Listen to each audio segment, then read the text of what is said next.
Hey, hey.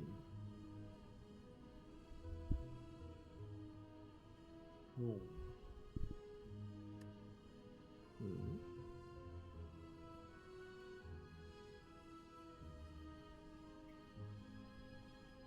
Good morning, guys.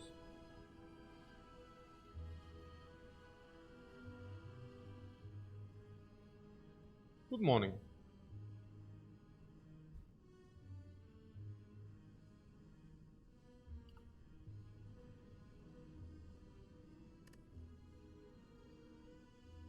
Yeah. Yesterday won with a 49 card deck. Very nice. 35, 33, 38, 46, 44. 40, 40, 40, 40. 40, 40, 40. 40, 40, 44. 46, 40, 40, 40.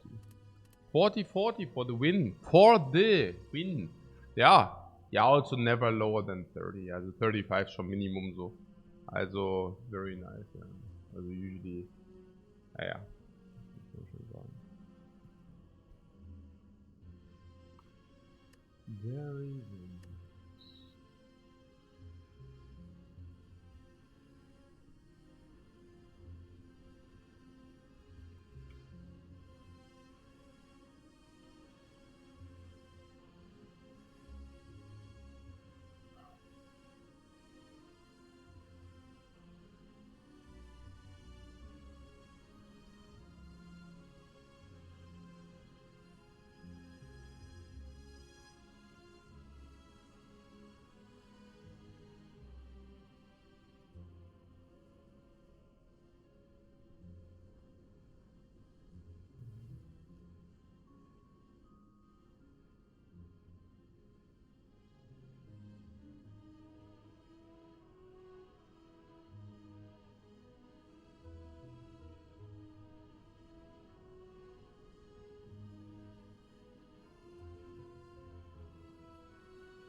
Oh, hot.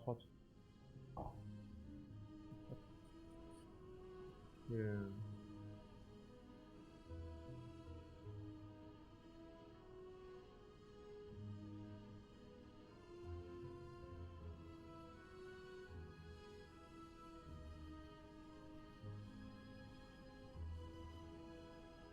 But the sweater looks cozy. It is cozy.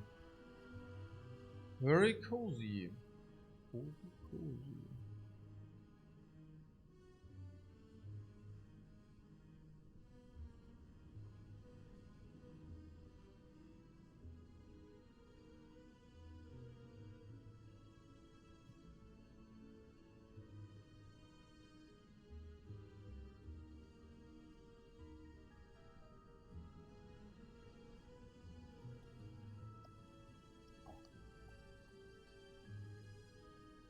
What do you want to talk about?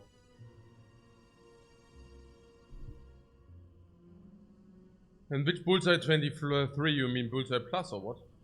Which 23? Floor 23. Don't get it. Okay.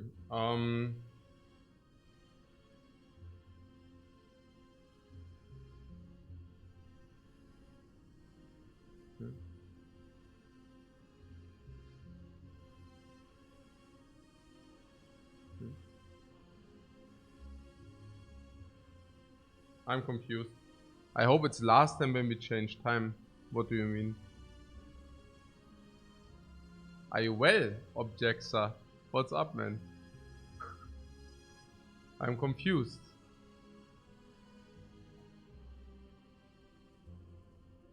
I am confused. I tell you how it is. So. You see the game called Marble Snap? Yeah, I saw that. Other first says about how you managed to get exactly a 3069 score within 4 hours and 20. Yeah, that calls for a Reddit post, right? Yeah, I thought so. I really thought so, but I couldn't free myself time, but it's actually a shame. Should definitely be on Reddit. Yeah, 100%.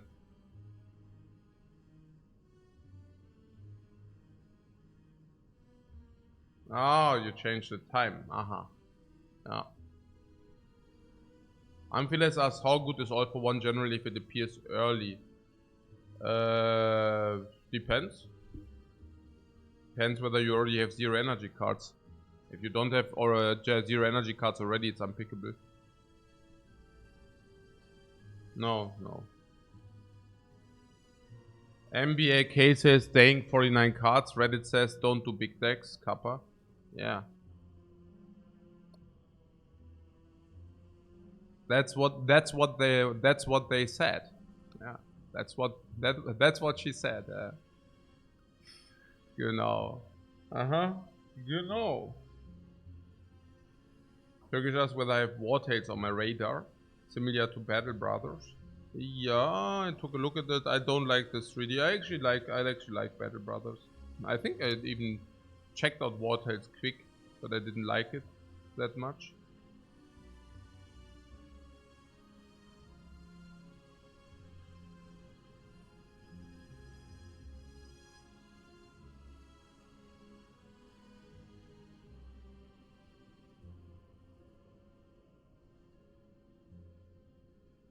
Yeah, sometimes I really think it's a little bit of a shame because nobody really educates on Reddit, and Reddit users, I mean, those who don't watch the elaborated streams are also a little bit clueless.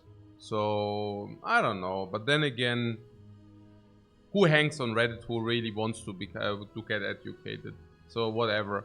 I mean, sometimes I really think people want to stay dumb. No, like seriously, yeah, it's. Then I also think people want to talk out of their ass. Yeah, no, actually, it makes a lot of sense. Cool. Rule of thumb.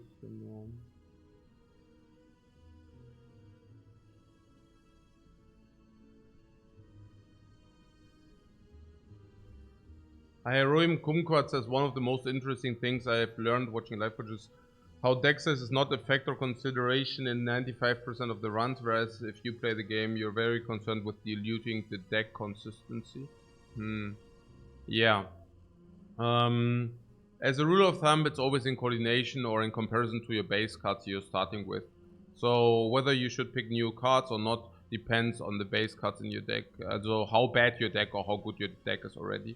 And since you usually start with a very garbage deck, it's very likely that nearly every real card is enhancing your deck strength. And you will also always be able to make use of the deck strengths immediately for a while until this one card you took is worse than your average deck strength, and this will take a while. Putting that aside, the Defect also has cards which just benefit from bigger deck size. Specifically Aggregate, of course. Aggregate is a very big player, but also the one or the other stack which might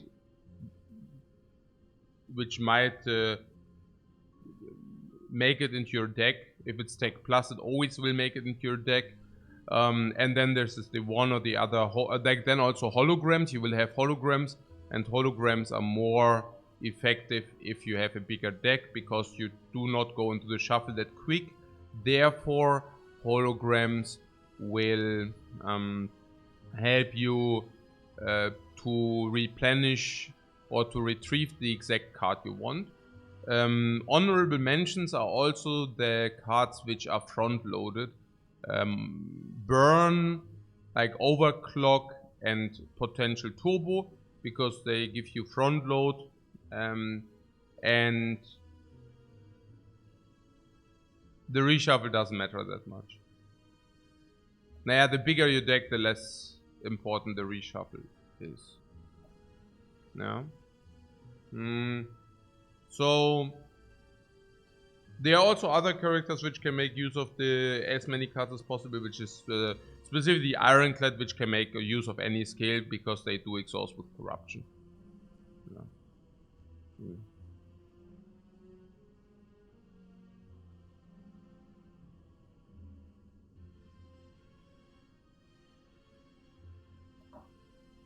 The largest deck I've won with the Ascension 20 hard kills, I don't know, 70 cards, something like this.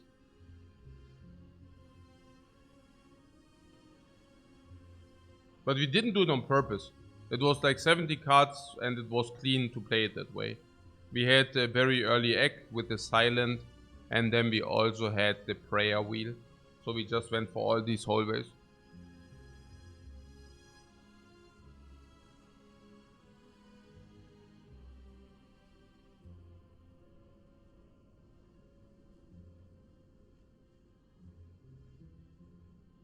Sapphire says big decks are also better versus enemies who put statuses into your deck.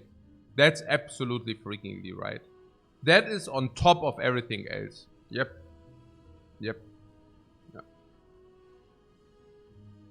And bigger decks allow for more powers? This I'm not so sure, because powers want to be played early. I hear where you're coming from, but I think actually, regarding powers, it doesn't matter. Because you also want to draw your powers very quick. So bigger decks might even hurt your powers.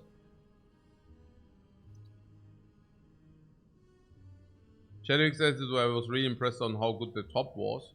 It depends on the energy cards you receive. If you have the top, you take any of these energy cards, and if you have enough of them, the top becomes very good.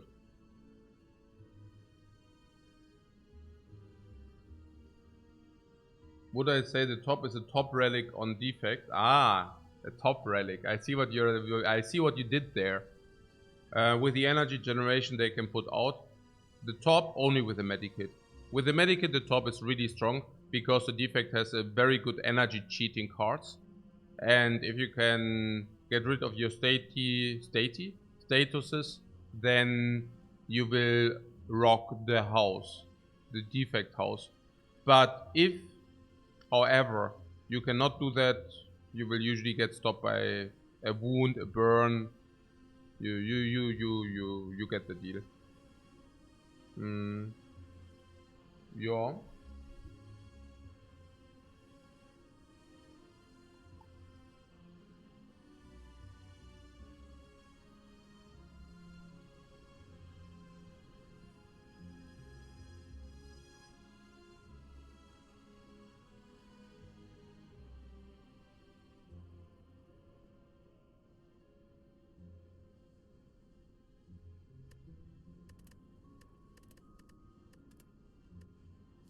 You thought we will start the run, right?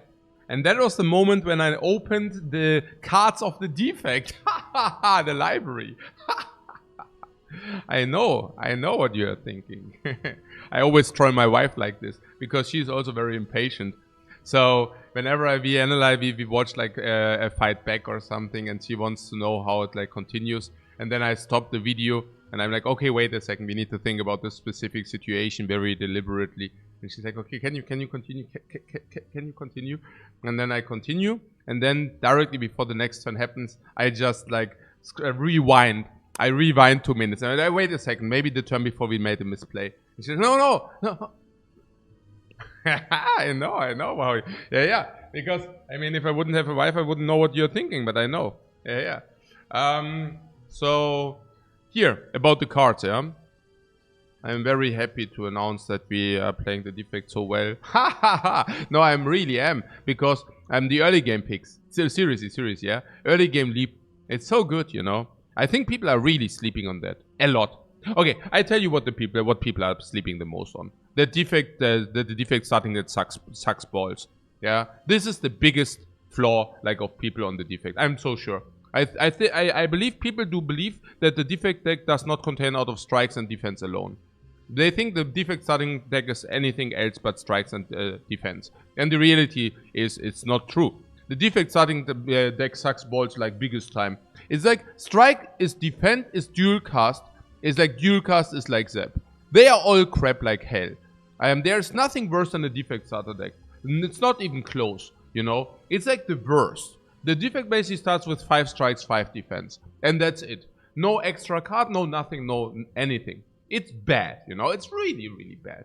So people, I think, don't understand how important a leap in the early game is. If you have nothing leap, you pick this and you increase your win rate by so much.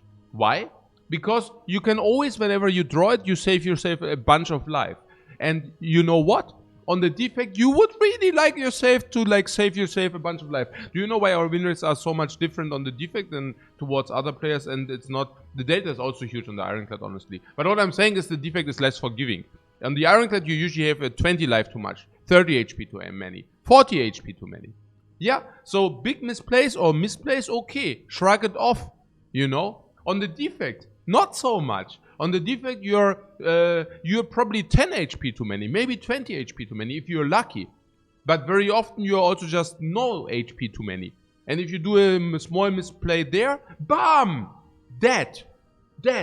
Again dead. Wait, dead. You cannot take a lead, dead again. Going into Act 2, dead again. Always dead. Yeah, because no room for spew. No freaking room for spew. Yeah.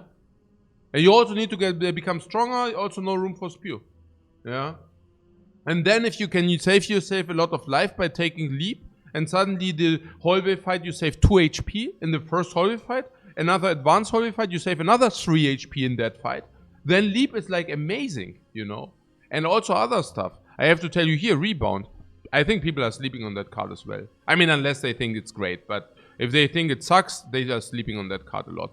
Because the Defect is a combo type, which basically means this card does not fall off into late game. It still has some usage in the late game. Specifically being a one-off.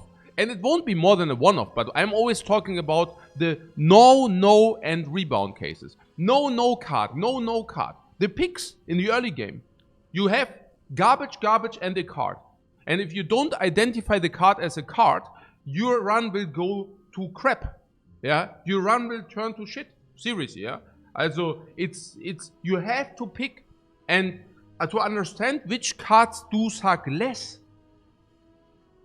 is of utmost importance. It's of utmost importance. There's nothing more important than that. To be able to isolate which cards are acceptable, specifically in the early game. Yeah, it's so important. A beam cell, a go for the eyes. Nowadays I'm happy about go for the eyes. It's crazy. But it's true. Yeah. And nowadays I mean happy. I mean I'm not happy, but I'm happy to be able to pick go for the eyes over nothing. No.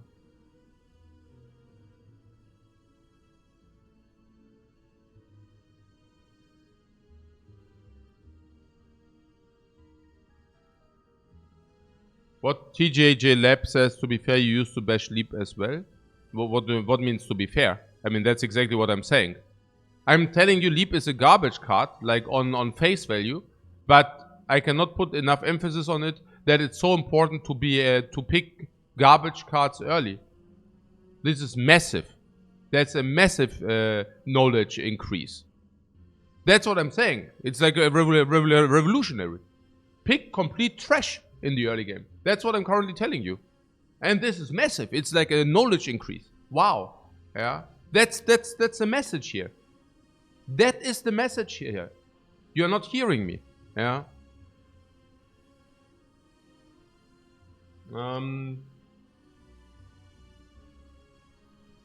What Ayon says, hey Lifecoach, apologies for the trolling. I've been stressed out lately and the result is that I'm spewing into chat. No worries, man. I do appreciate high quality trolling or no trolling at all. So as long as you keep these rules in mind, you're good to go. No scare. No worries, man. Yeah. No front taken. So it might have also been the wrong impression. You see Merl trolling sometimes here, right? And he is kind of a free to go. But that is very specific to Merl. In average, I mean,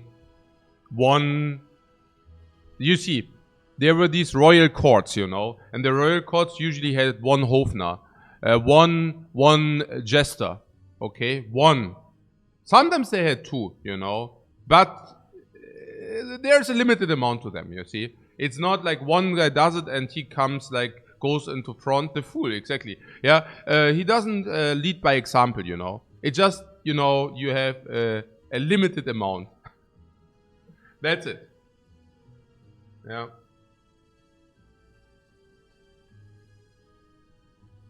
And once there's something about the claw.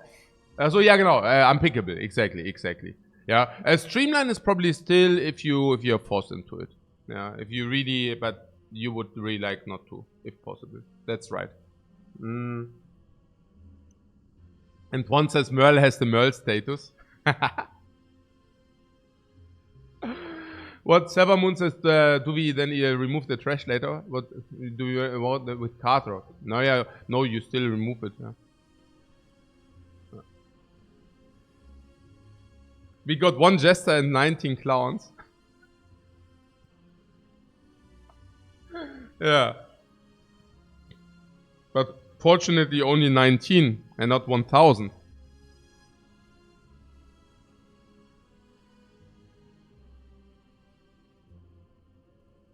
Okay. So what am I telling you? I'm just telling you I'm so happy that we okay, look. Usually I'm afraid of starting new runs. Why? Because I'm always afraid of this there's a ferry. It's the RNG ferry. And whenever I start the run I'm thinking, does the RNG ferry meaning like giving me bad luck today? Will the first card, the first Neo choice be a very bad one or will it be a good one? And whenever I'm like dependent on the RNG Neo ferry, I feel not very good about it. And then it's also about the first floors. Will they assign me potions, good potions, bad potions, or no potions at all? Will the fights go well? But it's not that much about the fights. It's more about like which potions do I receive, if any. Do I receive good cards, if any, stuff like this. Now, but the very first thing is the Neo choice. So, what I'm talking about. Now, on the Ironclad, for example, right? Because you never boss swap, never, literally never. It's a huge difference what kind of Neo choice you get handled. A big difference, crazy, yeah? You see the Neo choice and you win 7% win rate or you lose 7% win. Also, you can, a good Neo choice can give you 8% more win rate than a bad one.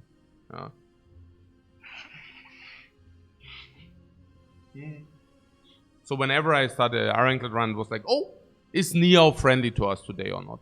Now, I don't have that on the Defect. Why? Yeah, because on the Defect, the Neo cannot really wreck us. He cannot really troll us. Because if Neo trolls us, we just press the button number 4. we can always press the button number 4. And that is inherently, in average, a good button, which basically means either Neo gives us something nice, nice-u, if not a problem. Then I just click the other good button. I'm not afraid whatsoever. And if we go into the floors, and I'm still afraid of the I'm still afraid of the cards, right? But nowadays I'm not. I know I can pick any cards we receive. If we receive nothing, beam cell it is. If it's nothing, go for the ice it is. If it's nothing, charge battery it is. You get the point. If it's nothing, rebound, I can take that. And these are all commons. Putting aside the very good commons, right? Ball lightning, cold snap, which we can also compile drive. The good commons, they are there as well. I'm not afraid whatsoever. On the Ironclad, we had 81%.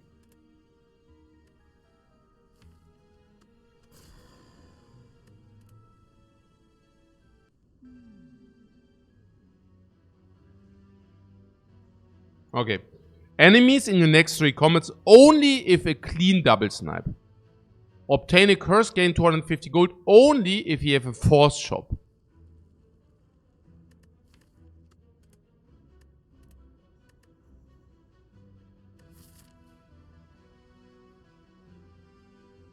What if it's nothing? Yeah, then we cry. How do I compare Leap versus Team Barrier? Yes, Team Barrier is better, of course. Because can also be pulled by All for One, but in general, Guardian is okay. I always think this is like a Siegerkranz. I always see this like as a triumphal trophy. A trophy, you know, like Caesar. You know Caesar with the Lorbeerkranz? This is like, somehow, I don't know. I know these are thorns, but I don't know. I cannot blame those guys who see this and don't know that this is Guardian.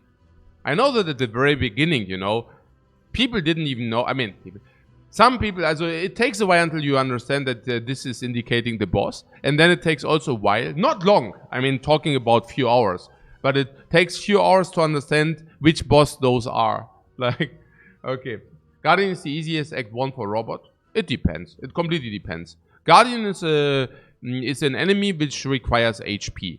HP buffer. Like around 30 to 35 HP. Now, Hexagons and Slimeboss do not require that if you do have a Dark Orb. So if you do have a Dark Orb, this is the most difficult enemy. Yeah. If you don't have a Dark Orb, this is probably the easiest enemy. Specifically if you do have Frost as well. I think people have misconceptions about bosses on the Defect. I hear that very often, like, oh, it's Guardian, aha, that's easy for the Defect, right?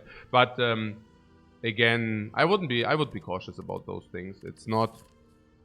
I think there are a lot of. I would just delete everything you know about the Defect and then listen to me. Okay. Okay, whatever. Okay, putting aside the troll. Nein, but seriously, there are a lot of misconceptions on the Defect, and we are cleaning off the garbage conceptions, okay?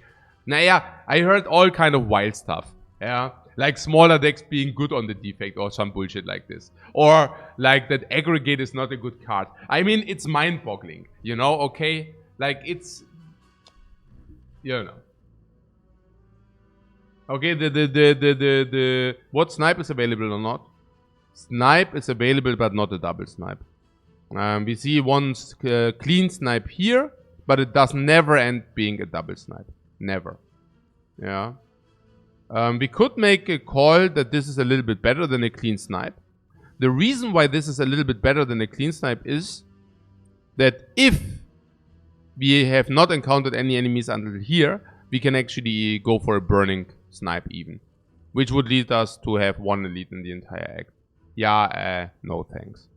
Okay, so what else? No late elites. Yeah, no late elites is extremely garbage. It can be backbreaking. Having no late elites, it can be really backbreaking. It's horrifyingly bad. Yeah. So what did we now say? Yeah, also snipe also if you don't have later elites doesn't make no sense whatsoever. Why? Yeah, because we snipe and we have a lot of HP.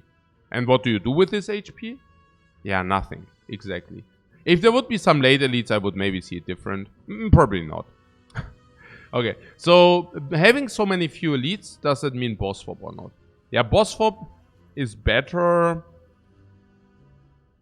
But that's for fewer elites, but that's better specifically if the elites are late elites. If the elites are early elites, boss swap still punishes us. Yeah.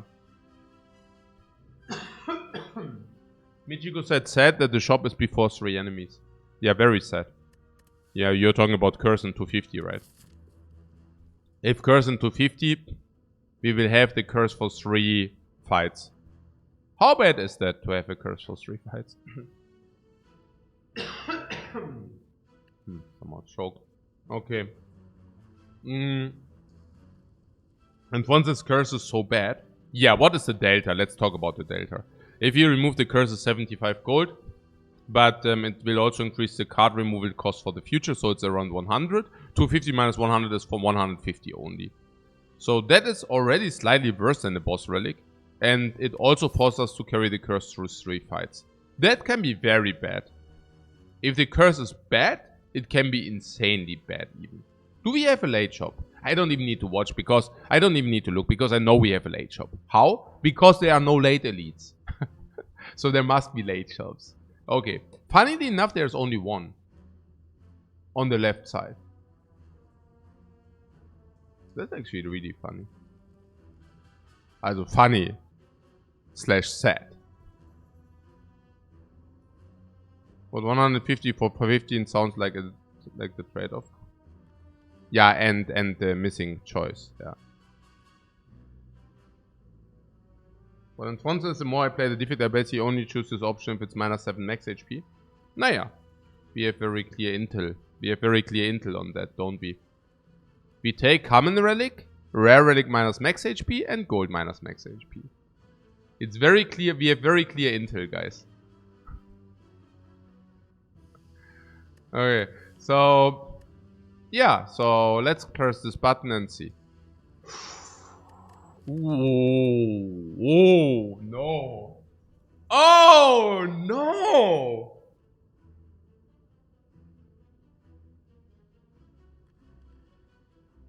Can I have my snipe back? Can I have my snipe back?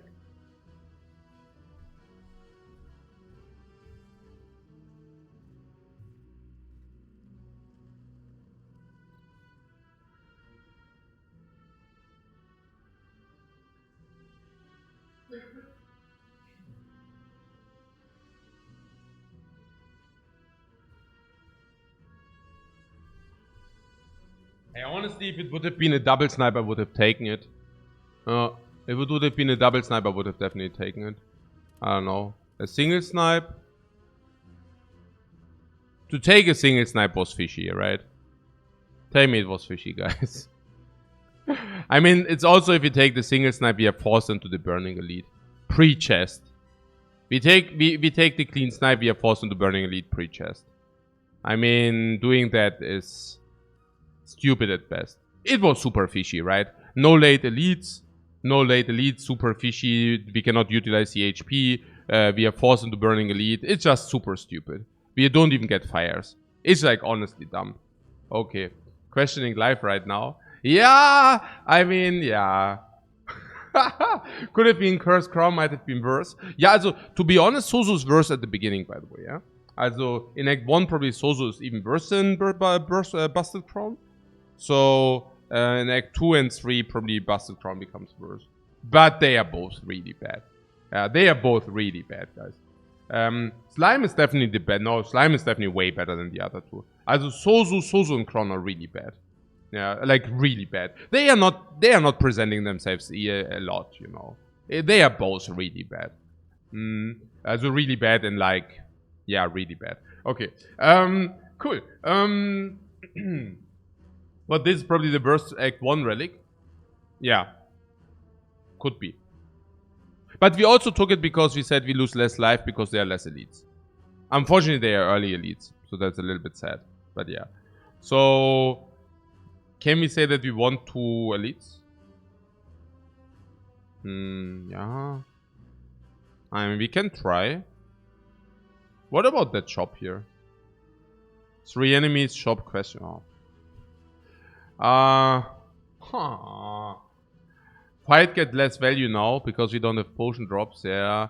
I actually think shop before the elite might increase our win rate, honestly. Yeah, because we can buy potions.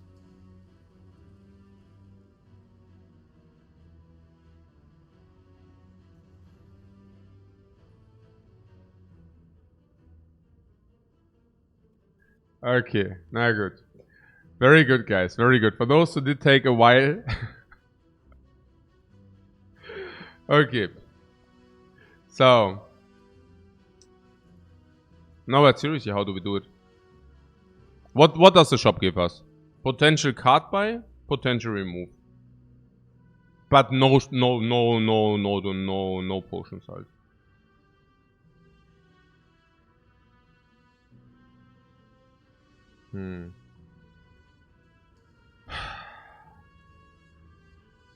Okay, let's check our options.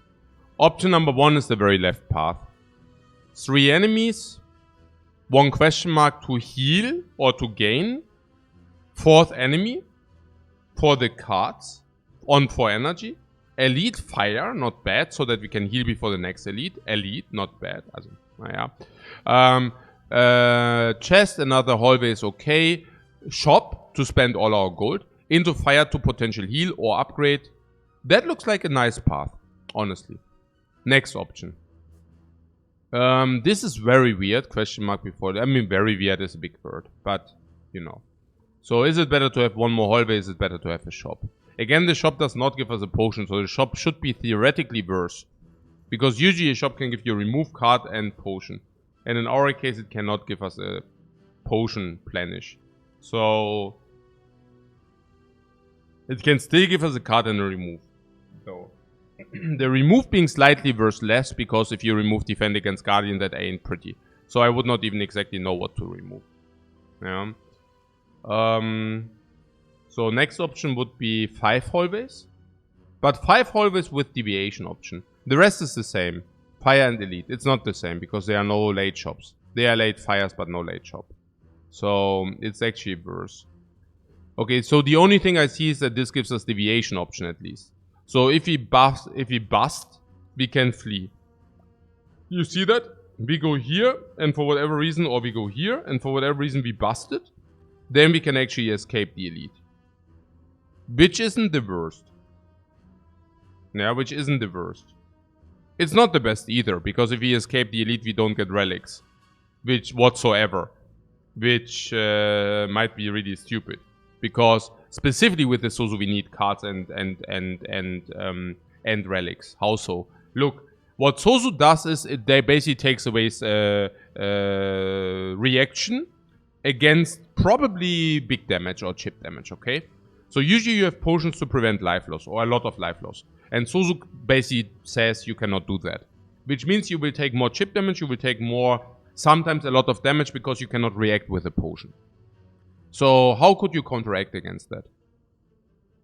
Sustain, boot sequence, anchor, incense burner, relics and boot sequence, and self repair. Those are doing it. So at the moment I'm currently sitting on the left path, saying if the elite ruins us, it ruins us. That's my current take. Because the shop is much better than the right side, and I believe dodging the elite with a fire is nearly unacceptable. Yeah. Yeah. Okay. That was surprisingly good. Yeah, that was surprisingly good.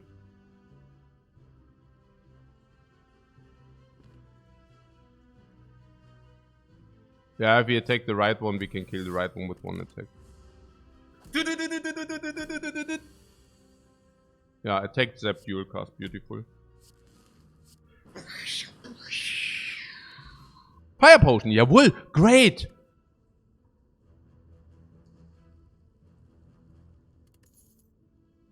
And one says it could have been easily been minus 13. Yeah, usually not, because if you draw 4 strikes, you can still kill.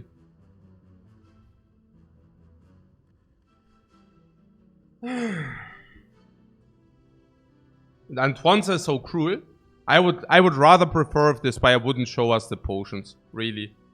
I mean, it's so heartbreaking to see the fire potion going into the drain. True. Okay, so charge battery is usually 50, but before the knob is 30. How does the energy, extra energy, influence the charge battery value?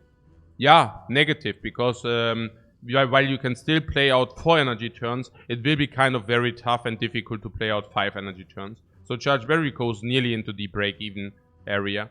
Cool-headed is usually, yeah, probably break-even plus. But, so probably worse than charge battery. But on 4 energy, it's suddenly better than charge battery. They are both good for Guardian. This is better against the Guardian for sure. By a lot. It's also by a lot better against the cubes and also against the Lagavulin. Let's take this.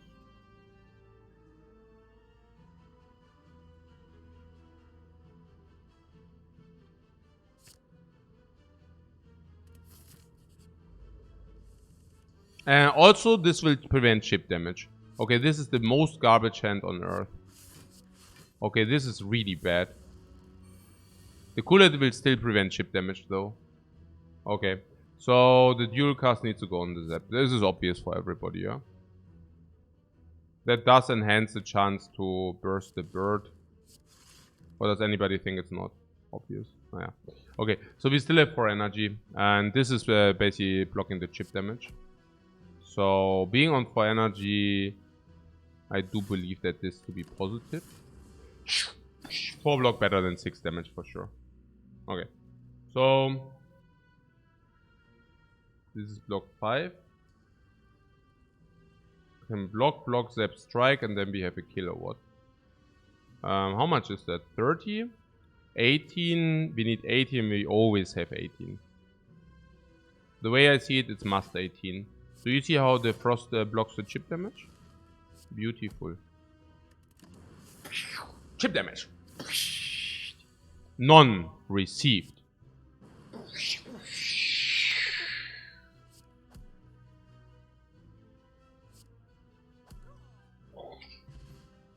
What? Are we happy with the Sozu? Yeah, absolutely. We just found a focus potion. Oh! Okay, so the leap does make sense over nothing, but this is not over nothing. There's a Tempest. The Tempest is break even, but better with the energy, but worse with the cool-headed already. And then there's Bullseye. Bullseye, we do not start with a Lightning Orb though. It's still a good card, I guess. Peter says minus 100 gold already. I wish. The Fire Potion in the early game is probably worth 100 alone. Not kidding. Yeah. The Fire Potion is probably representing 16 HP, and 16 HP is 100 gold. Bullseye is good after Tempest. After Tempest. Tempest is in the same pick, my friend. Oh, you're asking whether we should pick Tempest and then just pick the Bullseye in this floor. Yeah, no, but you cannot store. There are some games where you can store cards, right? So they appear directly after. This is not possible in this game. In this game, you just get and receive random cards. And it's also the other way around. But yeah, so about this Bullseye there. Yeah, the Bullseye is probably good. Yeah, why? Because it's probably... Yeah, so if he can evoke the Zap, we are talking +8. If not, it's still +4. Maybe it's +2 only. In average, I would read this as being 12 damage. So it's a legit card. Not falling off into late game. Still stripping or still working. It's also an uncome, which is a very specific uncome because it basically enhances vulnerable on potions. So it's also difficult to come by. Yeah. We will see. But I take this now and then we will see.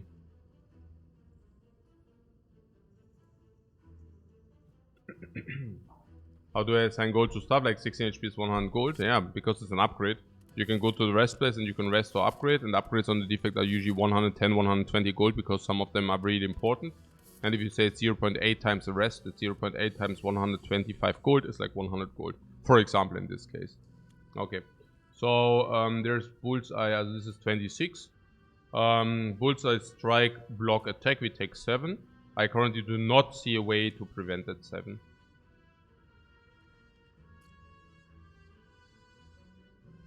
We could overkill this dude by 4 in order to have 1 lock on.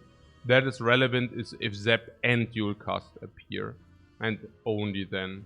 And only if both appear. The likelihood of both appearing is less than half. So it's only about break-even points. If you bring this to 19, do we have a break-even point? Only if you draw Zap and Dual Cast. Interesting. Interesting. Yeah. So if you draw Zap and Dual Cast and we overkill this dude. Oh, never mind. We cannot even do it. Yeah, never mind. Yeah, if we kill this with strikes, no, we cannot even do it. Never mind this. Yeah, never mind.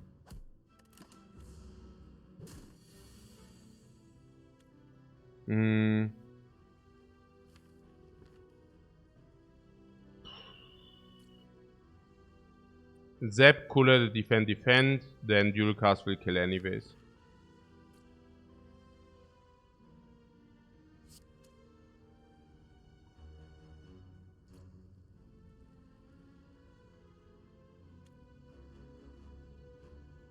Option number 2. Zap, Dual Cast, defend. I don't like it. I want Zap cool-headed. Defend. Just saying as little damage as possible. Still having cool-headed online, right? I mean, by the time where we played, where we executed the play, we still had the defend in the draw. Basically making us at least blocking 7, but yeah, whatever. Yeah, Streamline Compile Drive. Hey, honestly, also Compile Drive is as effective as Streamline if it draws a strike.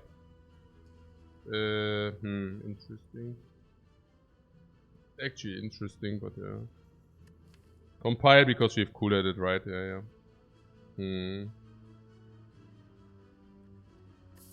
I mean, if Compile Driver draws a strike, how is it? Then it's like 2 energy 13, then it's like a Streamline. But we still have 1 enemy between. Is it in yeah, advanced hallway, okay. And 4 energy with the compile, yeah, but 4 energy would also see Streamline.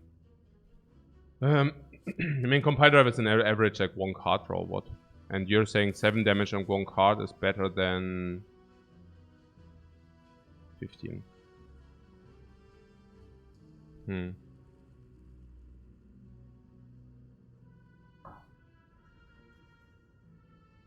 Yeah, Streamline is really not. Also on 4 energy is not complete. It's some pretty garbage. Man. Just interesting. What I'm simply saying is, Streamline is what? Streamline is, yeah, 1.3 energy, 15 damage. So 1 energy, 12. And Compiler with 1 energy, 7 damage, draw 1. Yeah, Compiler sucks without crack core. Yeah, pretty much.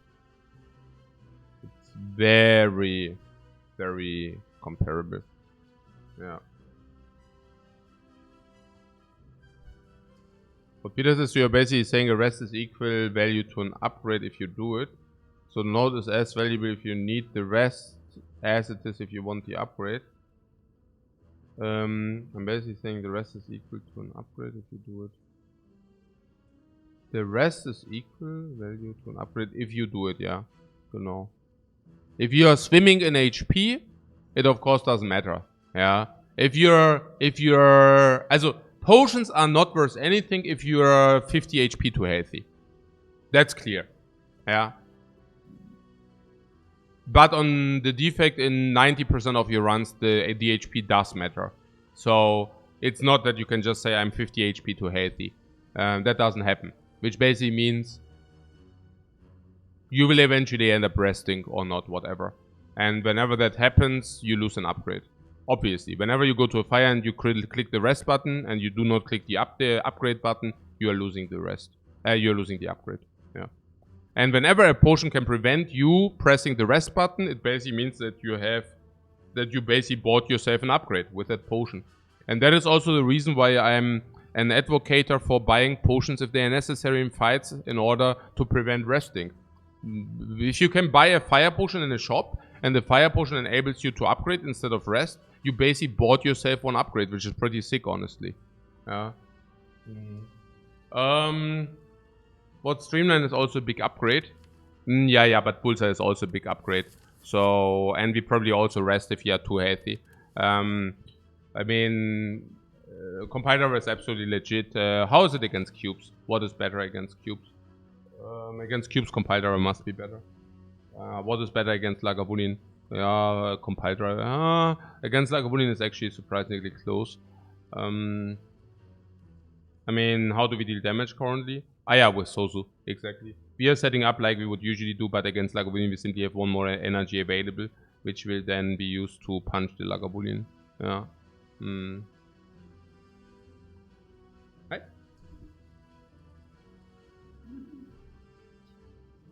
Ja. Wir haben Sosu. Wir sind gerade am Sosu, das wird ein starker, harter Run auf jeden Fall.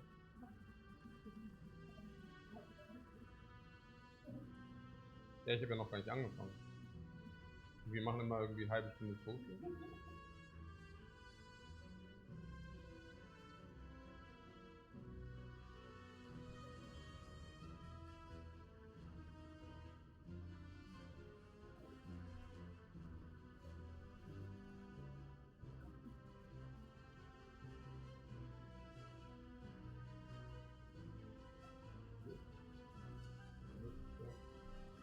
Ne, die waren schon sofort weg, die sind mit euch gegangen.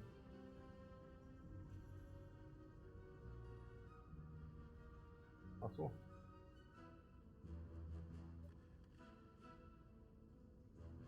Ja.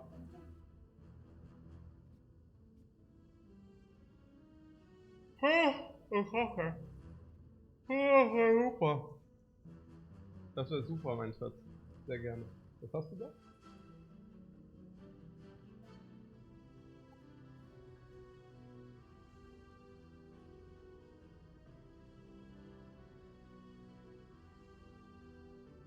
Aha.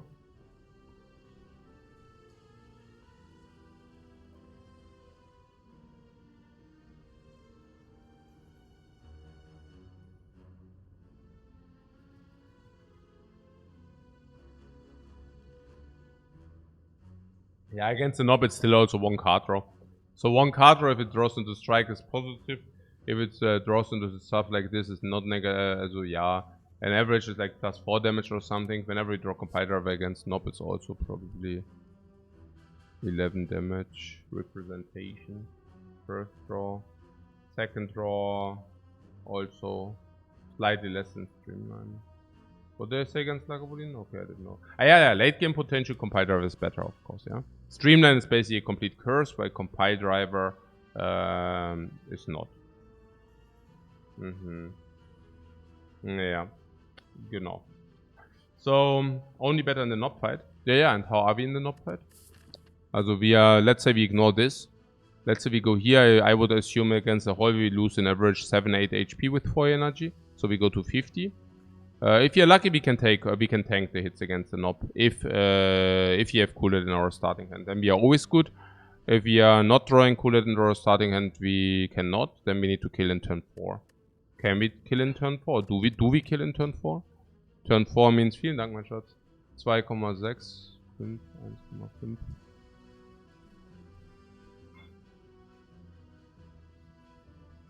Aber Miriam?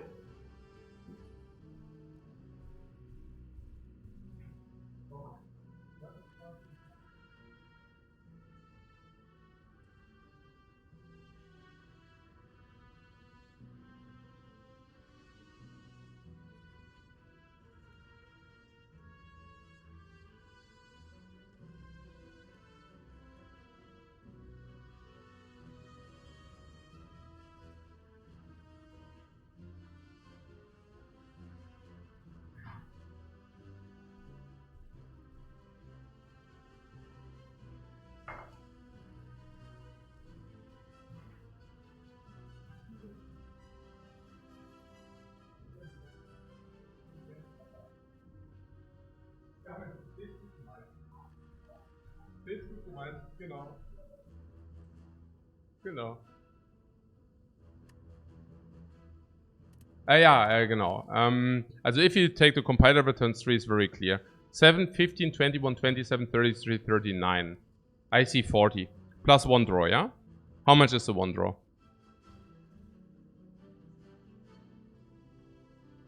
Not enough, we just die against the knob. Full stop.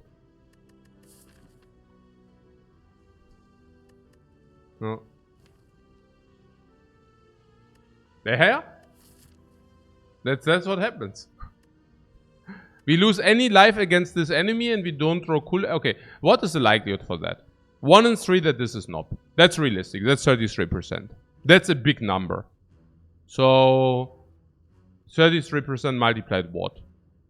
Multiplied we lose HP in this fight more than 3.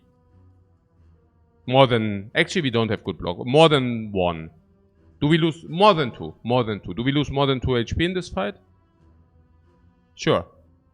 So this is probably 80% we lose more than 2. So the likelihood of Risk of Ruin is still at 27. So multiplied what? Multiplied this is not heal.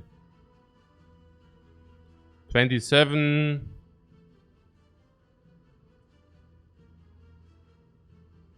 multiplied 70%. Multiplied 1 minus it's not heal. So Risk of Ruin is still 20%, and then multiplied this is not giving us a good card. Even with a good card, this is still Risk of Ruin if it's not. Yeah. So we are currently dying in 20% of the cases if we take the compile drive. And okay, the other question is how much does the streamline help us, right? That's basically the question. The more I think about it, the more I think maybe we should have. But okay. Okay. Yeah, but on the other hand, if we go here, then we heal. Then we can never go here. It's basically okay. We have a relicless. We have a guaranteed relicless act. Relicless. With a Sozu, right? So now we are relicless, going relicless into Act 2. Yeah. Yeah, I don't know. I don't know. I mean... I have seen better. Yeah. Yeah.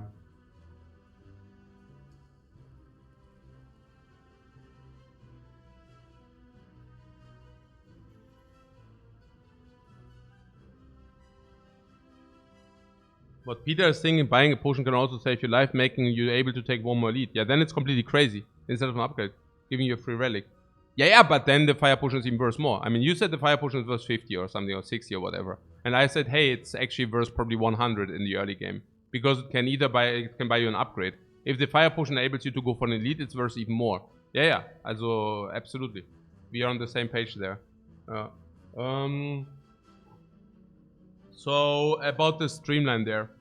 Compile drive. Without the starting of this can in hallway fight sometimes this draws you 0. Yeah, just saying. Then the streamline is also better.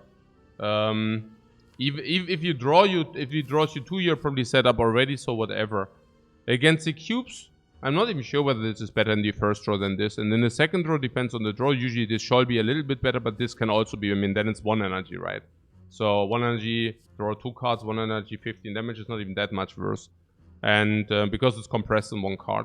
And against Lagavulin, this is probably... Yeah, this is better for sure, the Streamline. Yeah, you draw 5 cards, and you have 4 energy, and Streamline will be played for 1 energy. And this is less damage than this. So against the Knob, is that better? Yeah, it's more damage. It reduces the risk of ruin against Knob. Do we pick anything? Do we basically skip this? No, never. Yeah. And what 20 damage is just insane, Act 1. Yeah, it's 15.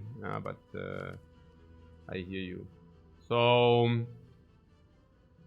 we need to kill until turn 4 against the Knob, but we can also play Zap and Cool-Headed freely. So would that make a change in the damage output of the compile drive? Currently in 2.6.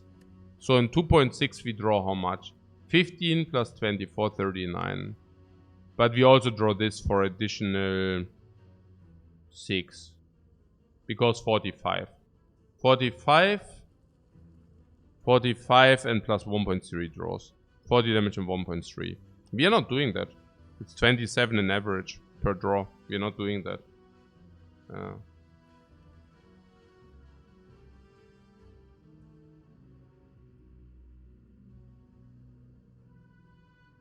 How much does the dual cast help? Yeah, it can basically deal probably 24.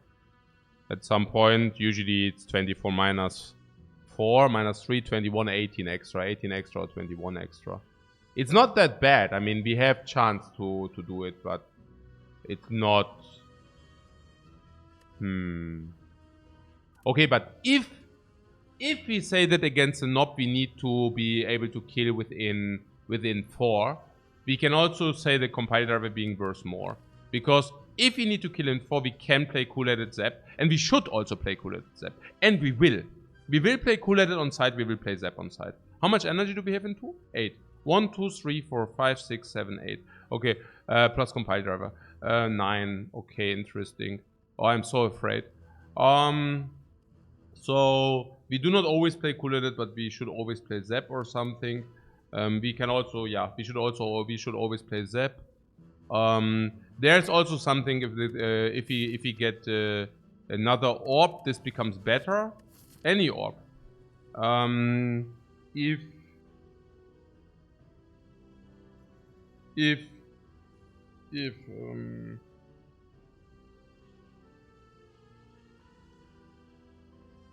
this transforms into orb, of course, but if this does not cost us HP or if this heals us, this is also then compile driver also better.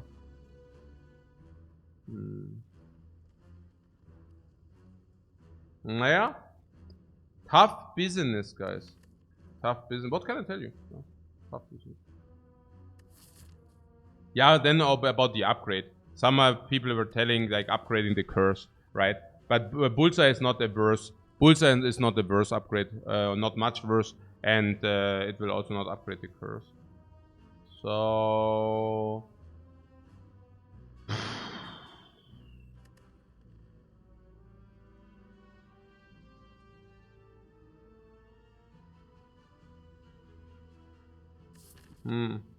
are you talking me into pay Streamline? Oh my god.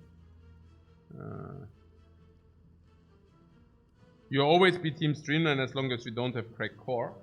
The cracked core is so important, right? Because otherwise compile driver goes to crap. I mean, compile driver even indicates you have to play your stuff first. So if you play cool-headed first, you're sitting on 3 energy 5 cards, right? That's what you're saying. And then you play this and you're sitting on 2 energy 5 cards, and that's not even good. That's not good even, right? Or you have to play Zap beforehand. So it basically also takes away stuff. Yeah. Yeah, okay. I can take the Streamline. I'm not having a problem with that. I mean, how's compile drive? Compile drive is usually 30 gold. 30, 40, 50 gold, whatever you assign. And late game it certainly goes rather into 50, but no starting op, so maybe it's like 30. I don't know, between 30 and 50. Yeah. And okay, we don't have a starting op, but for that we have Frost. I don't know, but Frost is also not easily deployable. So yeah, something in this magnitude. And now we have Streamline, and now you're telling me Streamline is worth more than 30 to 50. Whereas usually it's like 0. And yes, maybe the 4th energy might make it 30 to 50. We also have Wrist of Ruin. Yeah, no, I can see it. Yeah, okay. Fine. This is also better against enemies, yeah?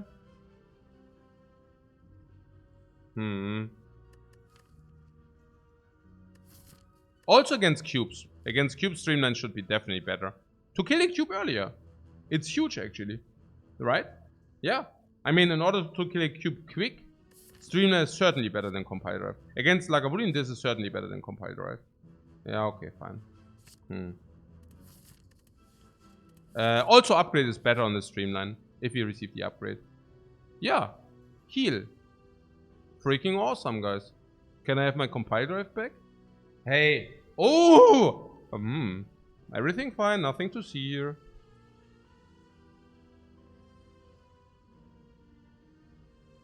Yeah. So the heal means that we reduce the risk of ruin against an op to 0. instead of having Risk of Ruin. If we remove a card, we definitely have Risk of Ruin. Removing a Defend is also worse against a Guardian, but removing Defend does not even assure us to survive against the Knob. So if you're afraid of the Knob, we have to heal here. You like 0 risk? I also like 0 risk. We are on the same page here. Talking about the streamline. Okay.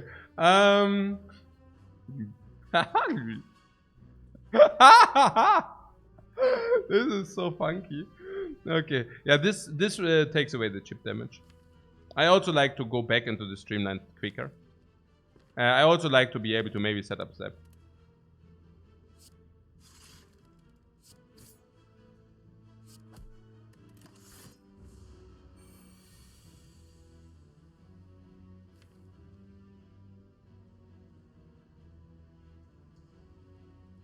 Good that we played the Frost.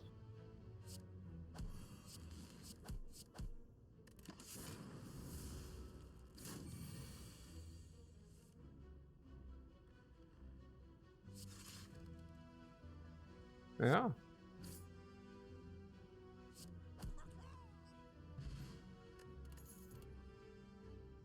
Yeah, nice rare card right there. Thank you very much for nothing, Spire.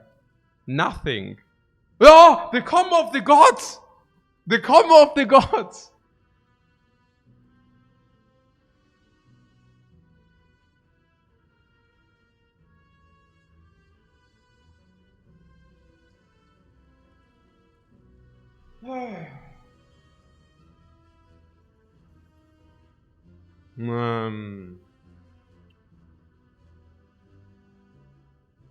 What, you want to go for the ice? Yeah, but not with the Suzu, please, right? Also not as the only artifact strip against the cubes.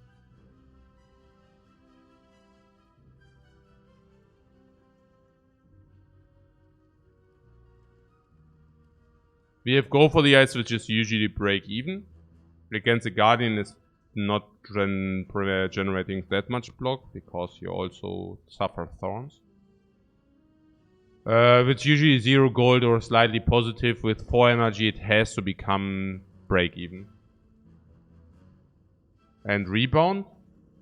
Rebound is slightly positive going against Knob, and specifically if you have something to rebound. Against the cubes we have rebound cool-headed with good result.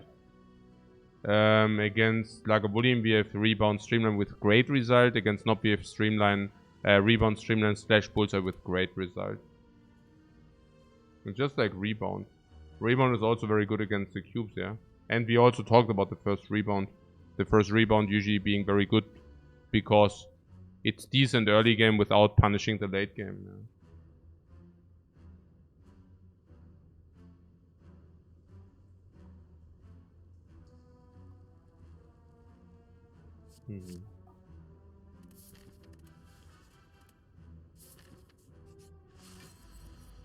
It's not Knob. That is a pity.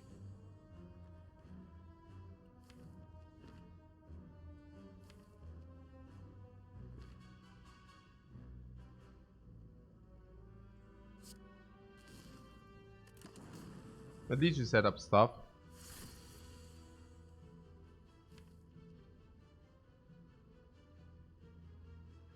Streamline cool-headed, then we do not shuffle the garbage. Look at this. This is so sick. You see that? If we streamline cool-headed, we are shuffling out the strikes out of the next shuffle. That is massive. Massive.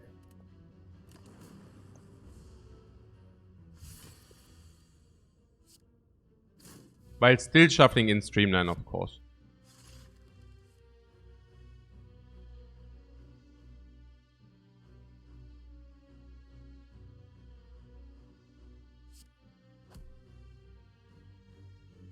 Dual cast is here instead of here, you see that?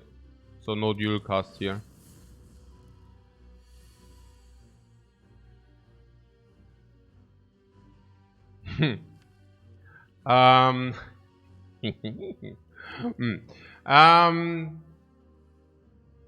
Ja, Mann. Ja, nein, I don't. Also jetzt mal, nein. Jetzt erst, nein. Wir... Okay. Yeah, the combo of the gods, guys. The combo of the gods, okay. So, but now real yes here. Well, it is good, right? I mean, we are taking a little bit more damage. But,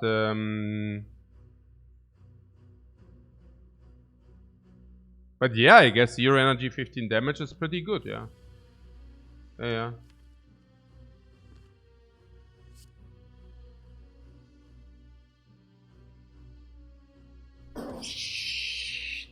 Rebound into. Streamline. Bam, bam, block.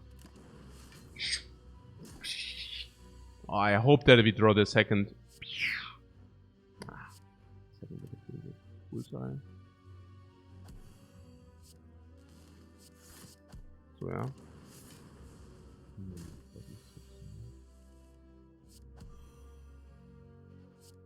Wait, Peter said we have great damage. Is what? Wait. Did I get baited?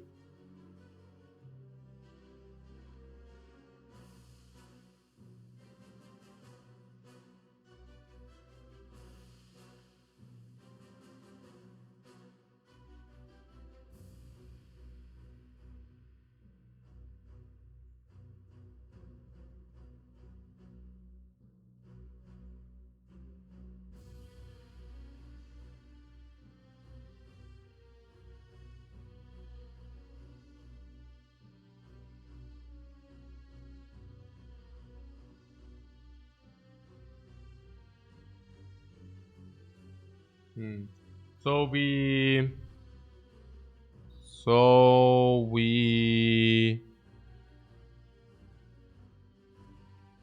lost 2 HP.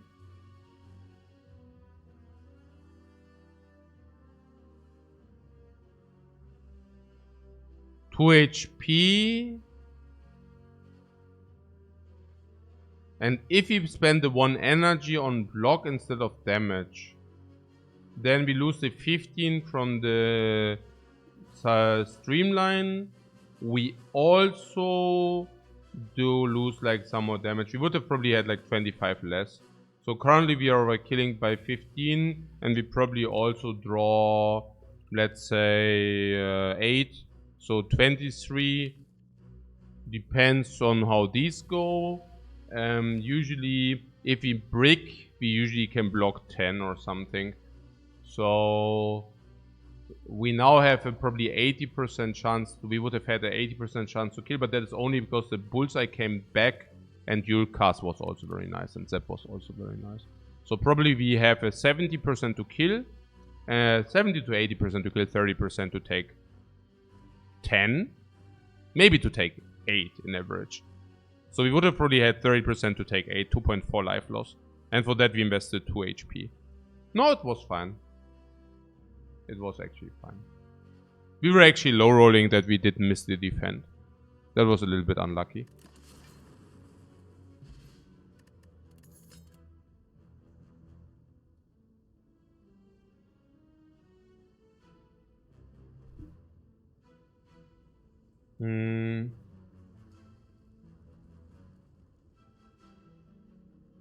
Yeah.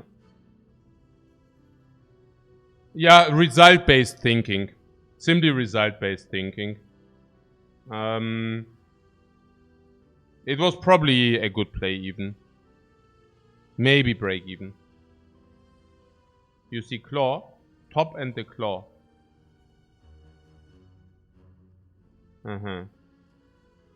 Turbo top gaming, turbo top. Turbo before knob. Yeah, I don't think so.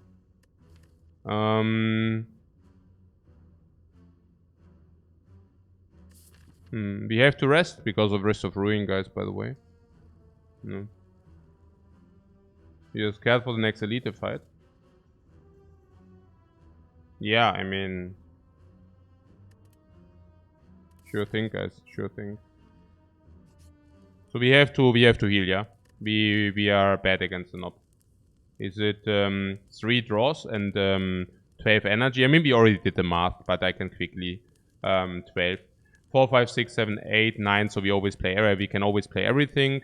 17, 32, 38, 44, 50, 56. 56, and this is in 3. Now the beauty is if you do not need to kill in... if we need to kill in 4, we can also play Zaps, yeah? But it's just too little. Also, in 3 draws, it's 30, 30, 40, 50, 56. And if you put the Streamline on top, it's actually 71. Ah, yeah, Streamline Plus. Yeah, exactly. Also 56 and then Streamline would be positive. Also we're upgraded. Also 56 would actually be 61. So if you put it on top one time, it's 81 plus friends. That would be definitely enough, by the way. Interesting. But only if you put Rebound Streamline. And let's just assume Rebound Streamline simply doesn't happen. Keep in mind, we always draws in 3 even with Rebound. So, okay, what is the worst? Rebound Strike would be the worst. Then we draw the entire in, also still 12 energy. 1, 2, 3, 4, 5, 6, 7, 8. Again, 9, 10, 11. Okay, so it's not even given that we can play all the cards, but most likely we do. And what did we say? 62 you said? Yeah, so 62 is 68 with the strike. And plus 6 from the zap. So it's like 74. That means we are a little bit shy. 74 plus 1 draw, yeah? Plus bullseye, yeah? Also 74, bullseye is probably 75, 76 if you do not get the dual cast after zap. Which is not a given, yeah? We could get dual cast first and then zap. So we are at 76 plus 1 draw, or what? And the draw needs to deal 12 damage. And if it's not, we die. Yeah, I'm not sure whether I like that perspective. What I'm simply telling you is there's risk of ruin if you upgrade. Also very clearly outlined risk of ruin. Plain and simple.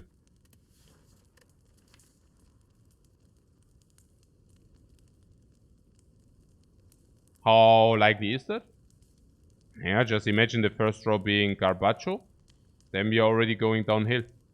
What could be Garbacho? 3 and these 2, for example. Sample. What upgrade is it anyways? Yeah, Streamline. We aren't even guaranteed to beat cubes either. With a Streamline. The cubes. Well, what do you mean? Now, that would be easy.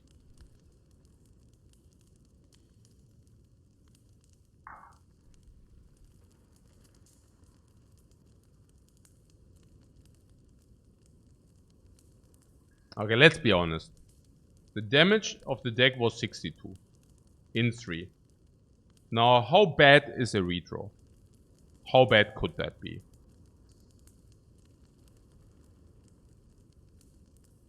Yeah, in the worst case it's horrifyingly bad, but let's say assume 12 damage, okay?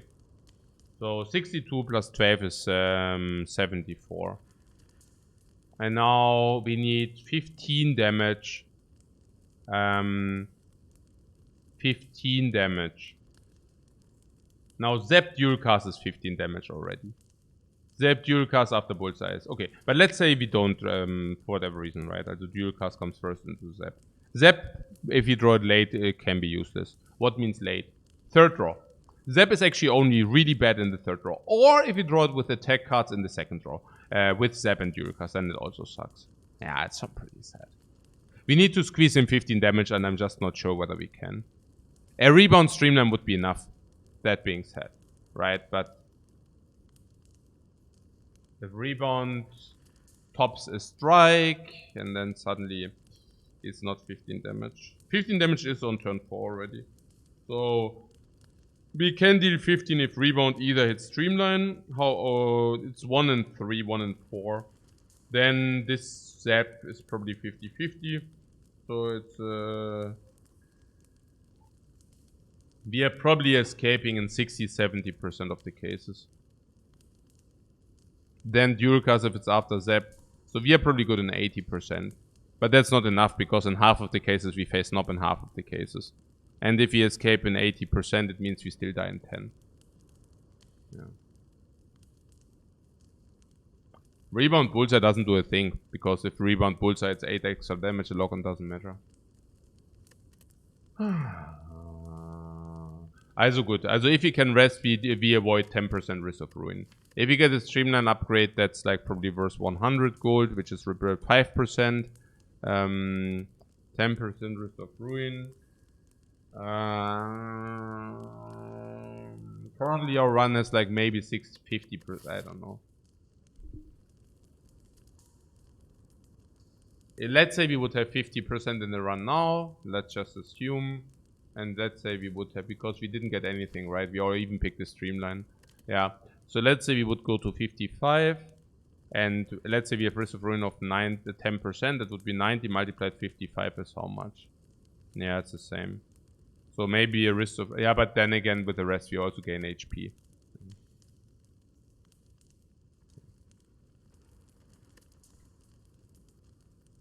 Yeah, okay. Whatever.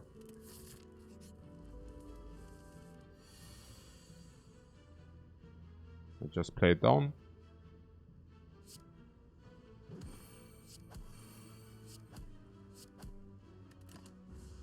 $90.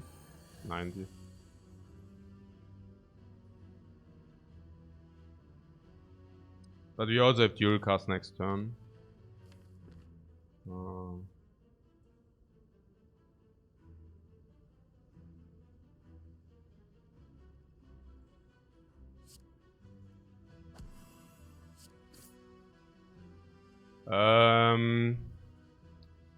So what happened is we could put Bullseye on top, which is a little bit more damage, but we lost the damage we would have gotten additionally from the upgrade on the Streamline.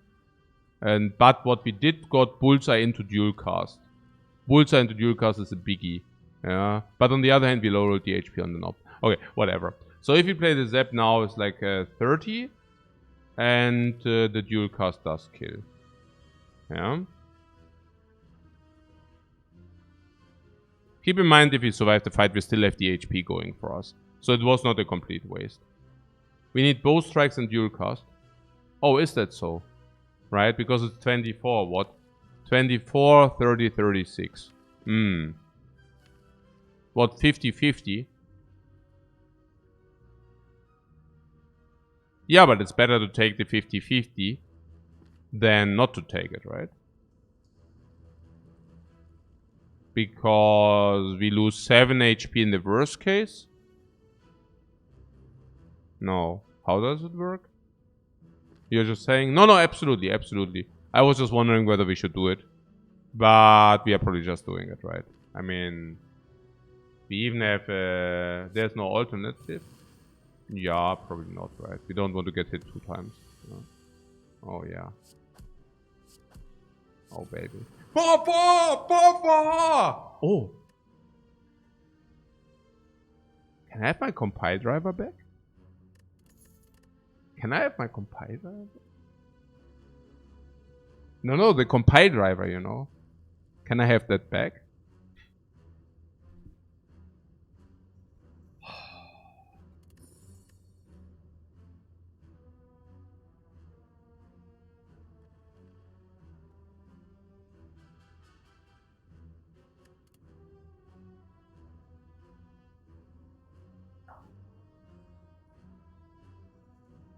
Can I stop disrespecting the streamer that saved me like 15? Where was that? Was it against the Lies or where did it say 15? Nine, it's fine. We took it for the early game. I'm just kidding. So the bias cognition there. We have bias cognition on a symbiotic virus. Wait. That's massive. Against the Lagavulin? Yeah, it probably saved good HP there. And we might have had Risk of Ruin against Nob already. How do I estimate the probability for the run? I take a base win rate of 75% and then I check whether the run goes to crap or not. And if I see a base 75 and I get that Sozu, I would reduce the 75 to 65 already. Just because of the fact that we got Sozu. Let me see. The Sozu is probably worth 100 gold. And then average boss rank is 350, so we lose 250.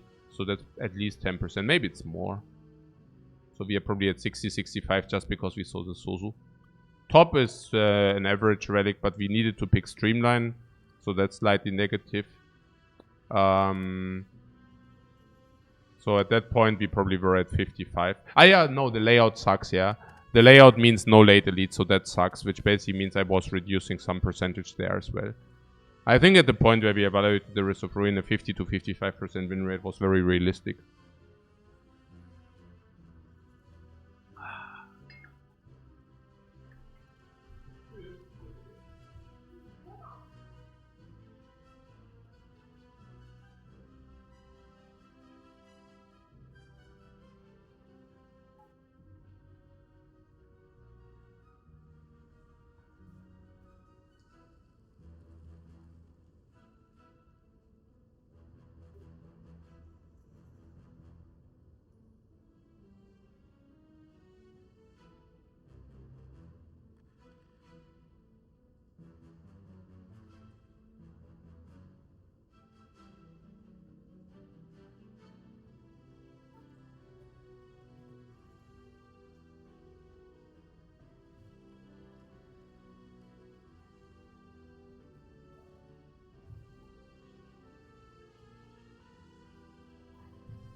But is bias cognition ever bad? In our case, it's nuts. Because bias cognition gives at least plus 10 on the Dark Orb, at least, rather more. If it gets 10, it's like 10 plus 30, because 5 turns is like making the Dark Orb 30 more. That's like in total 40, and 40 means 46, and 46 dual casted means 92. We also have Bullseye. So it's 92 multiplied 1.5, and 92 multiplied 1.5 is 136.5. Which basically means we are dealing 138, I mean, sorry. 138. So every enemy which has less than 138 is bam. Yeah? Okay. What hesitating? No, I just my daughter wanted something. So yeah. Priority straight, my friends. So what else? Frost on bias, Zap on bias. 138. Yeah, that's what I said. What I said exactly. What's this here?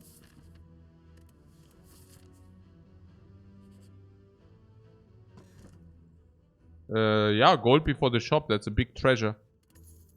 We high rolled the gold, guys. Congratulations. Before the shop is massive. That was really, really, really good. Vajra. Yeah. We take. It's early. Also before Egg 2. 1 strength ain't bad. No, 1 strength ain't bad.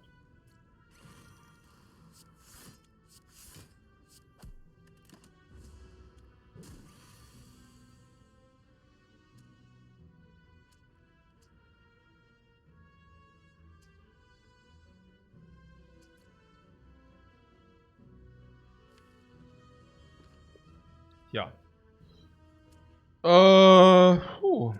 Ja, wie Split, oder?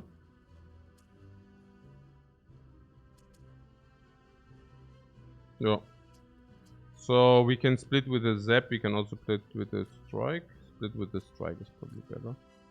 33 means 32, and 32 means this is 16.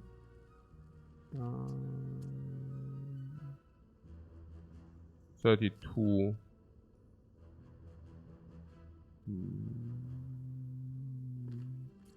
Yeah, Zap is better, because then we can push out the orb at some point. Zap is better. If rebound Zap is enough, or what? How much is Zap? Yeah, Zap is enough. Let's rebound Zap Streamline. We need to rebound Zap, you see that? So to evoke the Dark Orb on the small slime. You see that? So that we can next and we can put it at Zap. This is actually very interesting that that's a better play. But it's simply the better play. Streamline is 16 for 1. Whereas this is 25 next turn. It's very important.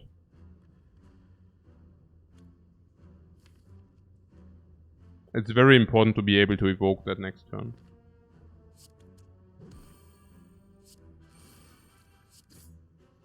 Which might look like an unorthodox play to some. I don't know. Maybe. Ah, crap, man. Yeah, good. I mean... Sure. Sure.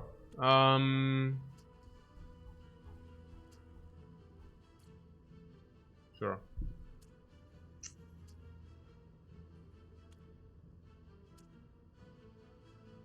Ja, pity. Because... ja, klar. Also...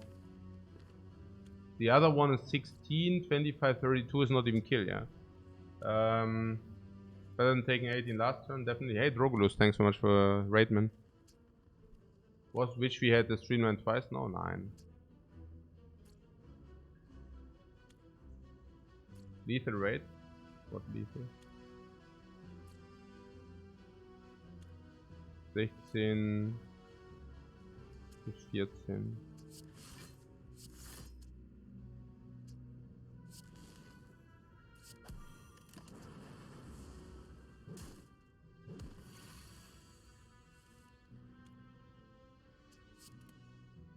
Yeah, I'm not really sure whether we are talking about the same, but also you are basically drawing 4 cards out of 6 in the dude, and if you draw 4 of the 6 and you hit the cool-headed, it is like infinitely better than the streamline because it simply deals like 9 damage more, and the 9 damage more is super significant because you would like to kill while simultaneously blocking in.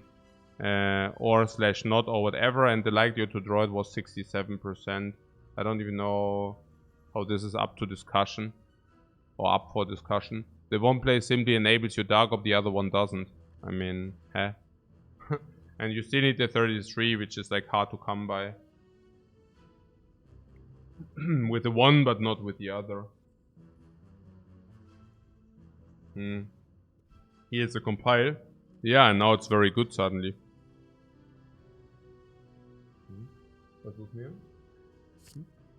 Also strength, also dark op, also compile, also utility, also card draw, also lightning frost dark, lightning frost dark.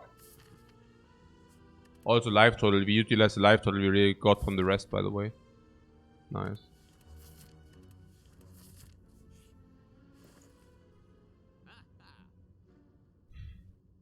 Dark op generation is super stupid if you start with a dark op already.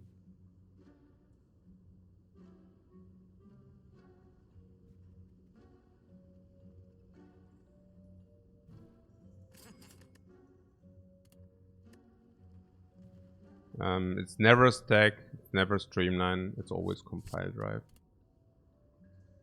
I wouldn't take the second rebound. That seems insanely fishy to me. Ball lightning seems insanely fishy if you start with a dark orb, but could be a necessary pick if it's necessary. I know, right?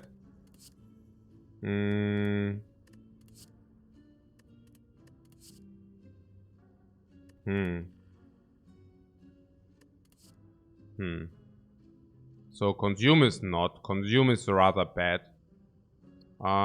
Blizzard is rather bad. Sweeping Beam is an AoE. It's an AoE which is slightly enhanced by the Bajra. It's also slightly enhanced by the Sozu. There might be arguments that it's slightly burst with the unceasing top. But I'm not sure whether I'm buying that argument. It's the AoE, it's our first AoE. We can even put it on top. Peter's favorite card. Yeah, right.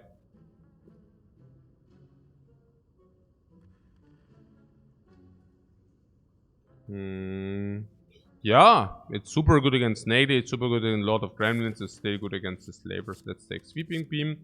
Steam Barriers take Creative AI. Steam Barrier is bad. It's slightly better with the top, but it's definitely worse with this Suzu. With the energy. It's bad with a Snecko. Do we take Snecko ever? Yeah, currently we don't have indication that Snecko is bad, so we could.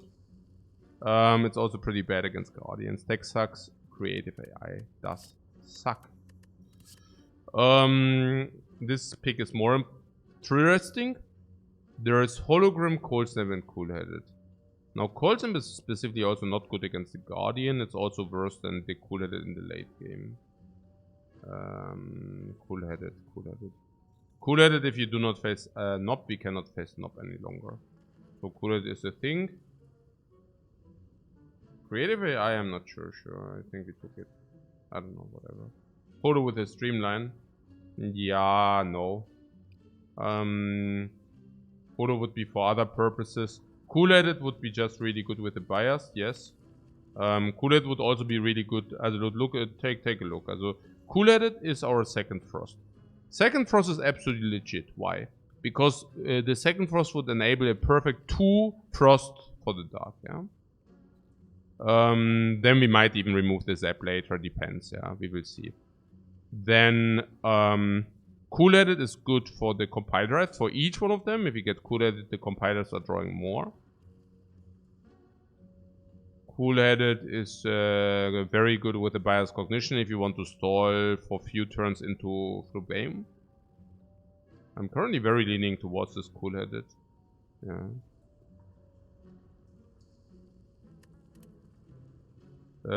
After Nob, Cool-Headed should definitely be better than Cold Snap against the Guardian anyways. Against the Guardian, Cool-Headed is better anyways. Now what about the Hologram? Yeah, the Hologram is the power. You don't hologram the power. We currently don't have specific things we want to hologram. You're saying Streamline? This is nonsense. The Streamline is not even good. It's not even upgraded, Streamline. And it will also never get upgraded. Bullseye is higher priority, Sweeping Beam is higher priority, Bias Cognition is high. It will never see the upgrade. Yeah. So yeah.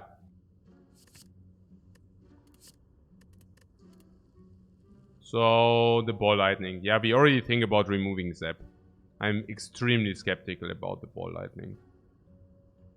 It's bad. We also want to wait for the Dark Orb until we can dual cast it, and we usually stall for the Dark Orb until dual cast. I think Ball Lightning doesn't receive the card here. So yeah.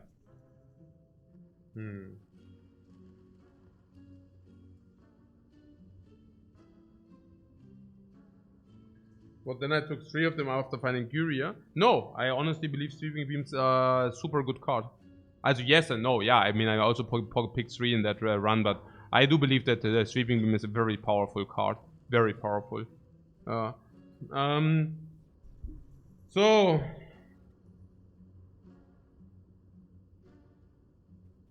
these Steam Barriers are also not even good in the Guardian fight. Because you play them and you don't need to play 0 energy block cards. Because 0 energy block cards are not better against the Guardian.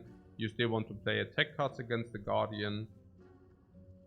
Currently, I think we are in a position where we are not so afraid against the Guardian with 34 exact. Because we steal enough damage. Or we block enough. But that might change if you also draft Steam Barriers. So we have a card remove here, which we should do. We did face the Nob, so we can remove his strike. We did pick Power Compiler, so we can remove his strike. Against Guardian, we should remove his strike. We have a Dark Orb in the Evoke, which we should remove. We have Dual Cast and Zap, we should remove his strike. It will also help our hallway fights. A lot. I should rest. Nee. Let's upgrade. What would you upgrade? I think the Bullseye is not even that effective. If you dual cast, we usually kill. I'm currently thinking Sweeping Beam because we can even put it on top. It's good against Slavers, good against a lot of Gremlins, good in hallway fights. Even not dead against the Guardian.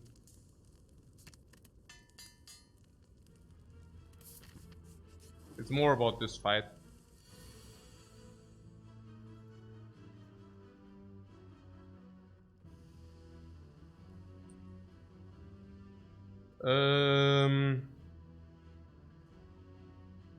Cool-Headed, compile.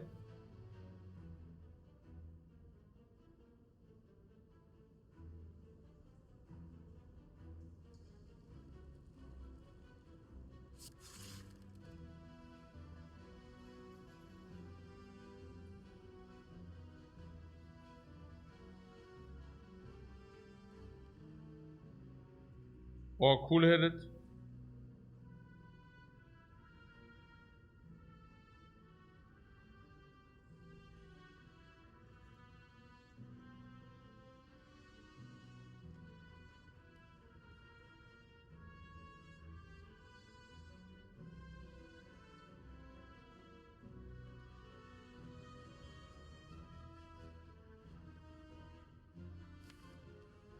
Cool-headed is better if you draw block.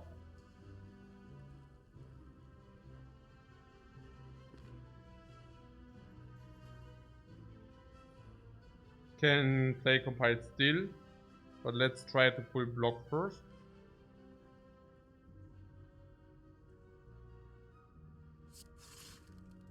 If not, compile.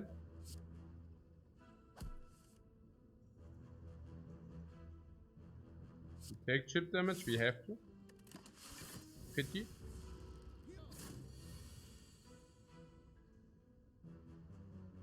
Very pitiful.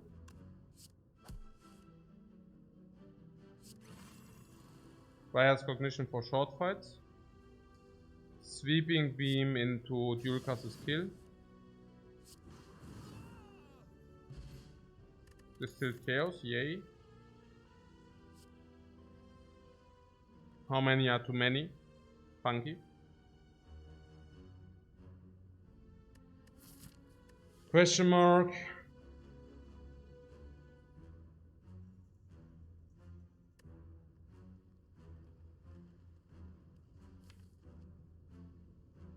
Not this many. Oh yeah, I think so. I think we take the compile, sure. We have frost, we have lightning, we start with a dark orb. I don't see how this is negative. The problem is against the Guardian, whether we have enough block density. But picking leap over this is also, with having focus already, I just don't know. My problem is that we might need to rest against the Guardian, which is really sad.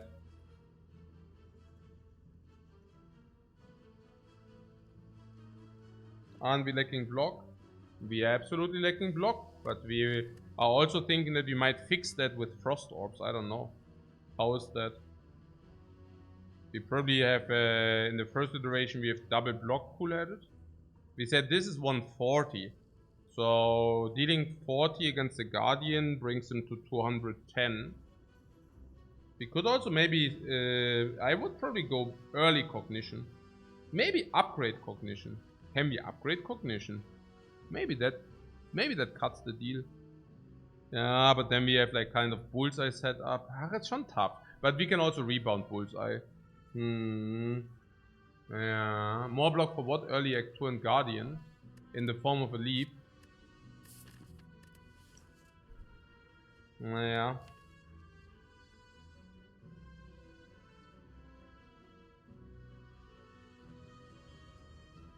As we have 2 frost, and if we play the bias cognition, we said we project 140. So the 210 is actually 70 only. And what about the 70? Yeah, in the second iteration we can already deal the 50 in between.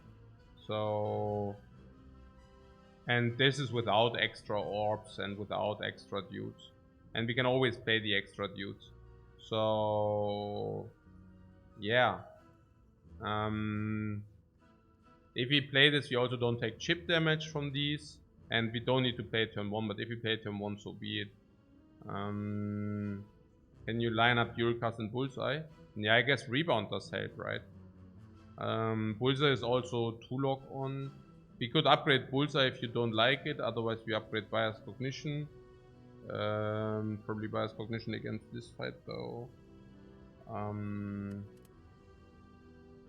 I'm not exactly sure what helps more, because I also don't want to get hit by the first attack from the Guardian. And this does not help against the first attack against the Guardian, while this helps a lot. So I'm not even sure which one is better, honestly. Cubes.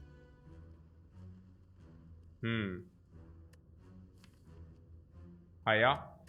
There's our late elite right there.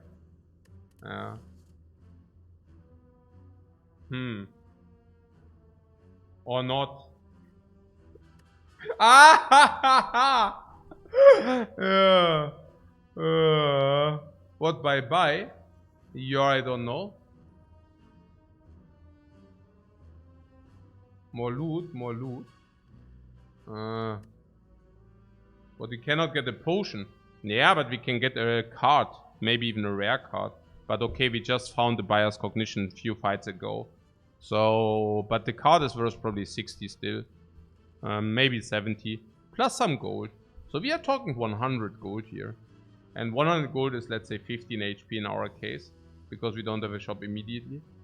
So, 15 HP. Which elite is it? Yeah, the cubes. 15. How are we? 15. And our block game sucks. But Lagavulin, it's Lagavulin but awake. No, it's the cubes. It's the sentries.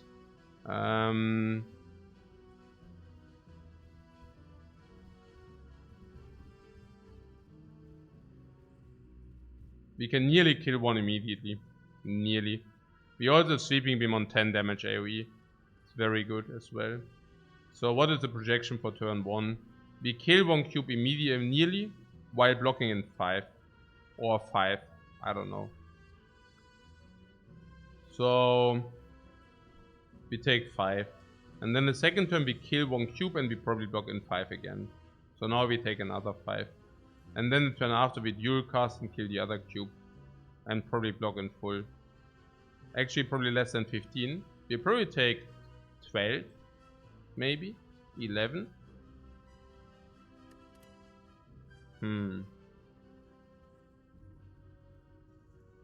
Interesting.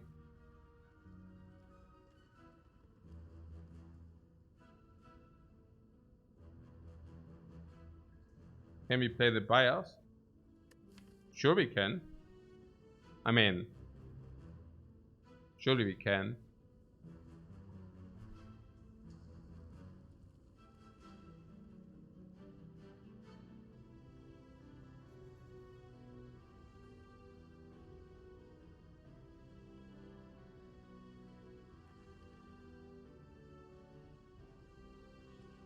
I mean, what I'm saying is the cubes are on 30 after the dude.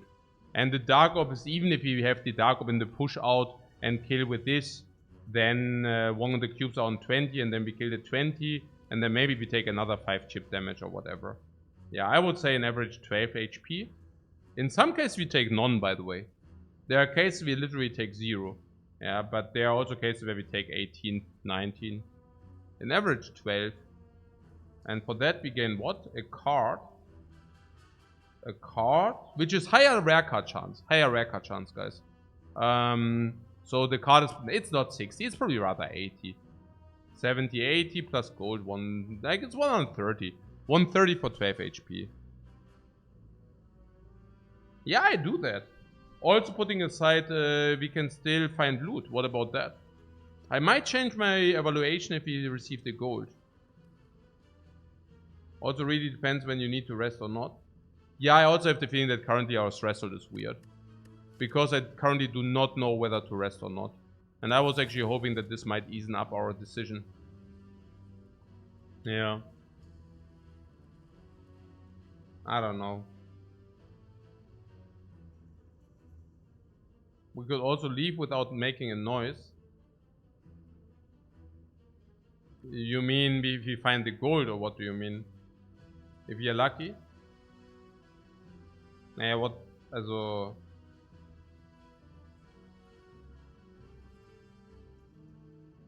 If you kind of 1 plus 10 HP take in this fight is perfect.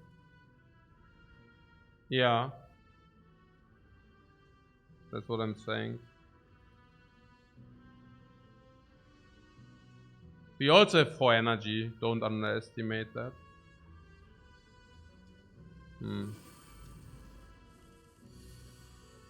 Omoshiloi.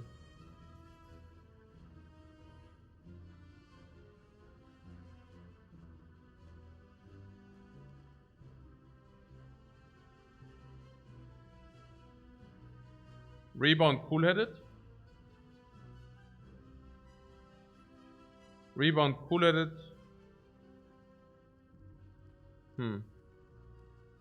Do we want one energy frost or not? Not really, right? We play cool-headed compile drive.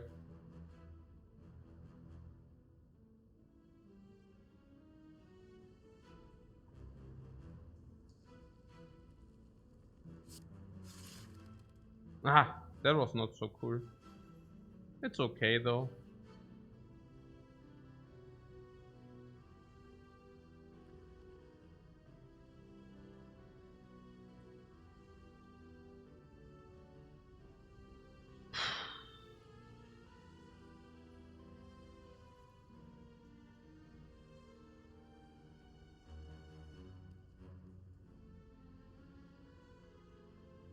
Compile drive. Cool-headed block. Right? We can start with the cool-headed and then we see.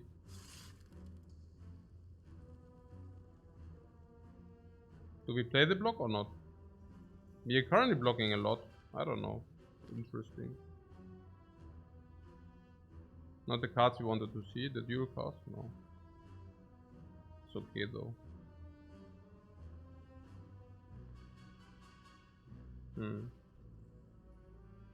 Interesting. Interesting situation. Yeah, we can deal 10 damage or we can block 5. The thing is that if we do not kill the cube next turn, we have Sweeping Beam, which Sweeping Beams the back one anyways. So we are not even that inclined to kill the back one ASAP. So I could see a block coming down here. If we deal, the moment we get BC is solved, Bias Cognition solves.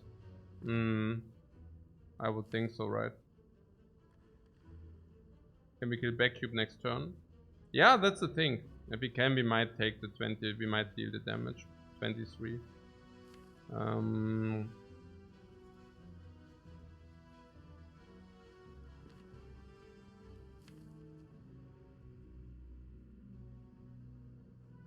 But it's only better if you actually kill the cube.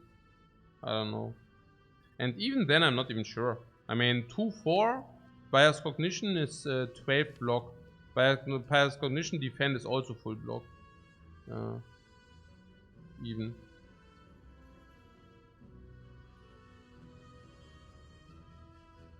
Then there are also the times where we kill it despite blocking. Is that also true? 21. Yeah, we can also kill it despite blocking here. Block.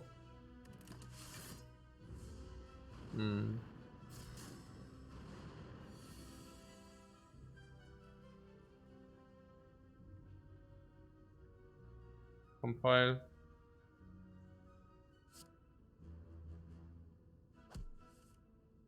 Bias.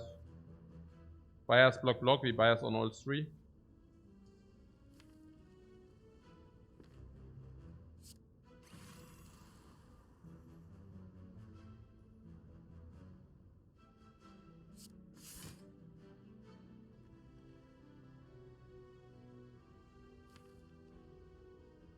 This goes to 22, which means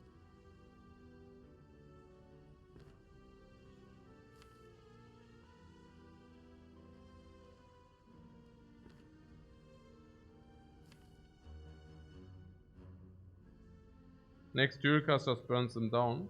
Yeah, but we also need to get there. But we can also just kill one. We will kill the one anyways. So it's just like clean. I like that. I like that a lot. Zap is also decent. Okay, so let's start with Sweeping Beam. Sweeping Beam happens every single time, right? Okay.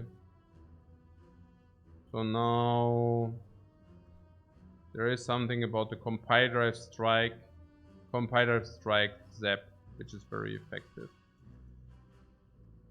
If we don't want to draw, we could also Bullseye, but it doesn't make sense. Strike is kill, Zap is Flabeum.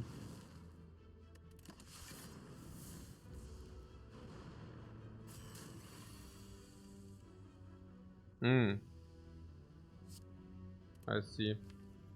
Yeah, I'm not for sure. Zap was... Nah, whatever. I think it's still correct. I think it's correct still. Because it's 6 block and we were relatively guaranteed to Fluvium. I think it's incorrect to wait because I want to evoke the dual cast. I want to evoke this. I think dual cast is nonsense. Because dual cast is, yeah, whatever. I'm too lazy to explain. But, but I think this is simply the correct line.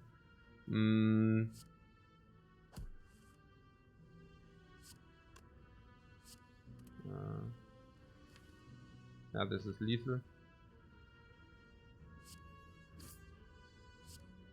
Naja, because the other one relies on... We basically unleash the Dark Orb immediately. And the earlier we unleash the Dark Orb, the better it is for us. Liquid Memories, man.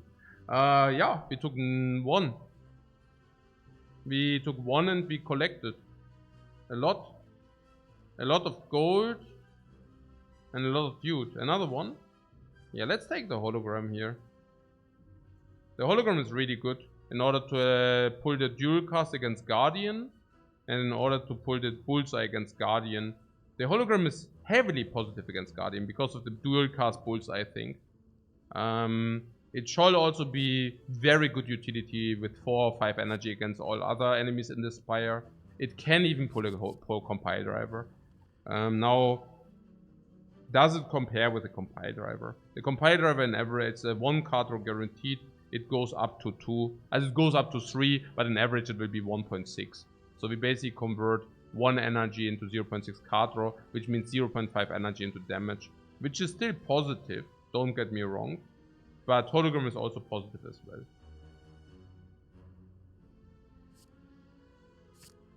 Also hologram streamline. Yep. Okay. So the way I see it is because we picked the compile driver, we don't need to worry about the 49 damage. We need to play 6 compile drivers and we split. If we get any kind of... Yeah. So 6 of them, we need to roughly half of our deck.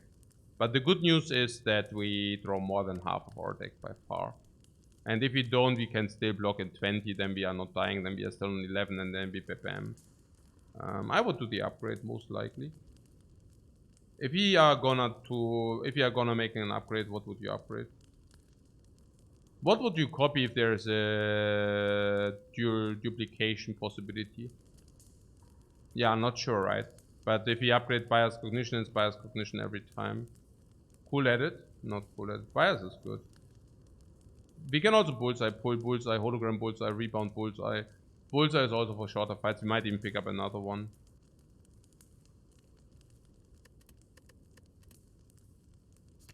If we Bias Cognition, we guarantee that we can play it on site, which is also very good. I like it.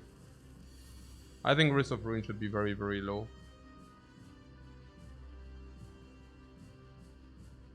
There's always a question whether we can play it on site though.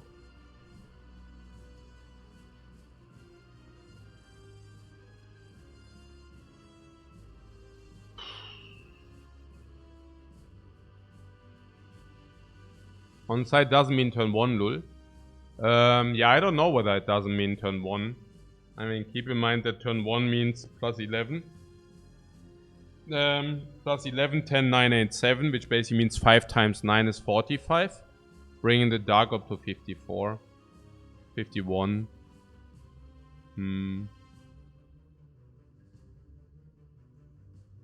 Interesting. 150 damage. Okay.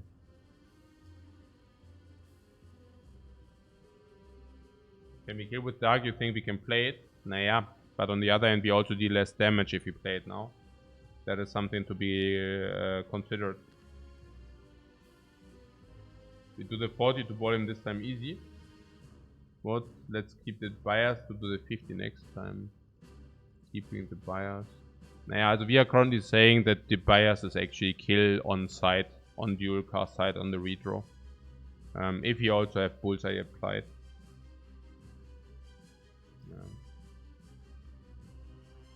But yeah, I mean, we can also keep it and then play it later. Now it's also about the orbs. I don't know. I mean,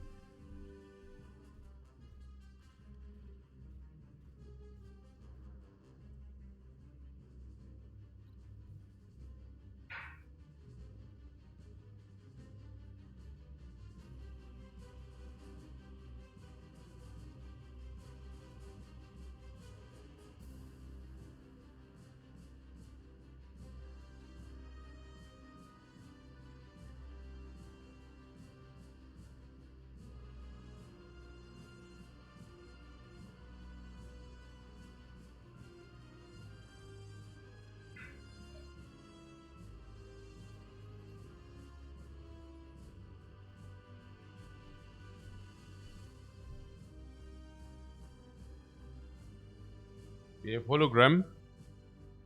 You want to pull it with holo. I thought we want to holo dual cast and the bullseye. But you're saying we manipulate that later. So if you delay the bias cognition, Dark Ops also bigger.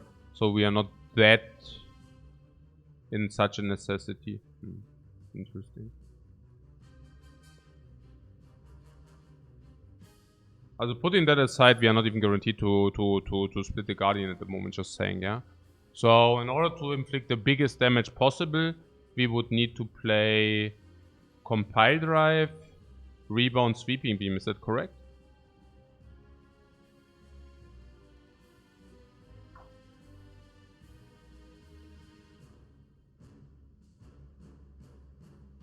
Unless we also want to play Cool-Headed.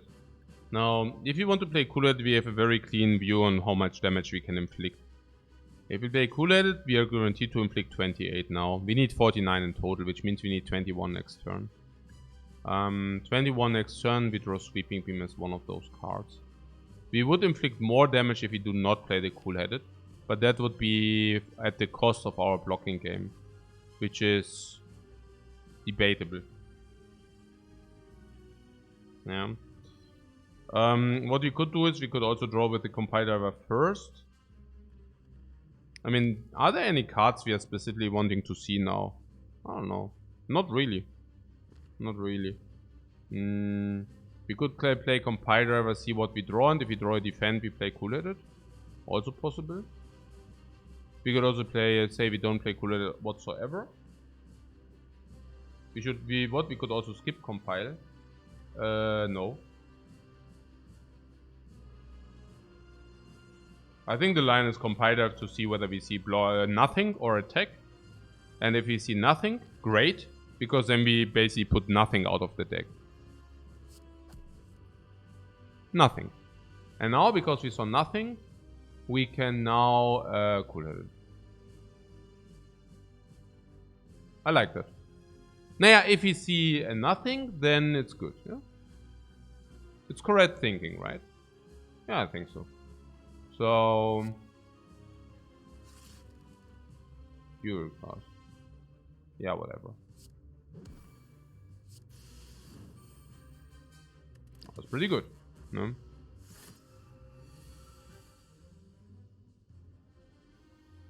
You understand that we don't have many blanks in the dude. So if you basically draw into a blank, it makes much more sense to play the Frost if you see the blank. But if you see an attack card, it means we are more likely to brick the next turn, so we have to play the attack.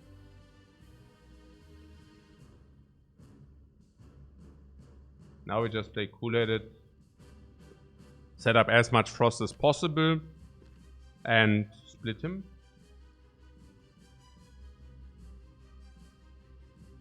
It doesn't really matter how we do it.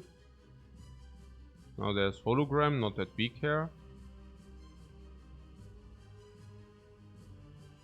Now we just play bias cognition in the next draw. It's pretty obvious, right?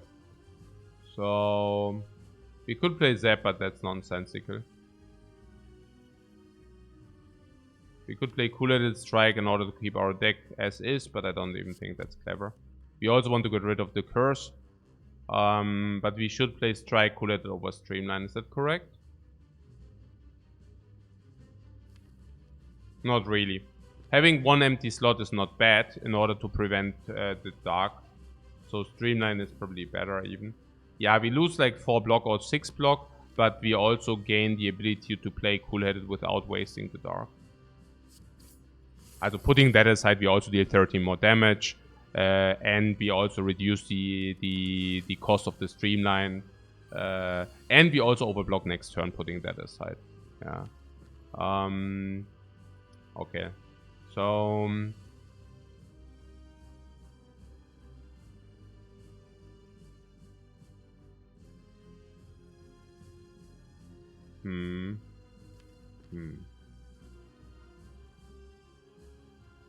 Okay. Defend, Compile Drive, Defend is a possible line. Then we also shuffle the deck into faster bias cognition.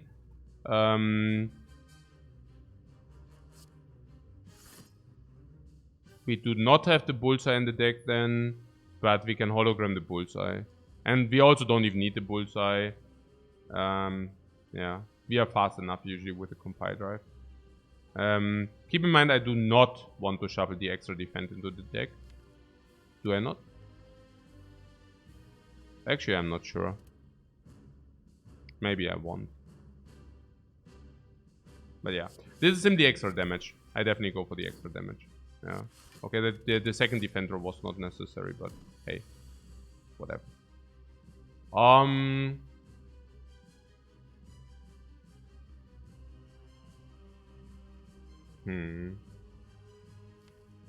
What a sad story.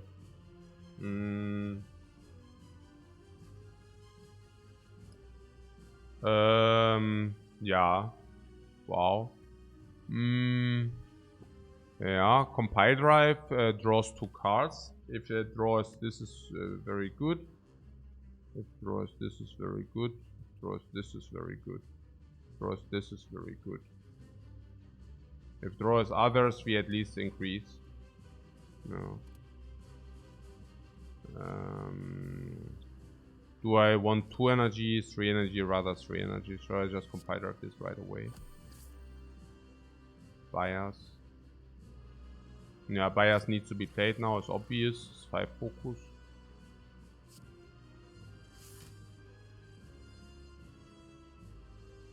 Ah, like this. I don't want to do this. This grows enough.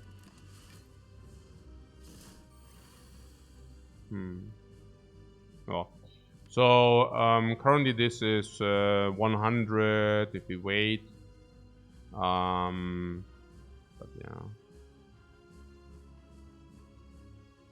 I think we just take cool at it, and then we deal the damage in between.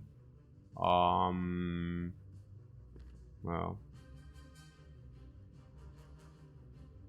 Yeah, block, compile drive, hologram. It's tricky. You think we should keep the dark as much as possible. Yeah, there's also nothing which speaks against it. Because we always have the ability to evoke this, so we are not in risk of anything. And yeah, no, also, absolutely. And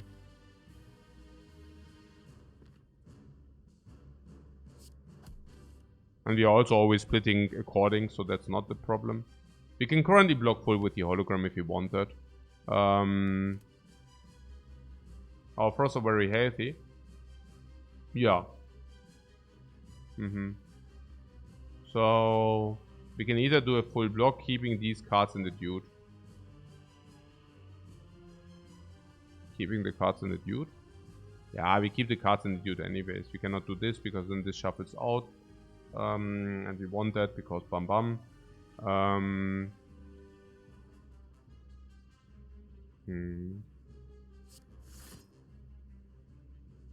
Alright, we could take 3 damage in order to have the hologram in the deck.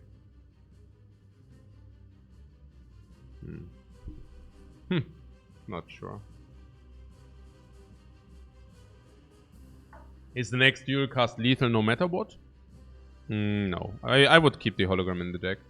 Hologram gives bullseye, hologram gives dual cast.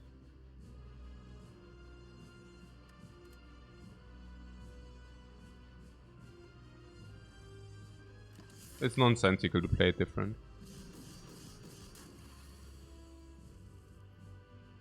I mean, of course, if you draw the hologram as the first card, it's not very appealing, but hey. Also, what about the streamline? Streamline, as a rebound, streamline guarantees.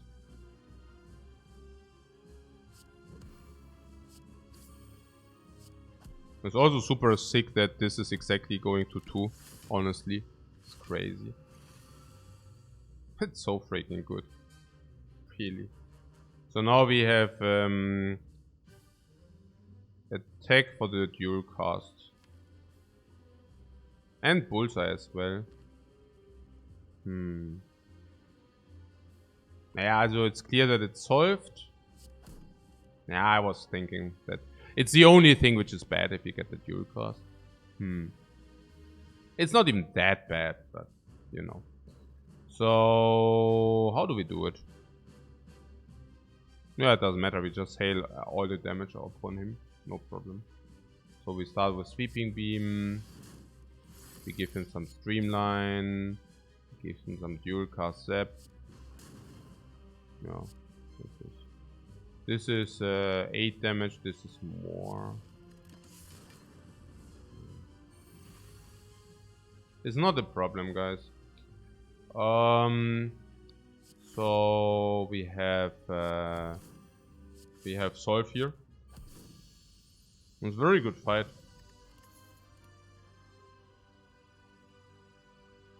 Core search bias cognition. Also we have core search bias cognition. We have that already.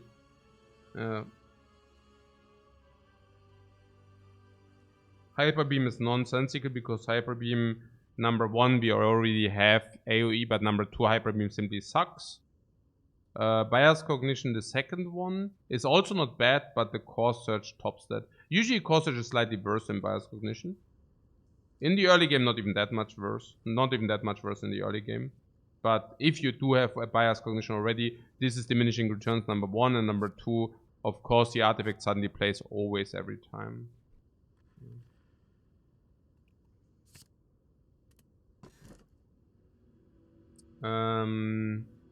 Yeah. See you after the break, guys. This is a tough one as well. Because with the Sozu you take chip damage, you see that? So it's not even that insane. But yeah. The Pogbox is interesting, yeah, we will see.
Was machen wir jetzt?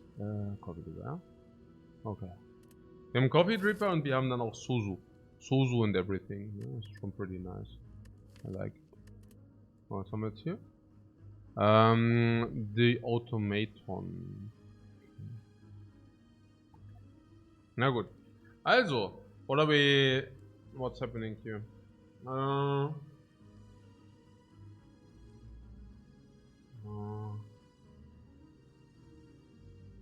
Yeah, with the energy we also have here, unceasing top, ne?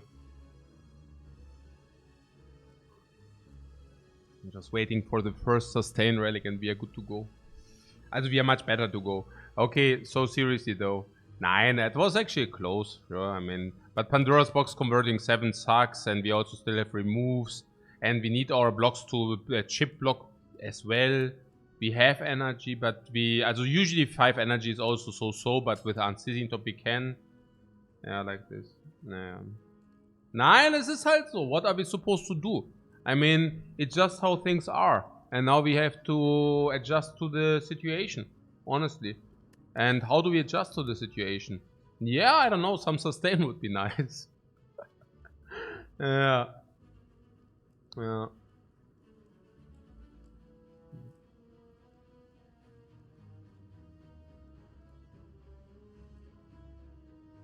How often does the top play with so much draw? Naja, also the concern about too much energy is that you cannot play cards. If the top doesn't play, then our energy plays. And the key is really weird because do you want to take the key and then what? And then you eat the curse or what? I mean... Oh.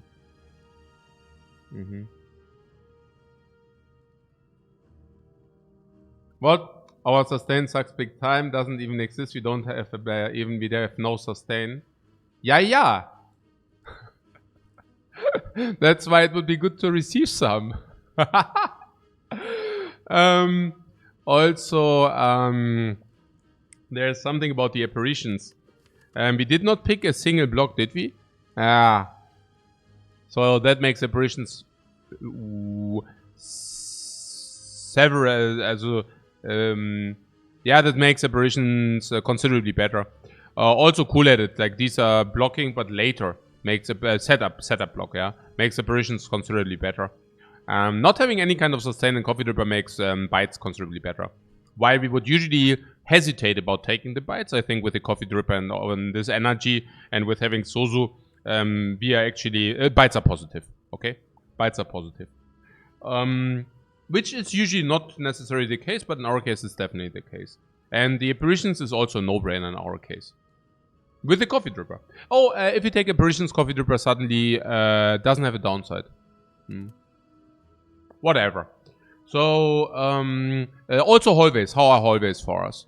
Super bad, yeah? Because hallways, we don't have considerably good block, and if chip damage, then we take chip damage big time, and then we cry. Yep.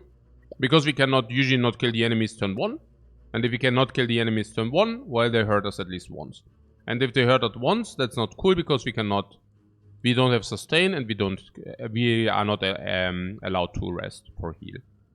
So, we would like to skip some hallways if possible. And that is when the Juzu bracelet comes in.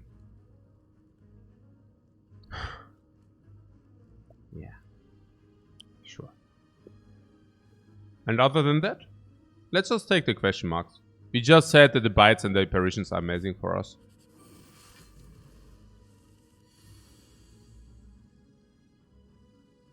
Yeah. This sand really sucks.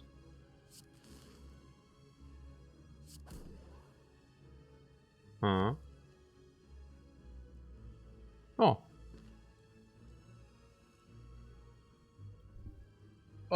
Do you want to use the dual cast for this? No way, right? This will grow bigger. Okay, this is a very bad hand.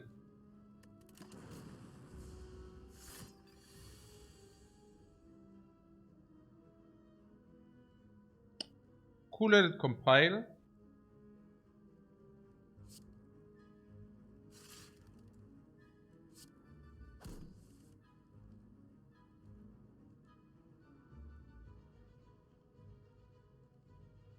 It wouldn't be a bad hand with Pandora's box.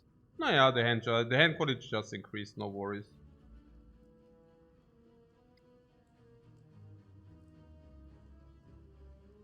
Compile again. I think bias cognition solves.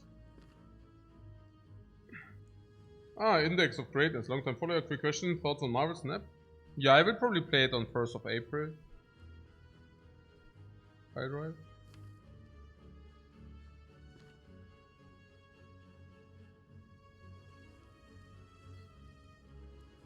I'm not even kidding. No, that came across a little bit.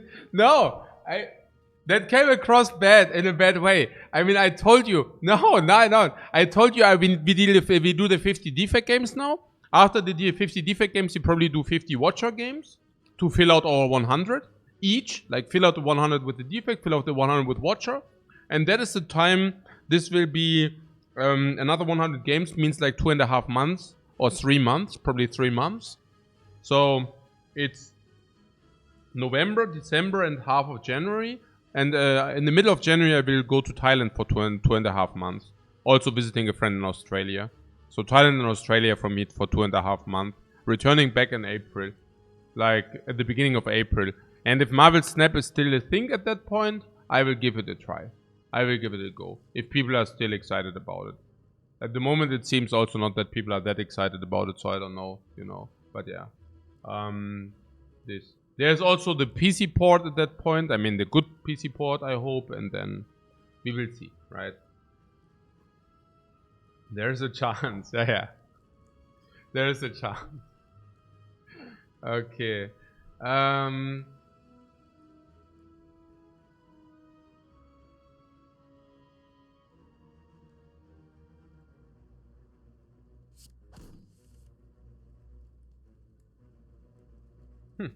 Bias Cognition without the core search.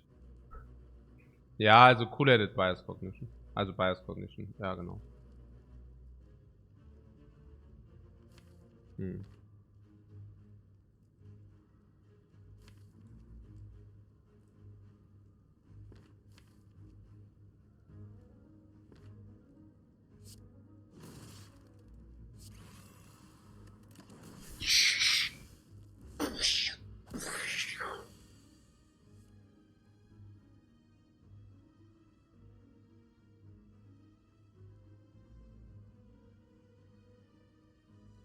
Also Bias Cognition was clear. I played cool-headed.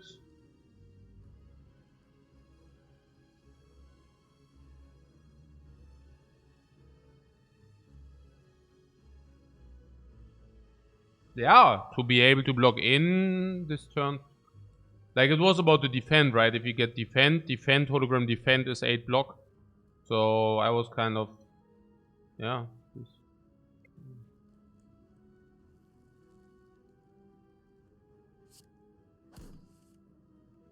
Yeah, this would be full block.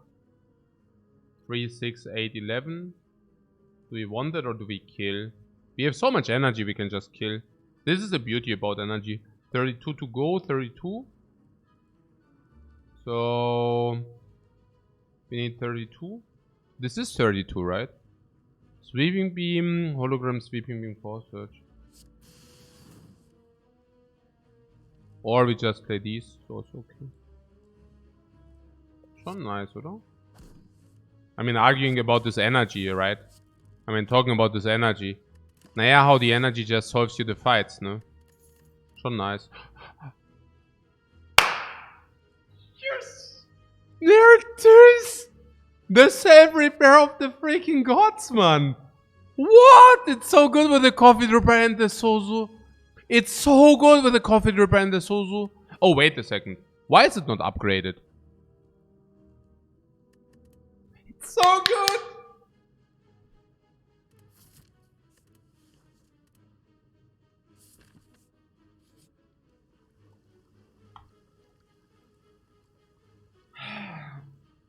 Gah!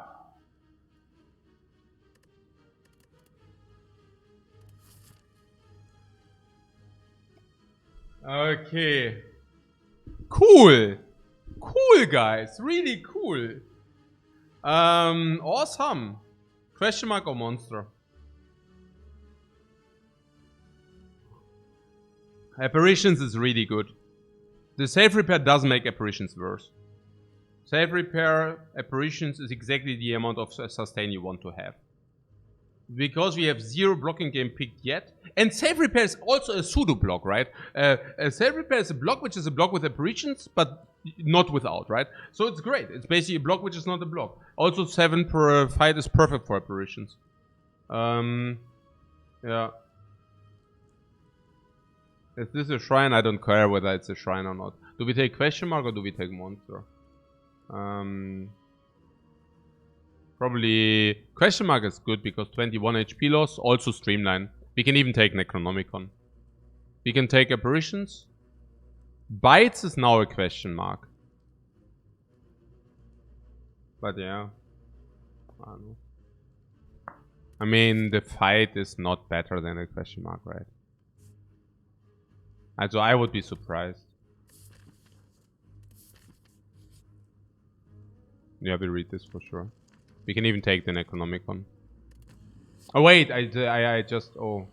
Actually, I'm not so sure, but I think we take... Yeah, I actually... Okay.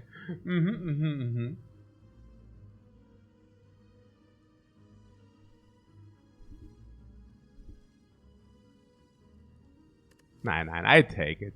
I take it. It's a double streamline after all. It's the double streamline after all. So, okay. Curse is minus, okay? Curse is minus curse. Okay. So, minus curse. But, plus 15 damage. And the draw is not worth the 15, so this has to be positive. Putting aside all the things we can put into the dude. And now we can take bites.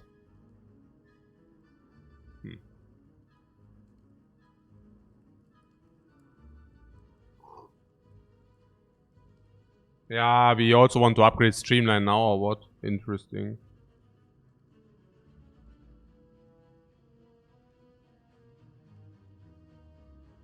I thought we go to question marks to gain HP.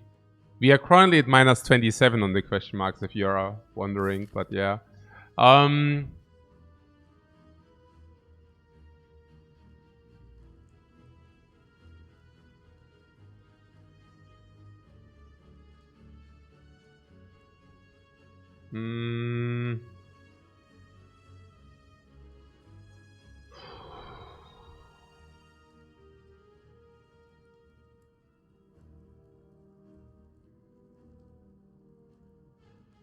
Okay, can we just very quickly talk about these fights here? About the slavers. This is not helpful. This is not really helpful. This is depends, but not really helpful, not really helpful, not really helpful. So, we can burst down one. We can burst one down, but it will take a while if we don't have Streamline. There are also a lot of setups and a lot of blocks which are not really blocking in. We will take so much damage against the slavers, it's unfathomable. And turn 2, we might also usually we are good turn 2, but if we break turn 2, it's it can be disastrous. What about the Book of Stepping? I think usually we are good. We have a lot of energy. Our blocking game is still not clean / non-existent.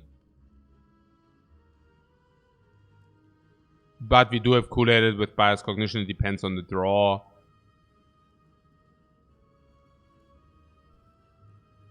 The Lord of Gremlins.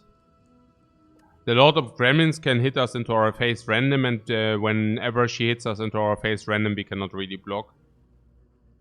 Against Lord of Gremlins we have damage though, but and Sweeping Beam, we can put Sweeping Beam on top. We have a lot of energy, and a lot of energy does help.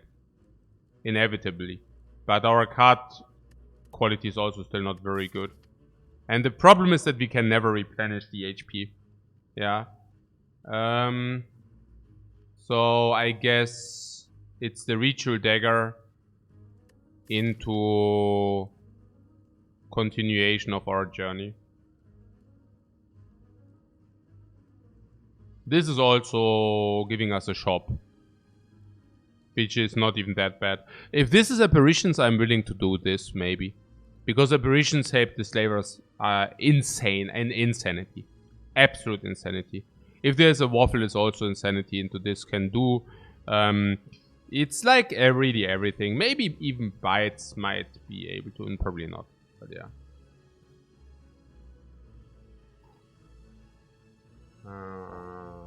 You really dislike the dagger here. What?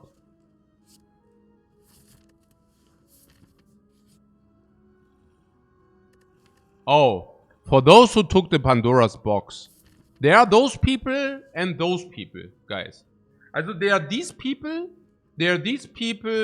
who take the Pandora's box, and then there are also the gamers who do not.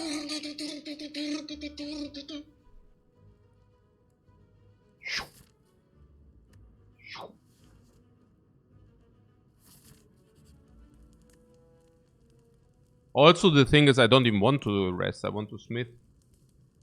So what do we smith? We can smith 10 damage. But whenever we have this, we already deal a lot. Or we can smith the dagger. 10 damage is around...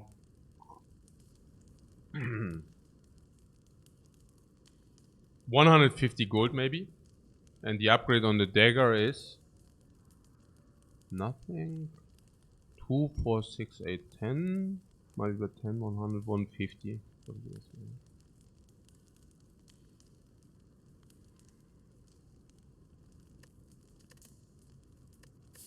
It depends whether we need... Also, the fire burning elite is nonsense. That was already nonsensical. Why would we do this now? Yeah, because we just upgrade all our base cards. So, what about the base cards upgrade? The base cards upgrade is probably... Also, if this is... it's, for example, plus 10 HP. And we gain more damage from the strike. So, this will probably make up for the burn. Yeah. And the defense, it will also make up for the burn. So, this is as difficult as this was, probably. What, are we strong enough to smith safe repair? To smith safe repair, strong enough. Safe repair is just a garbage upgrade, why would we do that? Also either we feel strong, then we upgrade the dagger, or we don't feel strong, then we upgrade the streamline. What are we what are you guys talking about, the safe repair? Where does that come from? So hey Tronka, welcome back, man. Okay. So, Tesparius says you got an 8-hour timeout yesterday, I think. Chat is on spot on, man. You're really tracking everything. Very good. So, really, Insect could be in the shop. Yeah, it could be. What? Stop chat shaming. No, I think you're freaking spot on. That you remember all that stuff is crazily cool. So, about the streamline. The thing is, the streamline upgrade doesn't even play full. There are times where we actually skip the streamline. Is that correct?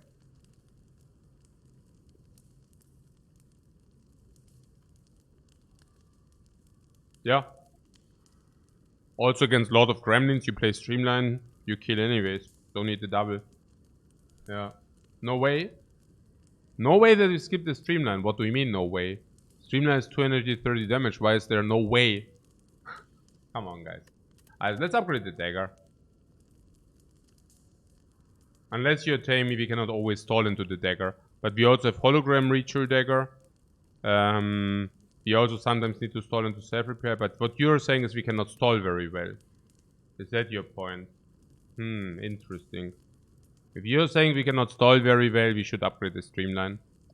Well. But why do you... No, now we are able to stall.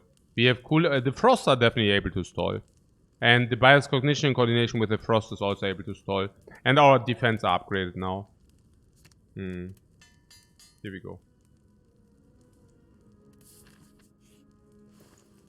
Oh. Did you just get the leg? That was weird. So the pellets. The pellets is 1, 2 power. 2 power. Oh, pellets cognition. 1 to power pellets cognition. 1 to power pellets cognition. 1 to power pellets cognition.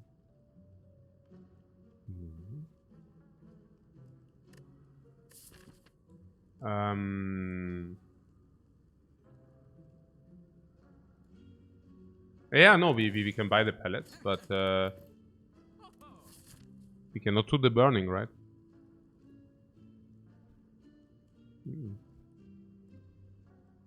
Fire is 150 gold here, and arena cannot be here.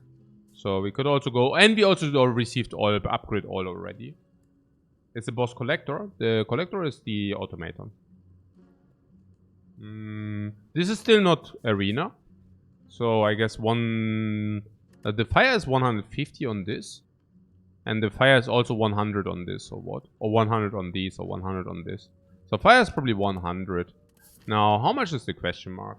Is the question mark 100? There are a lot of garbage question marks.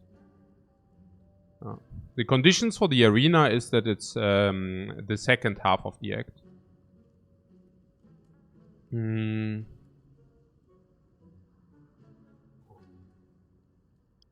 What purple spirit can eat up core search? Maybe.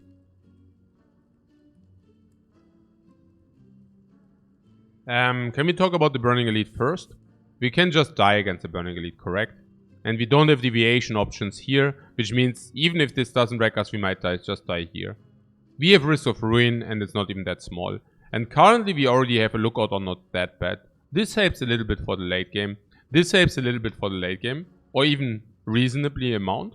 This can help for the late game, depending on what we receive. Pellet Spire's Cognition is a late game help. Dagger is a late game help because Spear Shield. So yes, let's go here. Upgrade Streamline. Upgrade is 100. What are coming close? Red Mask Slavers are coming close. Red Mask Slavers is 300 minus the heat. So let's make it 200 delta. The 2 which transforms 2 is garbage now. The 1 which transforms 2 is garbage now. Yep. That is very interesting. That is very, very interesting. Keep in mind, Streamline upgrade was also bad if you find some Thunder or Meteor Strike, because then we also do not always play the Thunder. Yeah. What? Pellets are 3 strength though. Oh. But only if you draw your power turn 1. You would take the 3 strengths. Usually 3 strengths is not great, right? But you're a true... Also it's correct, we would have taken it. But it would have not been... No, we would take the strength, but do you really think it's so insane? It's not so bad with our loadout. Yeah, it would be 100 gold for sure. Yeah, it would be 150, sure. But there are also negative question marks. Yeah, we go to the... yeah, oder? We also want to take out variants. Or did you want to go to the question mark? I thought that apparitions are much worse now. Because we got some self-repair, I don't know. No. Oh. Let's take the powers.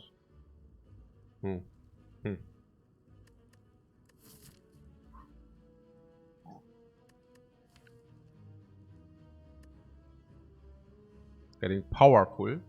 Oh yeah, we need to take power now, right? Power is double upgraded. I see what you're saying.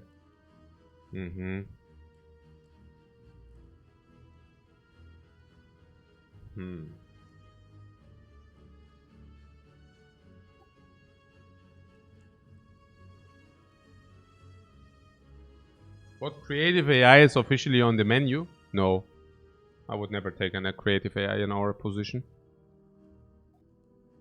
You see capacitor? You mean with a focus, or why? Or because it also plays free? Because we can stall the frost? Because, yeah, I mean, do we take a power or what? We always take a power, right? The skim is also worse because of dudes. Yeah. We also have the Necronomicon, so this is worse. Do we have a big attack? We have Doom Gloom, though. There's Doom Gloom as well. You don't know? You also see a self-repair. Yeah, but that would be the second self-repair. I don't know. It would be okay if you say we are dying now. But are we not also being able to take the easiest path? Hallway. Is it a second hallway? It's still an easy hallway, guys. Not kidding. The bracelet is heavier. Heaviest working bracelet, man. What? 1, 2, 3, 4, 5, 6, 7. If this bracelet, I've never seen a bracelet working so freaking hard. Never. Okay. So, I find it funny that you completely deviate your eyes away from the doom gloom. That is interesting. Can we at least talk about it? Let's do. So, the doom gloom is an average positive card, yeah? Okay. So, because we start with the dark orb, it's still average. Average positive, average, whatever. And now it plays twice. That is probably a surplus of 2 energy. It's like 2 upgrades on the Doom and Gloom. But since we also play the other thing sometimes, it's probably only 1.5 upgrades. And if you pick another 2 energy or more attack, it's probably only a 1 upgrade. So it's a 1 upgrade. Now what about Capacitor?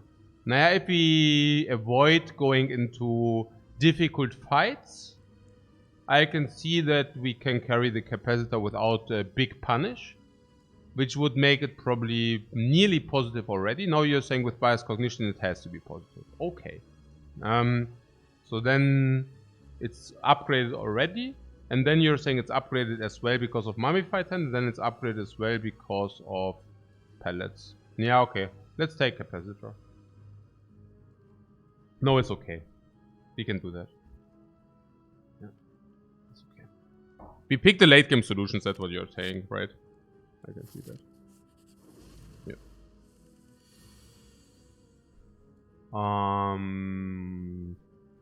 Let's prepare. What a garbage hand again. Can this garbage hand stop, please? I emptied the hand, right? Yeah, I think so. Yeah.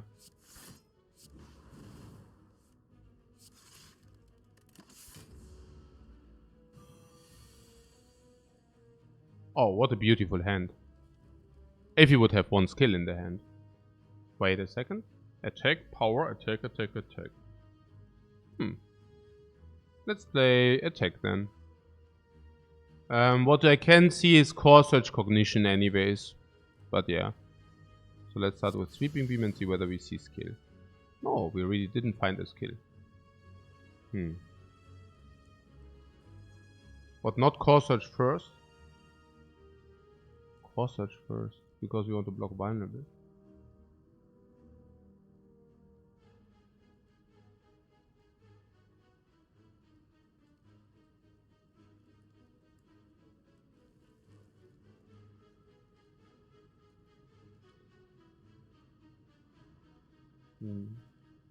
We most likely pellet the vulnerable anyways, you say? Do we?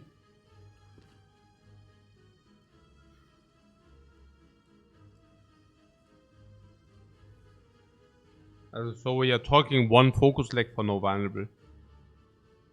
I think I like that. Anything on top or nothing? Probably nothing.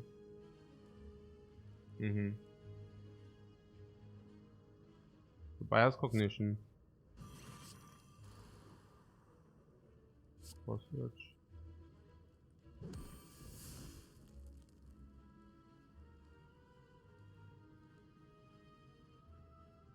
Wait, what?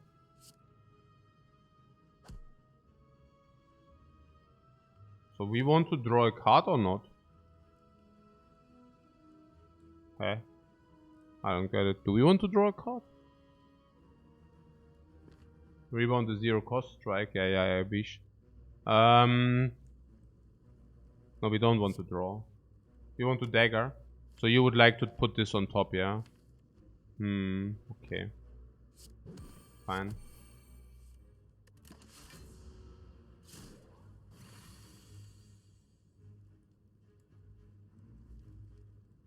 So we would like to dagger.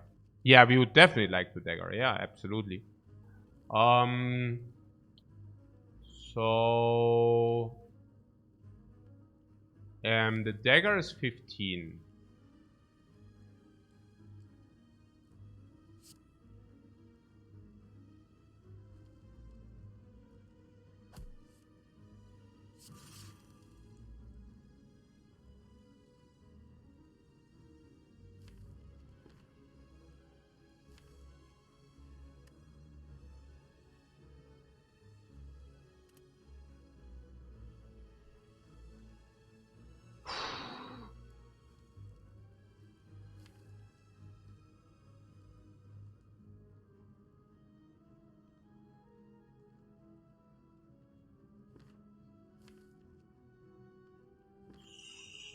So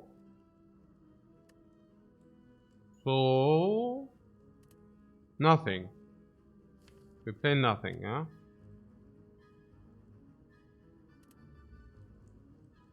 Nothing.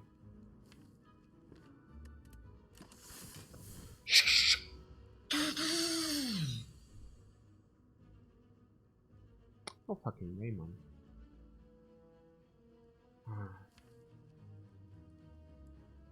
Hold on to sweeping being positive. Yeah, positive how? I mean, my idea is we need to ensure that we can play these two. Chat was right. Yeah, surely. Surely it was right. No, surely it is correct to enable ourselves the double compile drive. No? But yeah, whatever.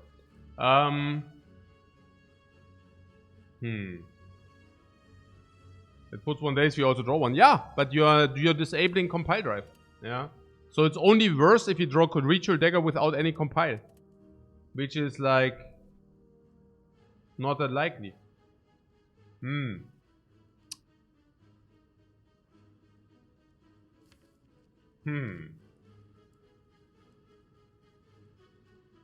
So I play Zap block.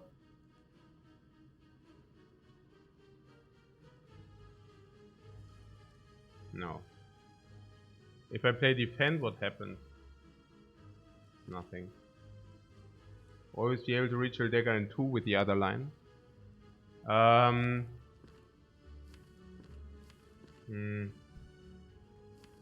Yeah.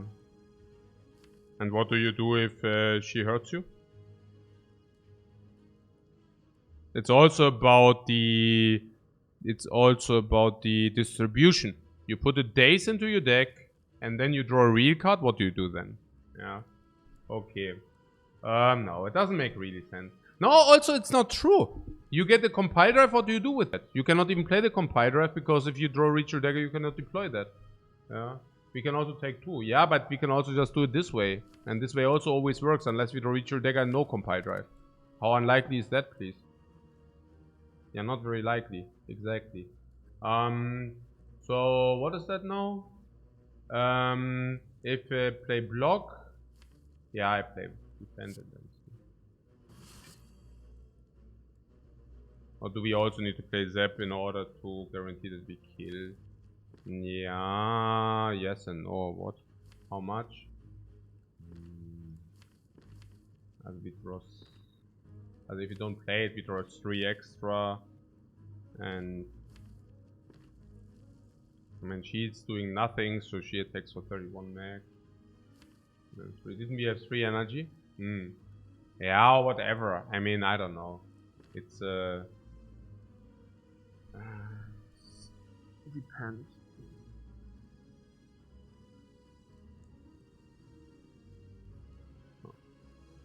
Even taking 2 is already worse. I don't know what we are talking about. What is the likelihood that this happens? It's so low. And if you take 2 every time it does not, it doesn't make sense, huh? Like it's, I don't even know. And there are certainly some draws which you missed. Where you put the daze into your deck and you draw some garbage and then suddenly you have the daze in the garbage. It doesn't make sense. I would be, I don't know. It's, I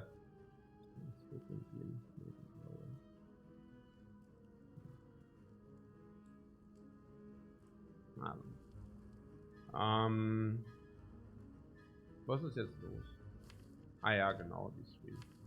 Ja, there are no 3 blanks. 1 blank. 2 blank, 3 blank is blocked. But we could also play Zap.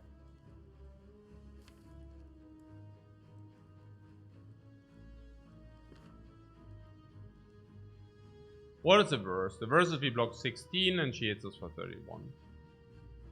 We don't want that. Yeah. About 16, yeah, okay. Oh, good.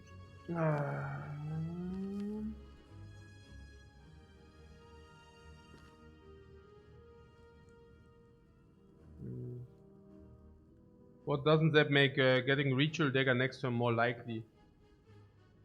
Zap making get your Ritual Dagger more likely? No. Less likely. Because if you play Zap, then you'd put a daze.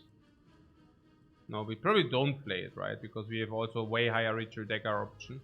And if she attacks for low, we never have a problem. If she attacks for big, we also don't have a problem. Right. But you draw twice as much. Yeah, I wish. I wish. Okay, so she attacks low, which is good for us. So now we can store more. Good play. Well played, guys. Well played. Okay. So, compile drive or defend first. Compile drive first.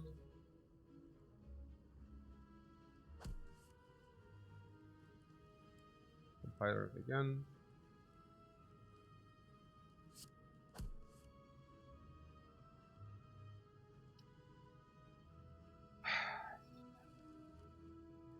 Now we can take 2 in order to upgrade this thing very often. Half of the cases.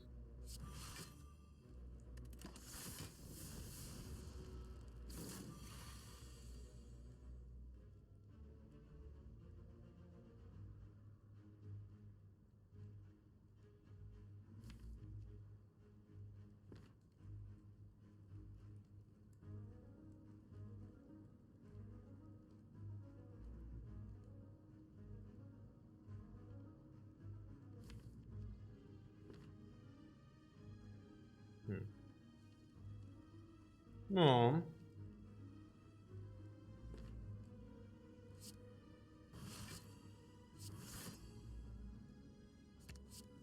So now we can take 1, or we can put 1 more daze into the deck.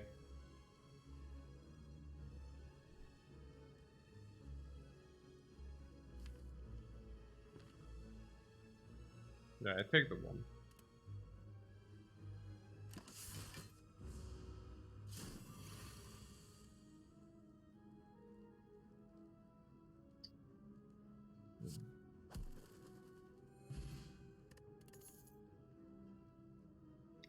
Stupid.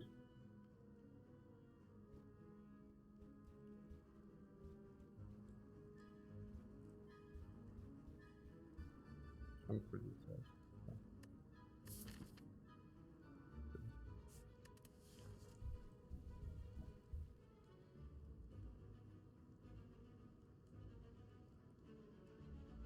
Pat says just kill it. Yeah, you're a little bit behind, man.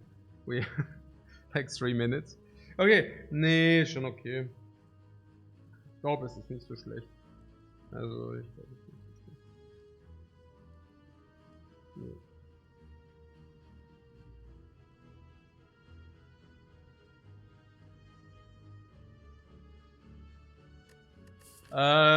The Elite fight?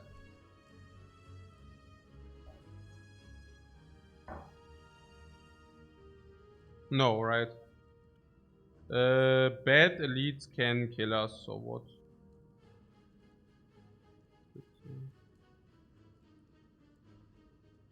Do you think we ever take 30 against slavers? You don't think so, or like? I mean, it's also some here, no? Also, Gremlin can sometimes stupid. Also, yeah.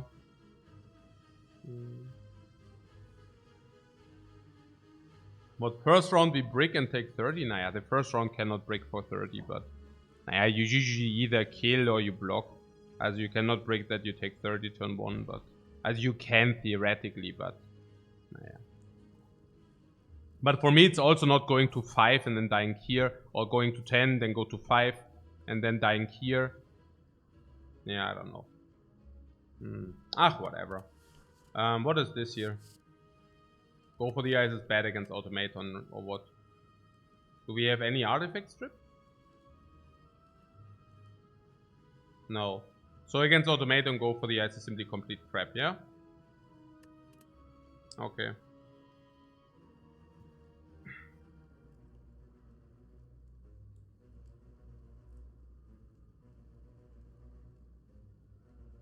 We have 1 bullseye. Yeah, okay.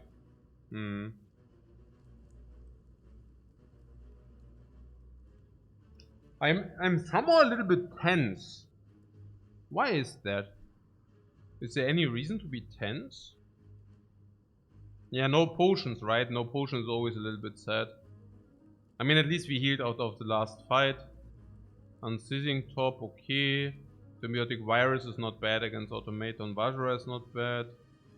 Necronomicon, naja. Necronomicon against Automaton, the Dark Op thing could have been good. We cancel out the garbage and we can set up. Against Automaton? Naja, against Automaton we have power. We have 5 focus. And we have 5 slots, maybe 6.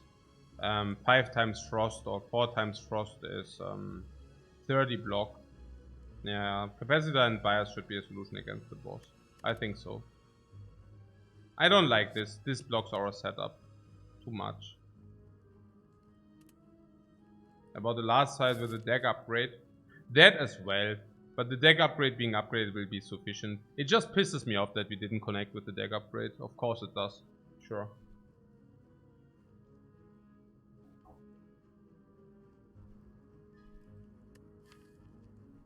So, against the slavers. Yeah, against the slavers you can of course have a bad draw. These 5 do kill us, for example. Or some other examples. Even if we play 1 block, we still take nearly lethal and then we die, maybe. There are some things which simply are not good for us. Against the Gremlin, if she attacks us for 33, we might die if we don't draw like block in that turn and stuff like that. It's not very likely. However, it's like risk of ruin. It's risk of ruin, however. In the 5 percentile. Yeah, in the 5 percentile. Against slavers is more. Against slavers like 10-15% probably risk of ruin. Against Gremlin is certainly still around 5. Against Book of Stepping it might be 5, I don't know. It's so pretty risky. I'm not even sure whether we benefit if we lose a lot of life and then this might kill us, for example. I don't know. I much rather like to take something like this. Rebound Streamline.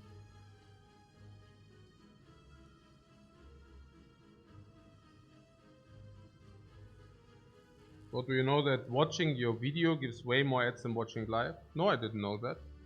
How comes in the video you have ads? I never have. Maybe use ad block. I never have. I mean, or maybe because I'm logged in or what. I don't know. No, I didn't know that.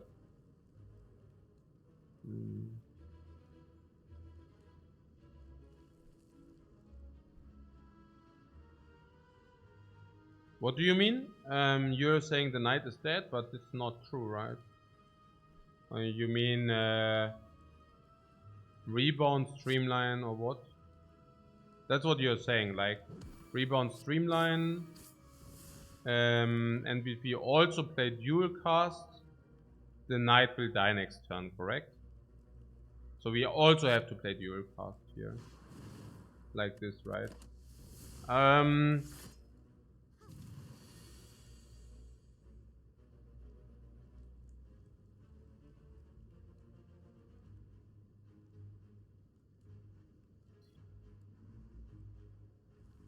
What, you don't have ad block? Live is basically no ads. Videos like 1 minute every 50 minutes or so. Yeah, I don't know. Can I disable that?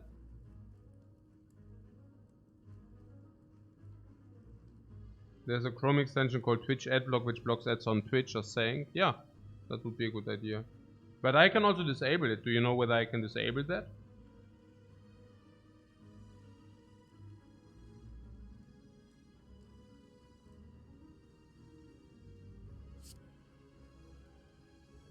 I cannot.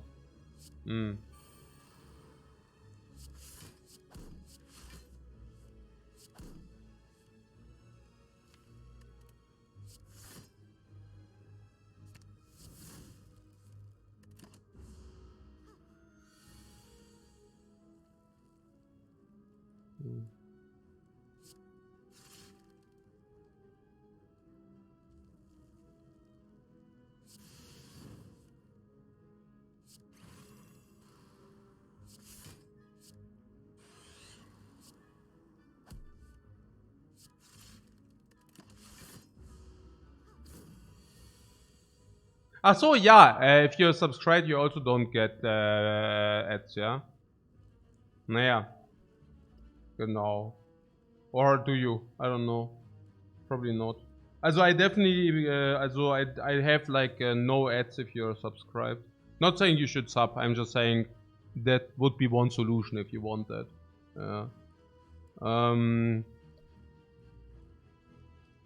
So this.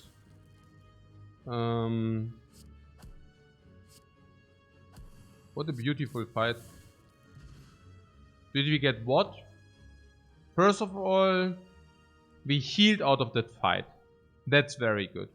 We healed a lot out of that fight. That's very, very good. I mean, like 7 HP, it's nearly like a campfire. Not exactly, but you know, I mean, if you cannot rest at campfires, it's nearly like a campfire. It's not bad. I love it. I really love it. That was very cool. So, what else? Deck upgrade. Massive. Absolutely massive. What else? Yeah. Gold and card choice. And the card choice sucks. Why do the card choices suck so much?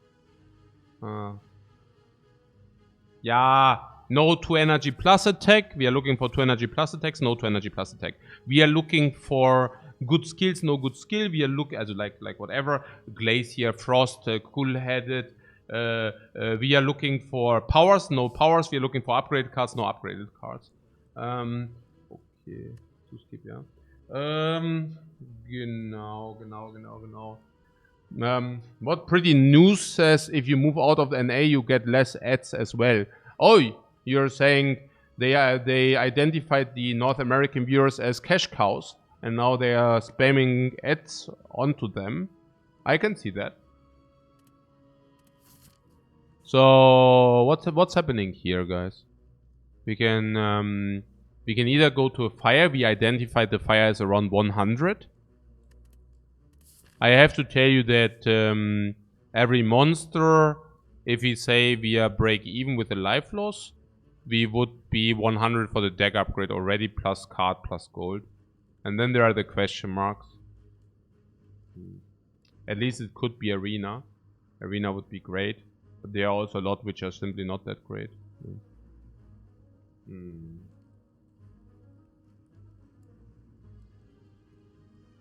What is deck not good in a 27 card deck yet?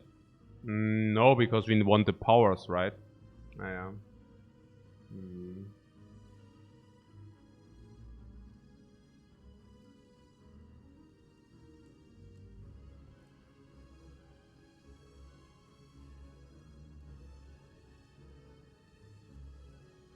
We still would take apparitions. But yeah. If we draw like 10 cards a turn, this deck gets good relatively quick. Already turn 2. Naja, we take the chip damage turn 1. We don't want the block later. We want the block early. Not...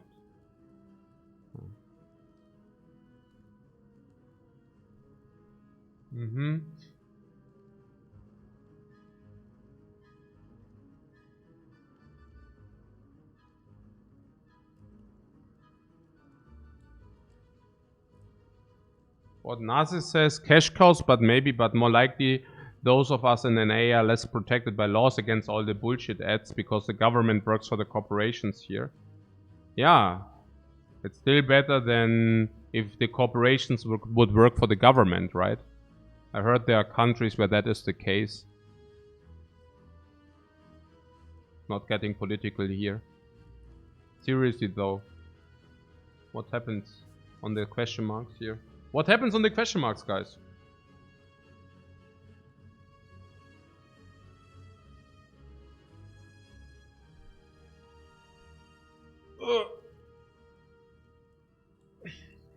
What Redbeard says? No, it's much better if the corporations work for the government. Yeah, then you need to relocate, my friend. Then you need to relocate to the land of the social credit scores. Okay, so here, question mark. It's just like a huge delta. There could be red mask bandits, then it's infinitely better than the hallway, yeah? Also infinitely, but yeah. Then there is Then there are the arena. Yeah, I mean, we said mutagens would be strength. Arena would be great, but some said the cursed idol would really suck. What was about apparitions? I'm not so sure whether apparitions are really that great, honestly. I'm not convinced. You have a take?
What? The words for the bling in the country and then also social credit to score USA and all that stuff.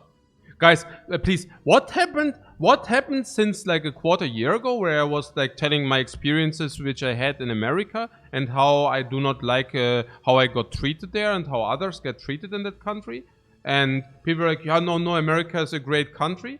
And now I'm basically cooled off a little bit, decided I will never go to America again because I think it sucks. But I also decided to not talk about it too much because I wouldn't know why. Yeah, I think we talked about it already too much and now you're trash talking it and I need to defend it. What the hell? What happened, guys? This is a wrong world here. Like, holy crap, man. What chat just wants to contradict me? Yeah, like literally, what the hell, man? Yeah, you're not satisfied if I trash talk this country. You're not satisfied if I defend the country. What the hell, man? Yeah. Yeah, okay, that's weird. It's like nearly as Twitch chat would consist out of more than one person. Interesting. Okay, cool. So, yeah, maybe it's also about the hours. Yeah, who knows? Okay, so good. Nation. Also, you're Unity. You're one person. You're Unity. I see. I'm currently having like okay, we need to analyze it, right? What are the most possible question marks? And then we divide them by the output. No, let's ask about the hallway. Do you think we will lose HP in the hallway fight? So we have 5 energy, that's a lot. We have 1 strength, right? So partly we can smash 1 directly. Sometimes we can also smash, sometimes with Streamline, sometimes with Ritual Dagger. So partly we can one-shot. Partly we just take a lot of damage. But we have upgraded blocks. Actually, we don't take that much. Naya, our Avocado, for example, we probably gain back what we lose. But that these are upgraded is a blessing. And we also have front load focus, which is also a blessing. Yeah. So, you are saying the Knight and Cleric was a friendly hallway. Yeah, look, the birds are not that much worse. We have Sweeping Beam to reduce the birds. We have Hologram to retrieve it back. This is kill, this is kill. I think probably Avocado and the plant are the most difficult ones. Avocado just can kill, can die turn 1. Can it? Also yeah, absolutely, but rather unlikely. So we might take... Yeah, we might lose life in that encounter. Against the Snakebite, we might lose life. But it's also not that much, because we cancel out Frail against the plant as much as against the Avocado. So, honestly, I think in average we do not take damage. In average we probably heal out of the hallway. So, how much is it? Dagger upgrade, 100 gold, 15 gold and card reward. Powers and attacks 2+, I appreciate it. I would say 180 gold every hallway we take. 150 if you do not set up the dagger perfect, okay? Yeah, 150 probably. So now the question marks fires is worse, so question marks compete with 150. Red Mask Bandits.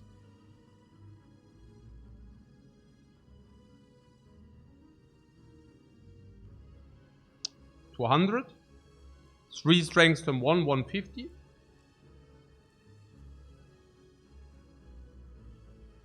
Arena. 500. So Arena is the outlayer, yeah? Apparitions, I'm not even sure how good apparitions are for us. So Arena is the outlayer. For plus, it's like 3 hallways. Is it like 3 hallways? Maybe it's more. Maybe it's like 4 hallways. But yeah. The Golden Idol is -1 hallway though. It's basically also 0, but it's actually -1. So it's 2. Also it's 300 gold punish, whereas the Arena is 300 gold up. Yeah? So it's very break even. And then there are a lot of events which are just worse than 150. Yeah.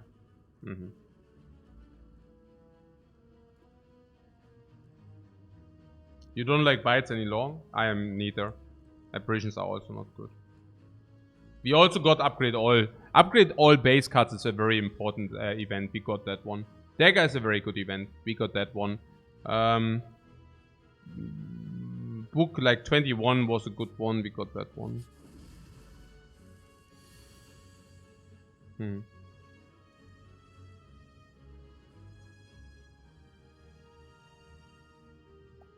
This rebound streamline is happening surprisingly often. Yeah. Okay. Streamline is 0 energy 21. I would actually like to have access to that. We can cause such this. It's so insane actually. Yeah. Do you want 0 energy 21 on top? Yeah, of course. So, do we want to kill the bird? No, if you draw the dagger, we would like to. Oh! We can actually smoke the Chosen. Let's smoke the Chosen.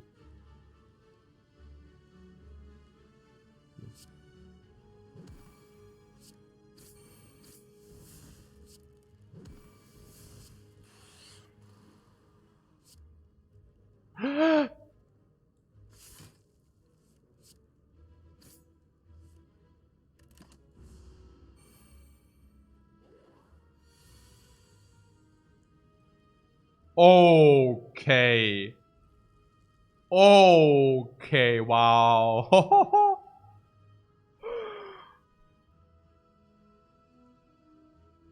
What a combo. Huh. What a combo. Ja, Hologram Bias Cognition, oder?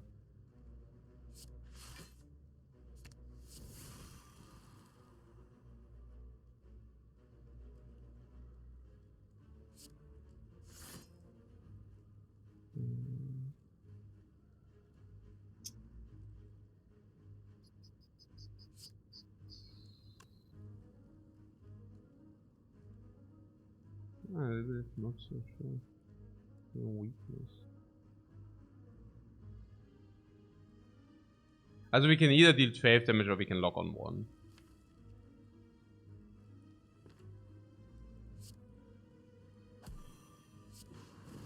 This is better, yeah?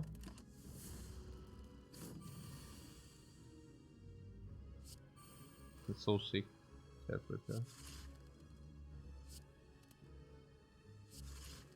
Yep.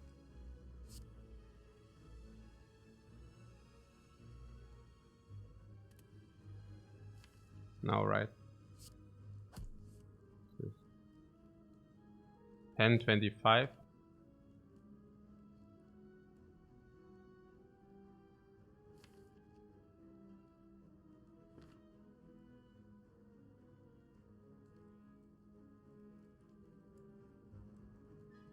We play Zap.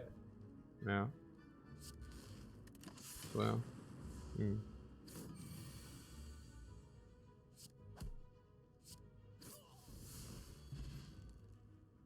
Yeah, so we healed 7. This was basically exactly projection. It was insane. +7. Now we have 14 HP to use here. If you want to have projection, we have now 14 HP to go. Oh, upgraded. Oh, I'm a sucker for upgraded cards.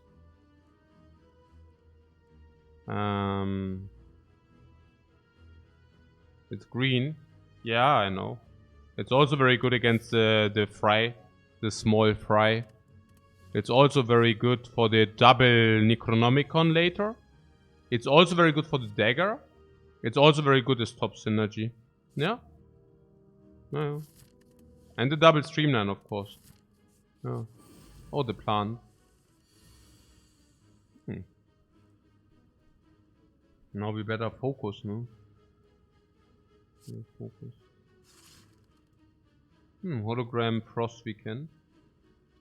If you want. But I do the compiler first. Oh no, we draw all our block, man. No. Oh yeah. Yeah, so let's get one frost, no? I do this in case we draw the dude. Not this dude. The bias cognition dude.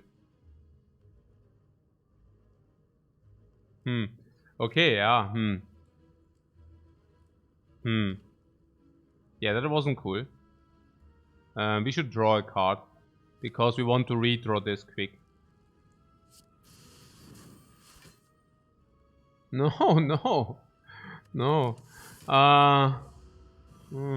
Oh yeah, yes. And skill, right? We also got a skill. We did get the skill, right?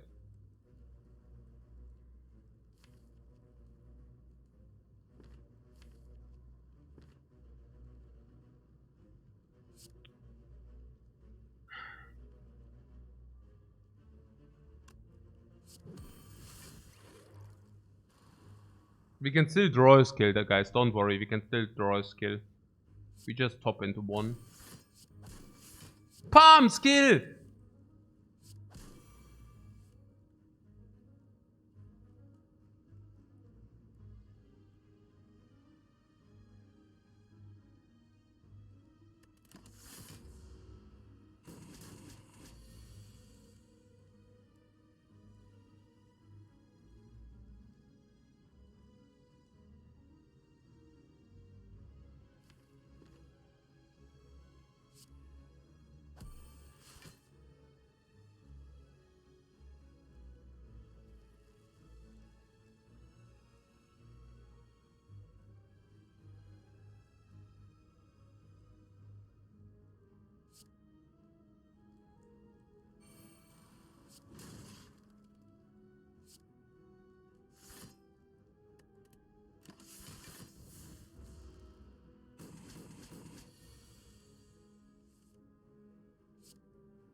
Not bad. Not bad, right? Not bad. We did good. We did the fights without losing HP. We gained HP in the fights, as projected. As projected, guys. So do you see an attack for 2 more? No. Do you see green cards? No. But do we see a power? Yes. The power of the gods. Static discharge.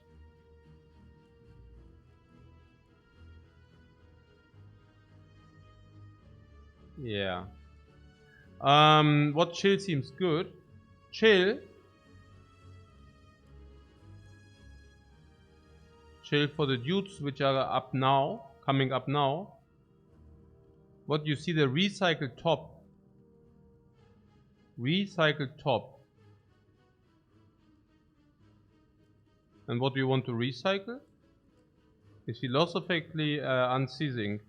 And what is if there's no escape from the curse? Do you see a letter opener? No. Also there's no... Yeah. You like chill with the top? Yeah, I also like chill with the top. The recycle is simply sucky, no? I just need to make up my mind how bad the recycle is. We also have upgraded base cards, so it sucks even harder. But what is exactly up with this recycle? Nothing, right? Yeah, that's what I thought. So yeah, cool. Also, what did recycle perform well last time with the top? The recycle is not even a top card. I don't know why you would think such a thing. Also, what happens if you top into recycle? Yeah, you lose 1 energy, that's right.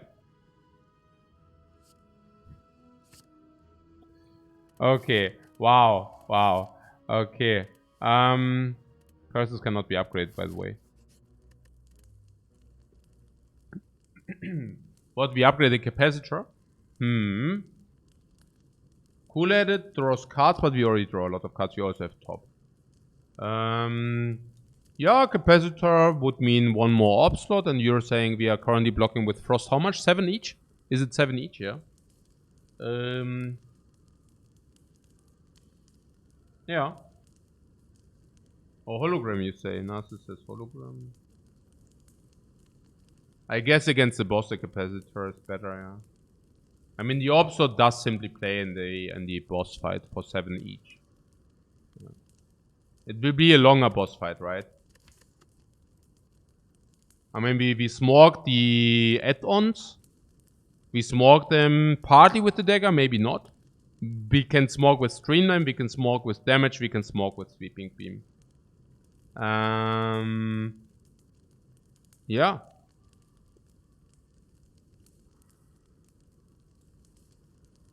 Six frost means you can basically chill forever. Yeah, do we have the ability to generate 6 frosts? Yeah, pretty much. I'm also not in the hologram camp. I think hologram sucks. Why would you upgrade hologram? Is it that important? You can also skip hologram if you don't think it's important, no?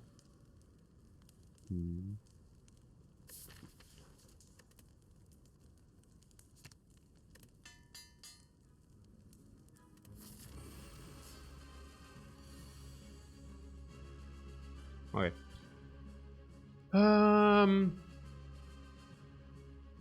The question is whether we want to ditch the Reacher Dagger or not. Are we winning? You mean this fight? Seriously? Yeah, of course. Oh, what do you mean? No? Also, here the Reacher Dagger. Also my intuitive idea would be to just ditch it.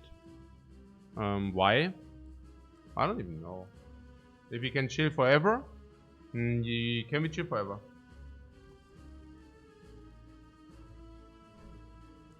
You're saying yes. We can chill forever. Okay. If you say we can chill forever, sure.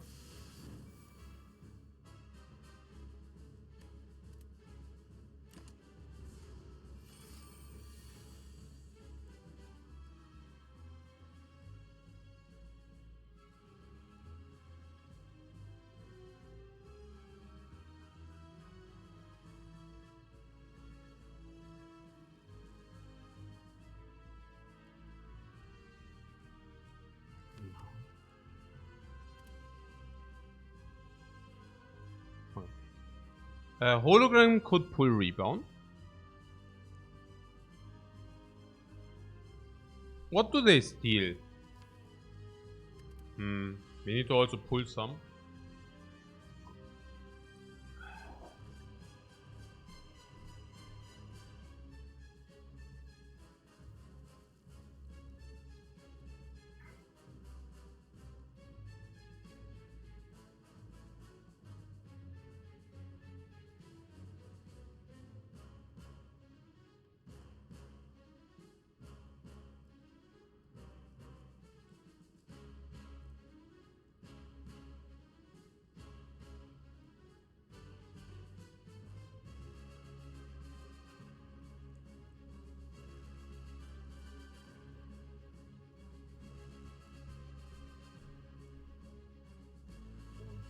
We have a lot of energy, yeah?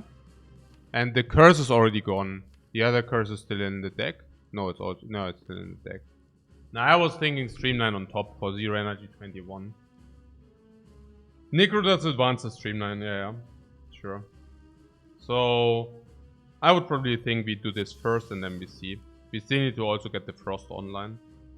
What do we see here? Nothing yet. We did really get 0 blocks yet. Interesting. Yeah, we could do the sweeping beam thing again if you want. But it costs the... Weird. So yeah, they steal after rarity. So bias cognition is the first steal, and then they steal some uncommon. Which is fine, because we want them to steal that. Okay. So maybe streamline... Not even the most advisable. It's funny that we are taking damage here. We also want to do the chill, right, with capacitor. So there are some reasons or some arguments to not kill them. It's also 2 energy 40, 1 energy 10 each. Yeah. Okay. Maybe we just play... What, hologram on what? What the hell? What the hell? I don't see it. I think hologram sweeping beam, yeah. Or keeping hologram. Actually, I would keep hologram. Probably just keep the hologram. So we are prepared to streamline this, right? So we compile driver this. I'm actually willing to keep the hologram. Hologram is a good card. Why would you use it now?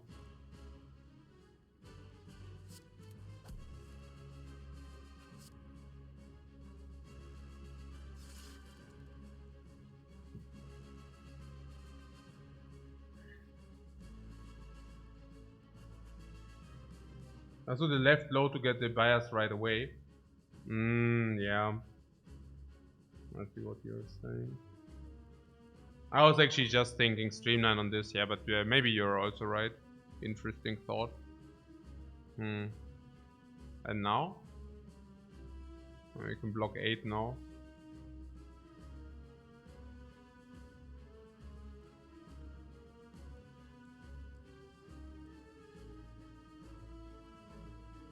Block 8, deal 10. Bring it to 26. Maybe yes, because the Dark Orb also can kill this then. Probably defend and strike is legit. Defend bullseye is probably the most legit, I like that. Then this can kill this. We are currently dealing what then? We are basically losing 20 damage for 8 block. So yeah.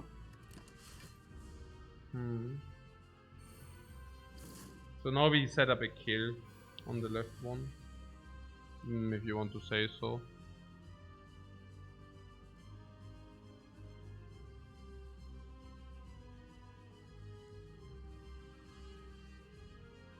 Eight, 28.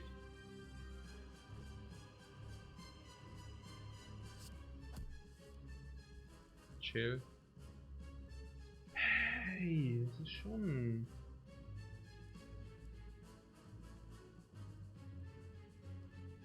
I attacked, right? Attack, power skill. You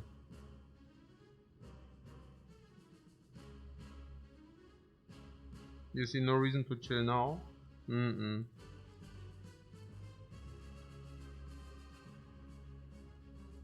Attack. Player skill. To get it out of the deck. It's not a bad card. Blocks.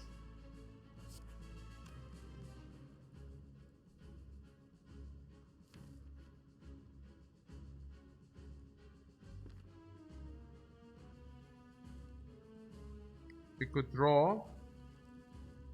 Yeah.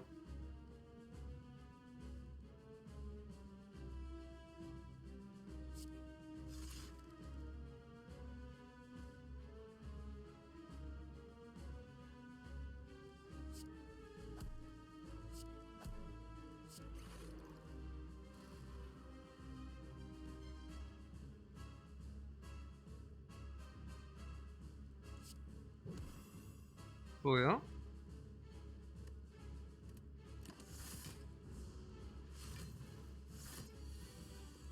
The Dark Orb for the boss? Yeah, I don't know about Dark Orb for the boss, but And this is pretty obvious here, I feel. So this compiler is also... Oh, the defense? In the deck or not? Not really, right? Defend in the deck is nonsensical.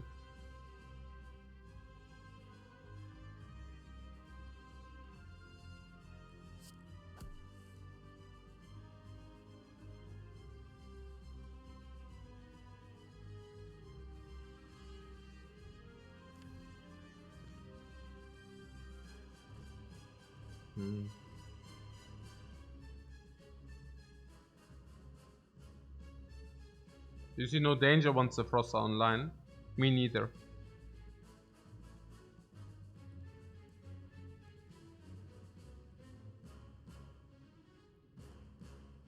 So we could kill this now, but we don't need to. We could also just yeah, strike, defend or what? 1422.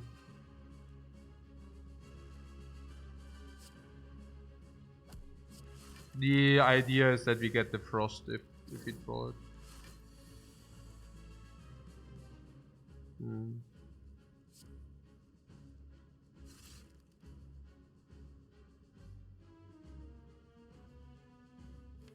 Now we basically have enough frost sozusagen.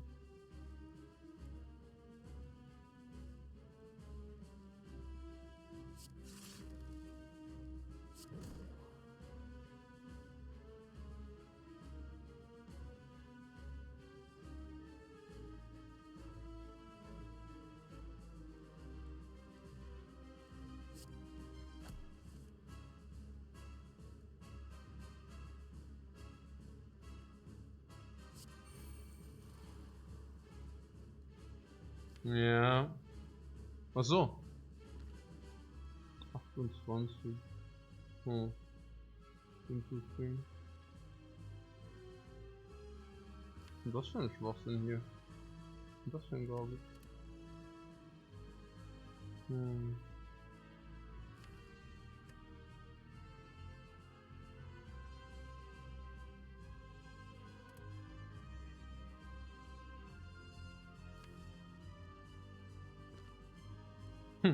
What a trash, man! What the hell? Was ist das für ein Blödsinn? Followed for Frost Orb? Ja, und the Self-Repair oder was? Ich weiß nicht. This is worst. There are defense? Yeah, right. I don't know.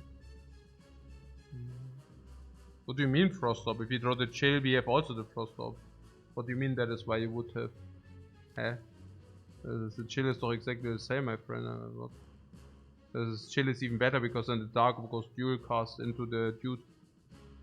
And we draw a card now to enable that we have the chill. So we have 35, we go to 12, but we have also full block. We have even rebound, we even have streamline. I'm not even sure whether we should play the dagger, honestly. This is also already 120, I wouldn't play the dagger, honestly. Doesn't make sense. Yeah. So we play the chill. We can even play the entire hand into curse or what? Rebound, streamline, attack, streamline. So halt, ne? What, not 100%? What? Ja, was? And if not, whatever. Who cares?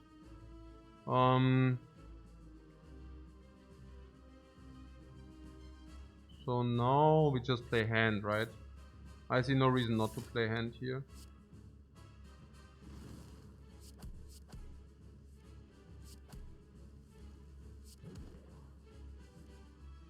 No. Just notice he doesn't stun at 20. No, on Ascension 20 you don't have a stun relief. No. So the dagger is 30.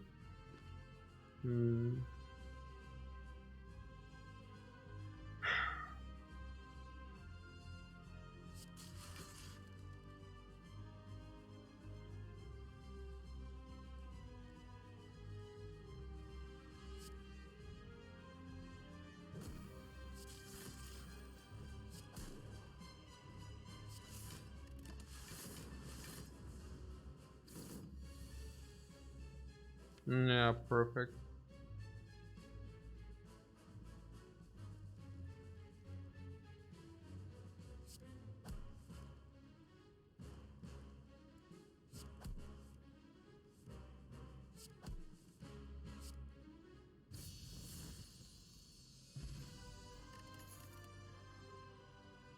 Yep.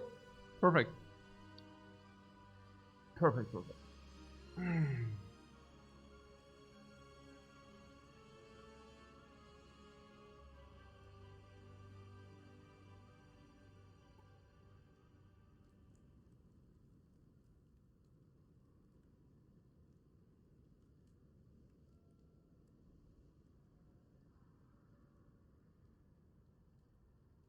What creative AI with 5 energy and mummified hand? Creative AI, you're saying you're playing not 3 energy, but you're saying you're making the point that the creative AI is 2 energy only now, yeah? So it's like a machine learning. It's a machine learning key, which is more expensive than a machine learning, but what does it give you? It gives you random powers. Are they better than random cards or worse? Yeah, worse. But they also reduce something in your hand. I mean, they cost, but they basically, you play them for free. Which basically makes them probably equivalent to a normal card. And so you're basically paying an expensive machine learning. Yeah, it's bad, right? They are better than random. Are they really better than random? Random? What do you mean better than random? Yeah, they are better than random, yeah. I mean, no, they are random. They are exactly as good as random. But, I mean, are they better than random cards from our deck? And I doubt they are that much better than random, but yeah.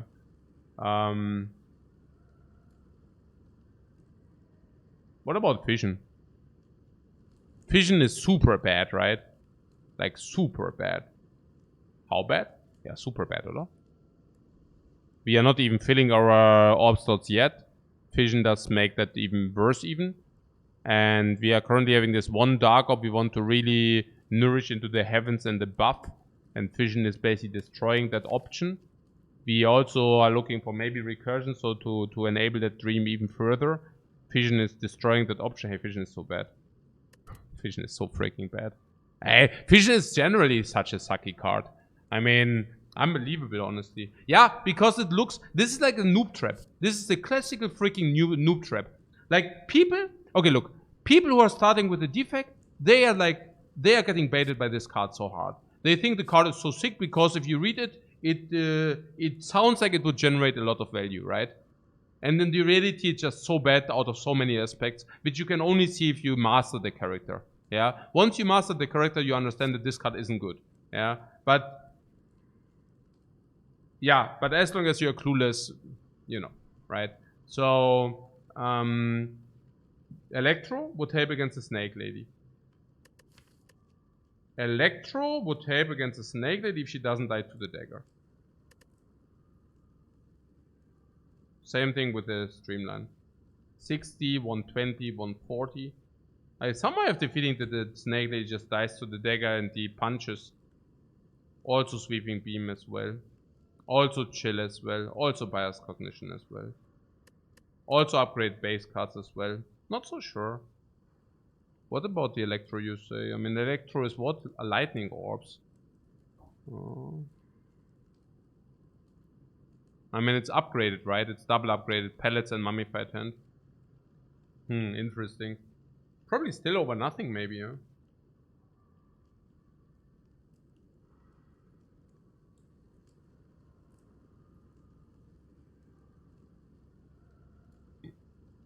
Here, what? Salt on creative AI. And what should the creative AI do for you? I don't get it.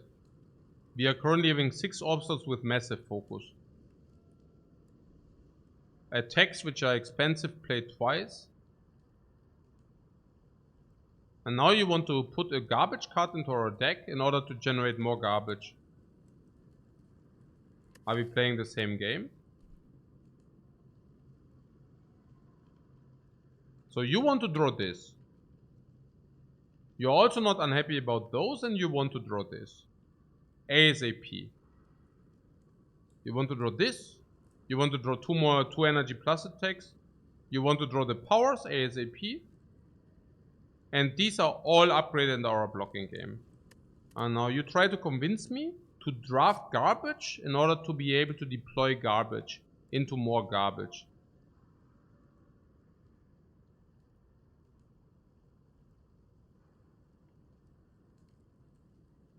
No.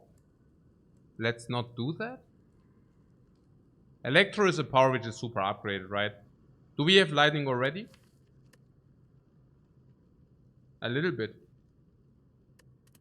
Does it help to draw with compile drivers? A little bit. Does it discount the card hand? A little bit. Does it work with the pellets? A little bit. Does it help against the snake lady? If our draw is garbage? Yeah. Sure.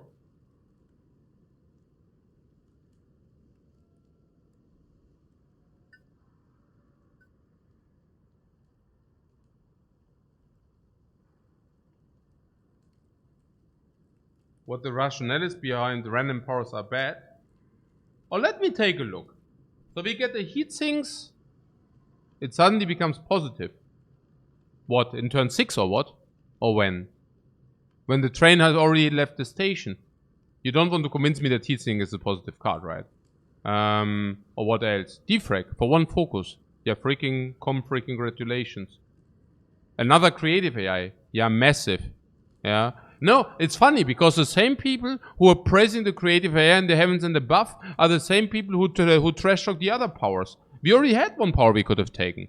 Yeah, the one that generates 1 lightning whenever we get hit into our face. Yeah, great. Wow. Ooh. Ooh-ha. Then there's a power which generates more lightnings if you play powers. Oh, massive. Bye-bye Dark Orb. Bye-bye Garbage. Bye-bye Frost Orbs. Are you kidding me? You don't really want to convince me that the powers on the defect are positive, do you? It's crazy. You're talking crazy. More electrodynamics or what? Before I draft creative AI into electrodynamics, I take the shortcut. I just pick electrodynamics. And also against a bird. What do you want to do against a bird? It's just basically super bad. This is nonsense, right? So what about the 6 slots on the 7? 7 each, right? Multiplied 6, so it's 40 block. Blocks any big heart attack. Yeah, we are basically covered there. Yeah, let's take the Electro.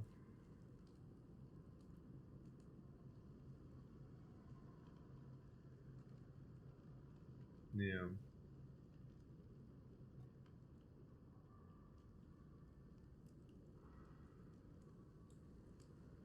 What Peter says into the bird being bad is nonsense, but other points are valid. What do you mean is nonsense? You mean because you deploy the creative AI against the bird anyways?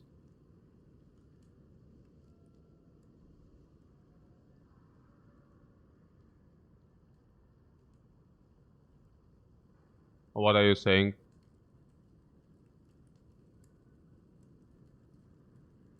Are we drunk today? Or... the AI just outscales the bird. Yeah, if you were stupid enough to play it, it will probably outscale the bird at some point if you receive the real cards, the suitable cards. Meanwhile, you get hit into your face.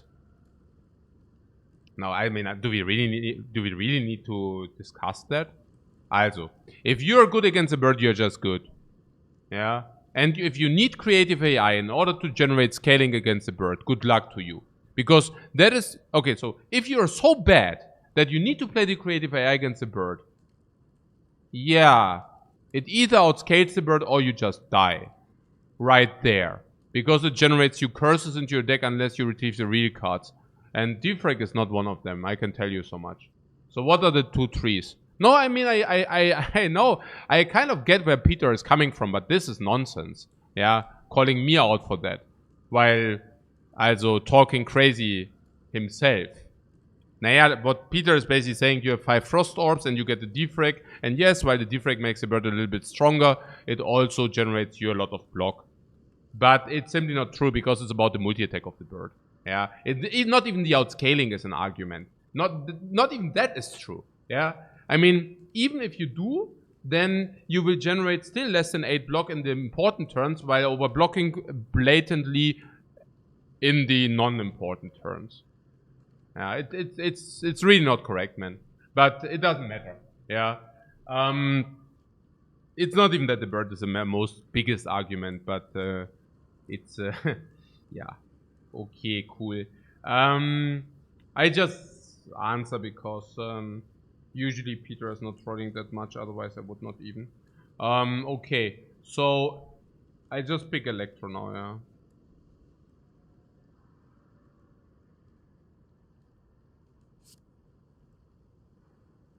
If you even need to pick it. Is that positive, the Electro? Probably it is, right? Probably. Oh.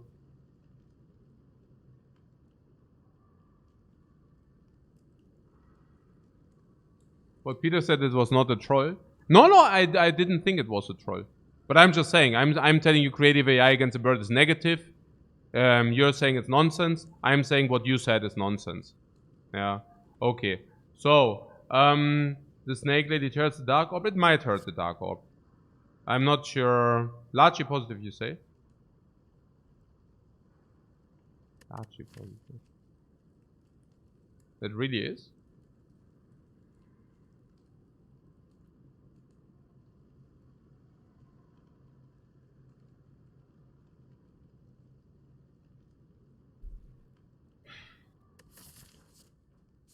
I'm really not sure. I'm really not sure about that. But yeah, I need a break anyways. So, think about this. Let's see. 6 energy, skip. Yeah, skipping nothing here. It's about the bell. For the curse. We have Astrid and Philosopher's Stone.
Also gut. We have different options. The first one being the Calling Bell. Can we talk about the Calling Bell? Calling Bell gives us relics we don't need and puts curses we do not want into our deck.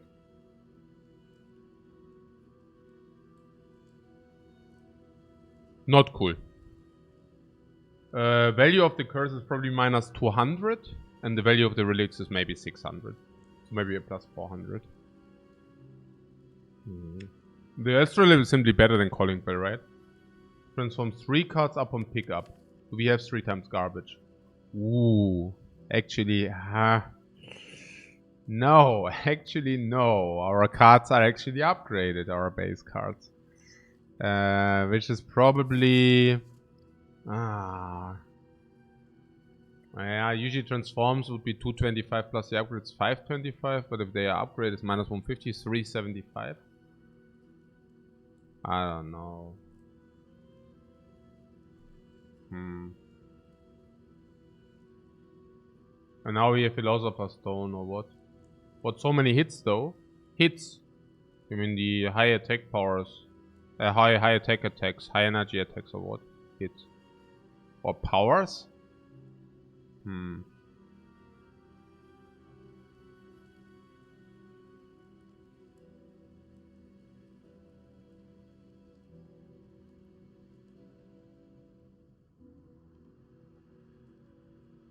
Philosopher's Stone. Why do you say Philosopher's Stone is not so? Because Philosopher's Stone without potions and no weak.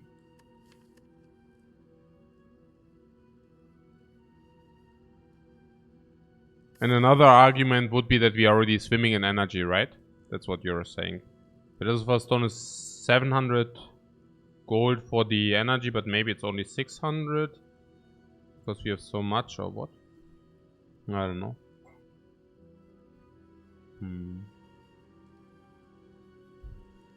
But we don't have garbage cards, so maybe it's really 700. Minus the downside, so probably 500 or what?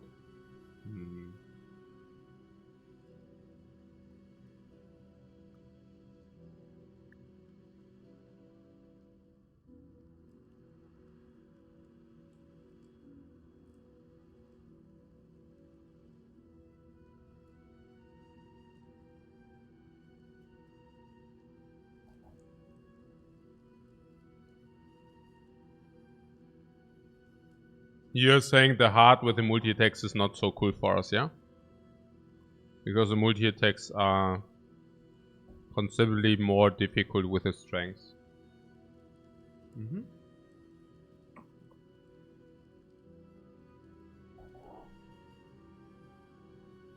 So you guys are saying we should take the bell because then the removes are also currently going into nowhere, right? The removes being strikes. So if we get a remove, we can also just remove a strike. Is that correct? I mean, we'll probably remove Zap, right? But yeah.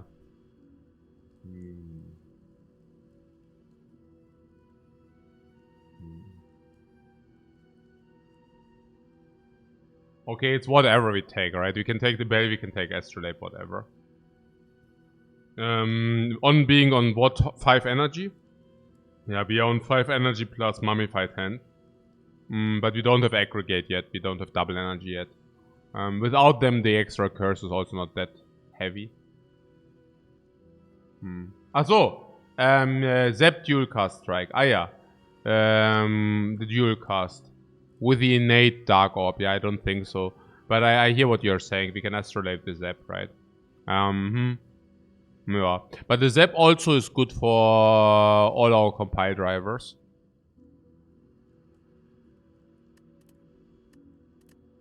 It's also good for the electrodynamics.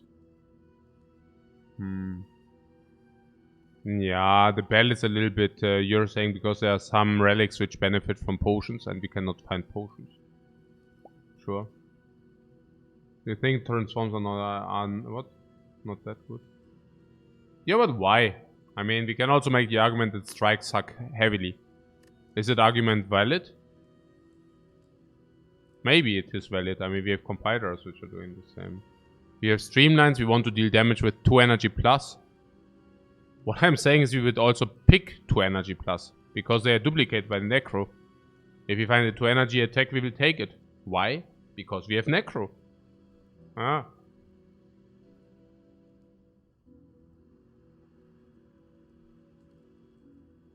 I'm currently really thinking about just transforming 3.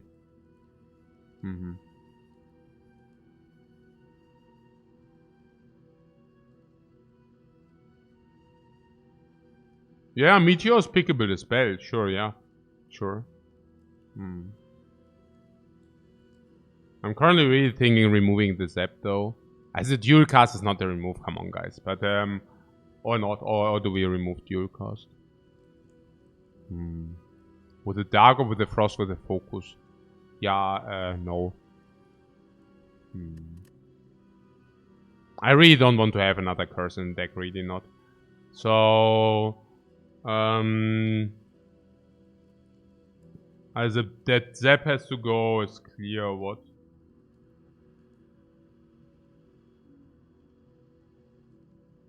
Zap strike. I don't know. I really don't. What do you think about Zap? We have vulnerable and we have 1 strength on the strikes. Me personally, I think Zap sucks, but hey. Yeah, it's probably bad, right? Even if it supports compile drivers. It's a really sad story to have Zap, really.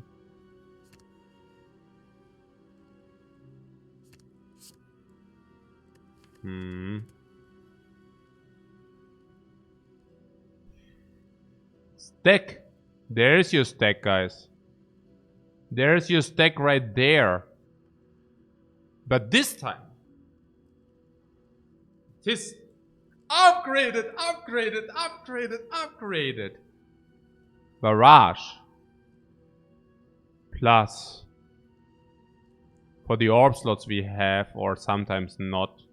Sometimes we have. Vajra as well. Beam Cell as well. Consume after Capacitor. Capacitors are a key thing here. Maybe get some runic capacitors, who knows. Barrage consume the Infamous combo. Wait for the runic. Oh. We actually have to do that. 15 gold, 163 is not cool. Okay. 163 does not buy a lot. If we go here, do we overlay money? 200? Guys. The layout we have here.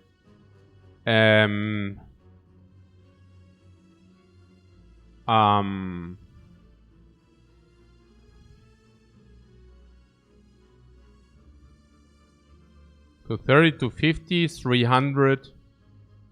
I would not go to the shop, no. The remove also does not even play. And we have too little money to go to the shop. This will also heal us and upgrade the dagger.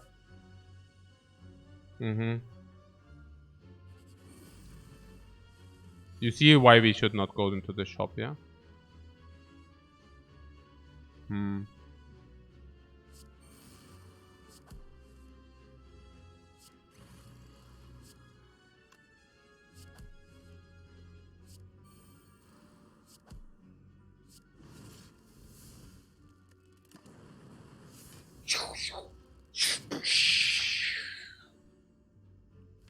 A dagger needs to be.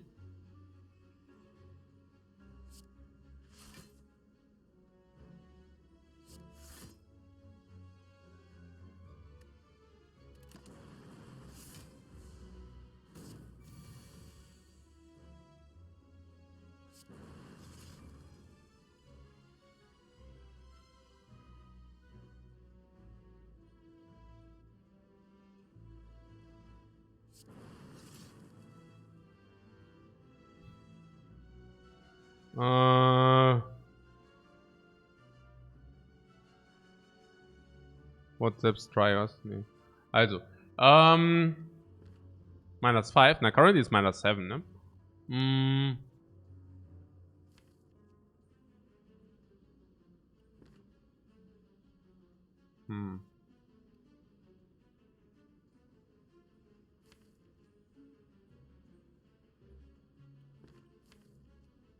Yeah, the hologram is also card draw.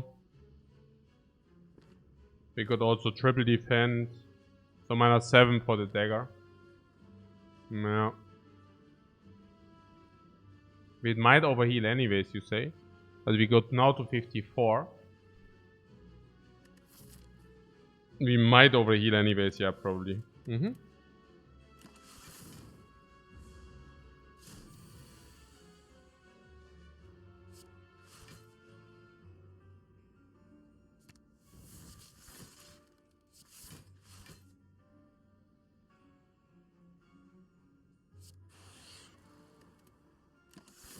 What? Oh? No, what? Everything fine?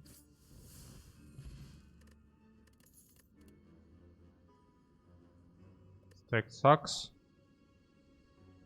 Blizzard sucks. Rebound sucks.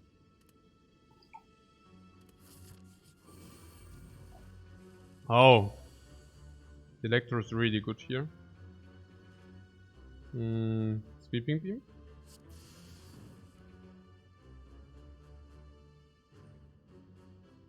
Compile drive, but dagger 41. Das ist schon annoying. So.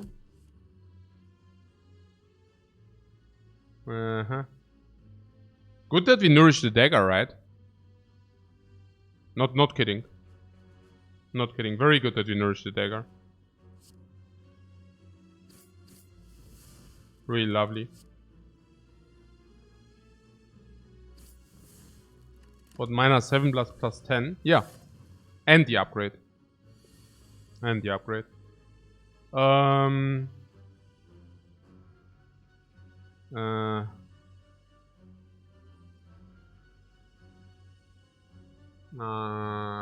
Okay.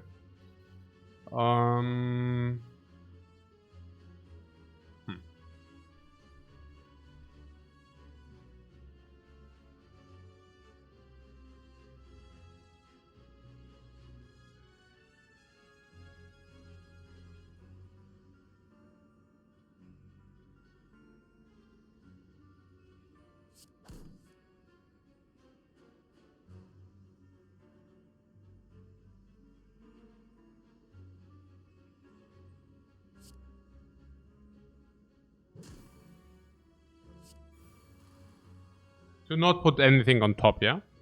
That was the play, to not put anything on top. Hey Jan, danke für den Raid, Mann. Ich hoffe, heute ist besser gelaufen als gestern. Ich habe irgendwas gehört. Okay. Aber danke für den Raid, Mann. Super appreciated. Okay, so. Was haben wir hier? Self repair already played.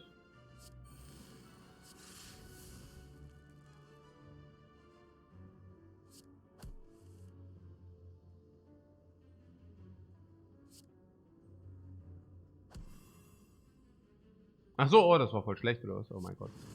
Ach, wobei, geht. Okay, I'm spewing a little bit. Okay, egal. Electro, guys. Electrodynamics. Okay, jetzt geht's ab, komm.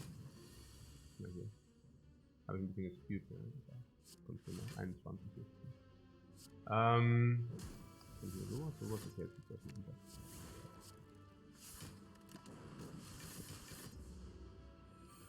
Oh, JJ made 15k, he killed everything today. Very good. Super geil.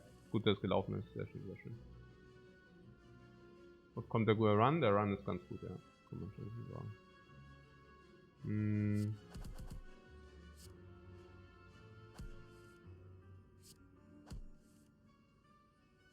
Haben wir jetzt hier Dagger? Ja, everything good. Ja, okay, so machen wir so.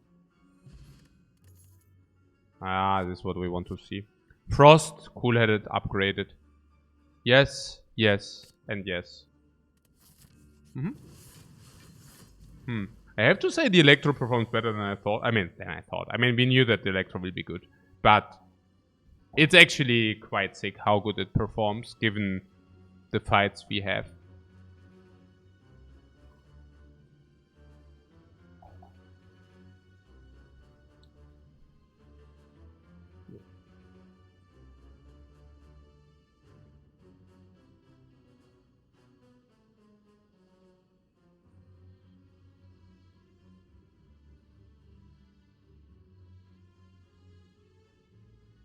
What best battleground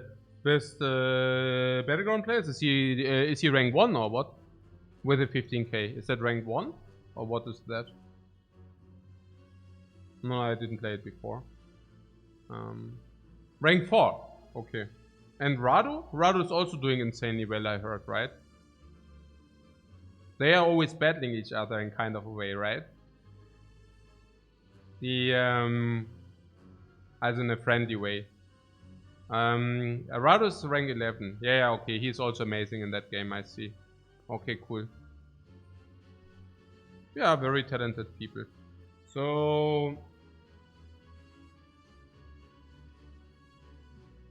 Okay. Yeah, the 50 were 41.9, yeah.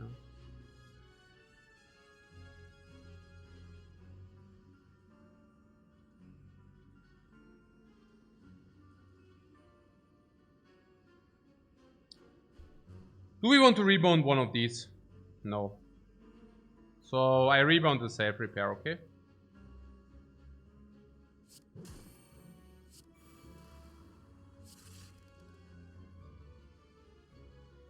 Okay. So this guy is currently attacking us, so if we chill, we can also sweeping beam first.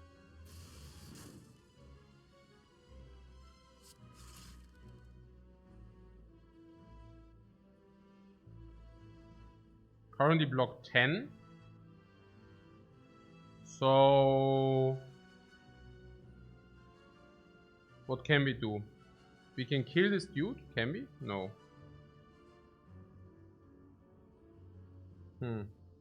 Also currently we are always taking damage. I don't know. It's not so cool. Somebody said we are overhealing. I don't see this overhealing. We are currently taking always damage. Always, every freaking single time. I hate it. Well, don't sleep it.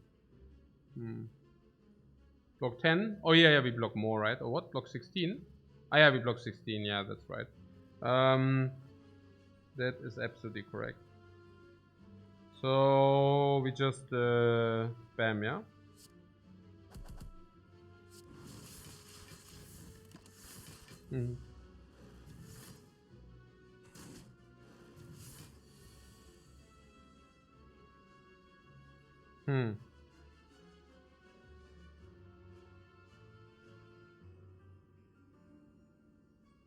So this is 42. This is kill.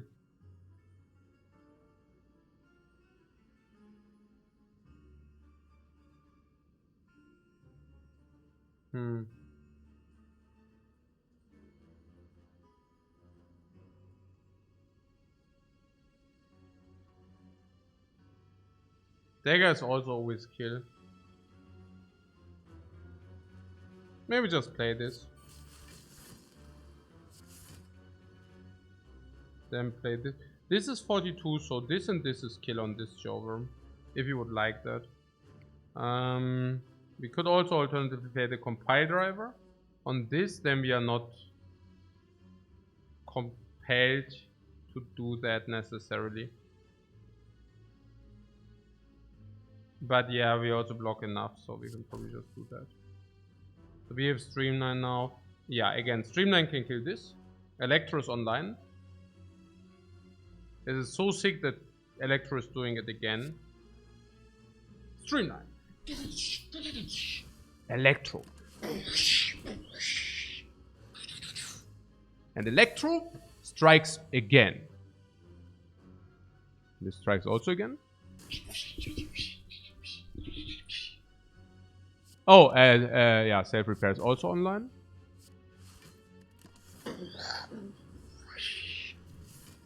And we draw block or kill.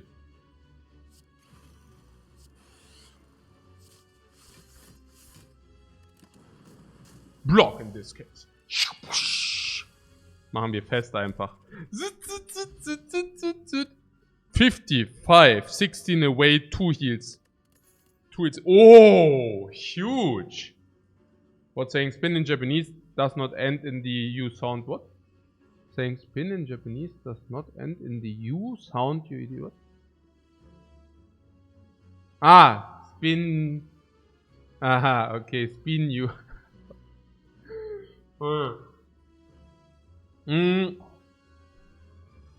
So, what defect do you say? What do you say? Defect sick. Defect zit. Defect zit. Upgrade zit. Focus zit. Zit, zit, zit, zit. Whoa, whoa, modified hand pellets. What?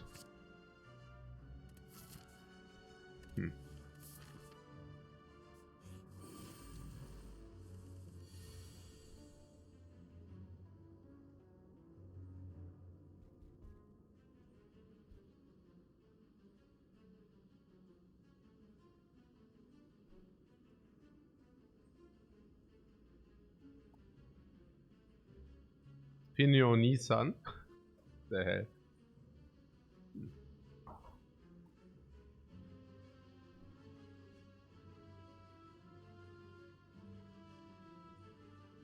Ah, yeah.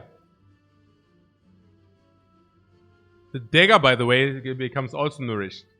It's a one direction train, guys. This freaking one direction train.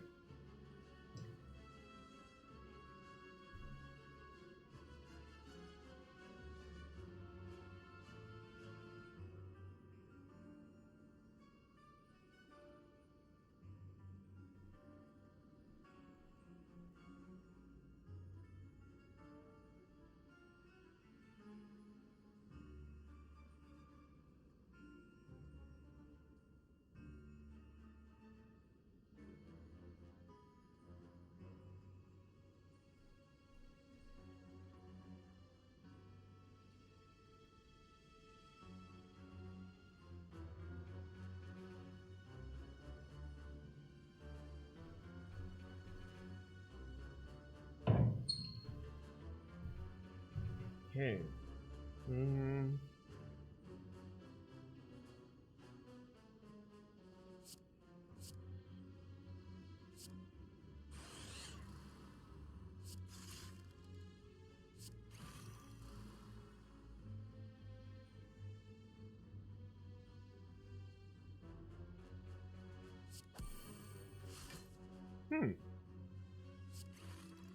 Very friendly.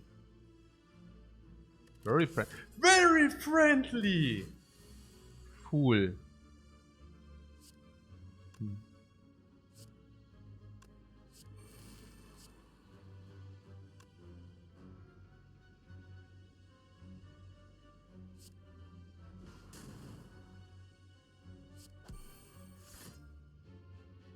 Very friendly.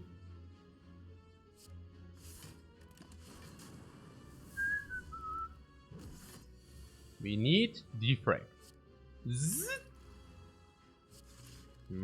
So good that we got all the frost orbs, guys. So we have that. Yeah, we have that covered. Now we chill, no? We chill for what? No, yeah, for the dagger again. Could it also for self repair, of course. Self repair somewhere in there. Oh.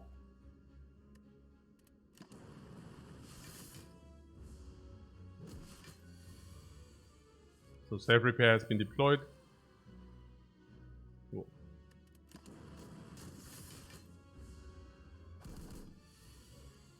Now we are waiting for dagger.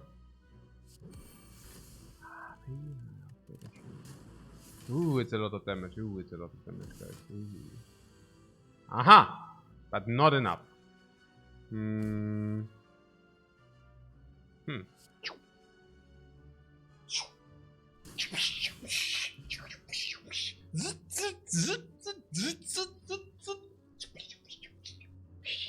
Nice.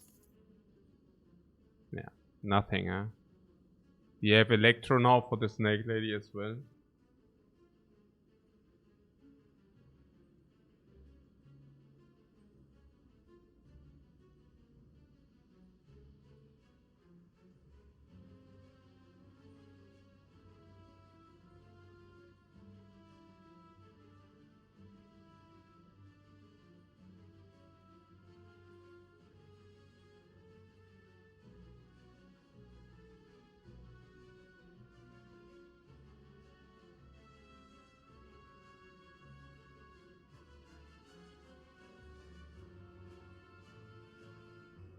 But Hyper Beam Necro, Hyper Beam could still work. Hyper Beam and our focus deck. Do you think so? We could, yeah, maybe. Maybe it's not the worst idea. But losing focus, is that good or bad? Kind of new to this game. Yeah, as we have a character where focus is pretty much everything. Focus is the most frequently important thing on our character. Our wins and losses stand and fall with our focus. No, it's really, really, really bad. Extremely bad. To an extent that the loose focus is way worse than the 26 damage it grants you.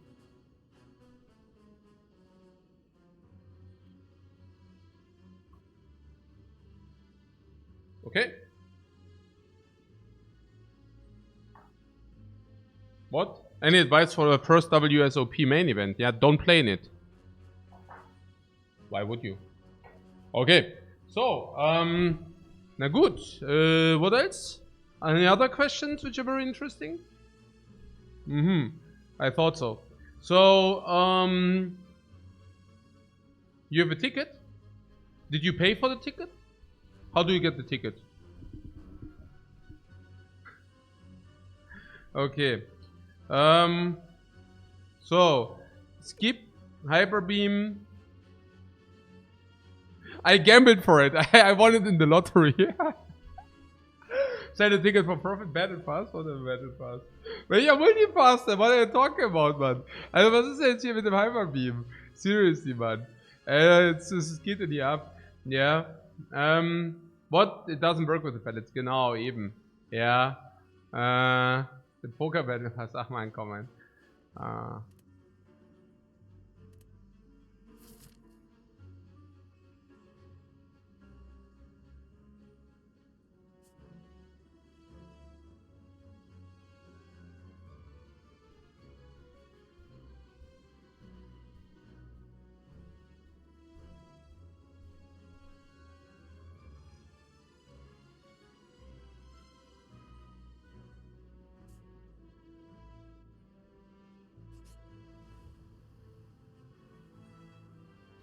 Not the strike! Not the strike! Oh, I'm so happy that we kept the strike in the deck. Oh, we kept the strike in the dude.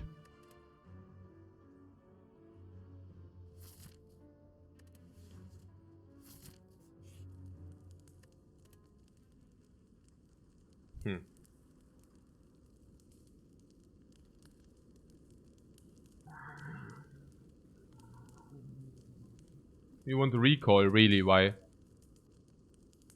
You think the upgrades suck or what?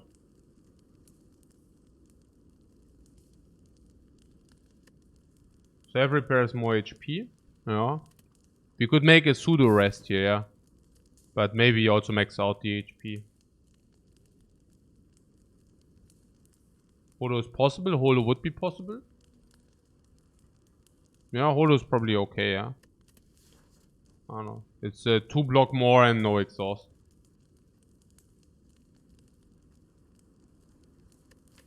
That's relevant for the redraw if there is ever a redraw. You like Cool Edit? Cool Edit's extra draw. I think that's better than a hologram, yeah. Yeah, we can make a draw upgrade, that's pretty nice.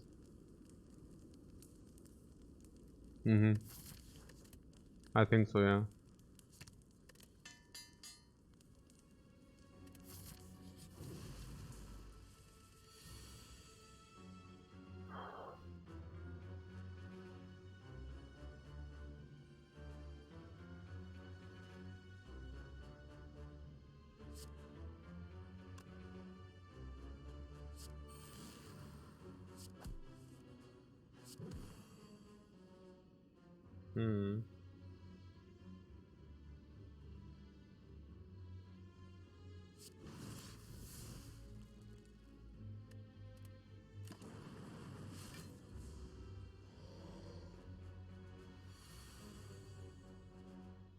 Yeah, 49, sure.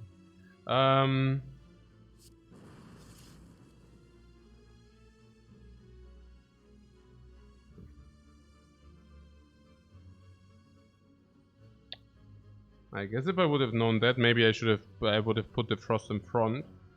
But that is true for dual cast, and actually it's true for exactly dual cast.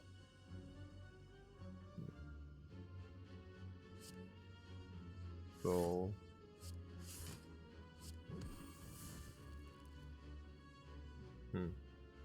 we could have generated 8 block, maybe.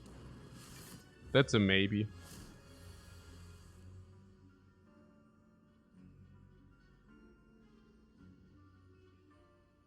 What Nemesis in a nutshell? This? Yeah, interesting. It's fine, we're gonna overheal anyways. yeah, the overheal. Good that we nourished the dagger, that's for sure.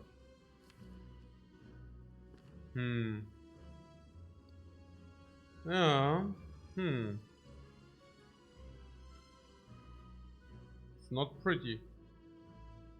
It's not pretty. This is even... Yeah, it's danger, yeah, sure. Yeah.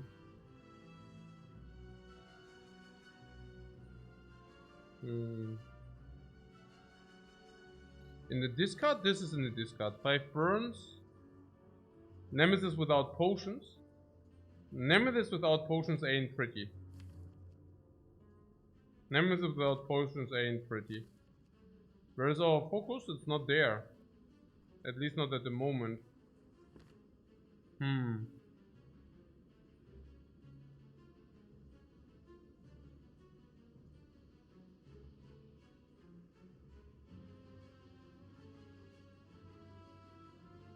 What, 1 bad draw and we are gone?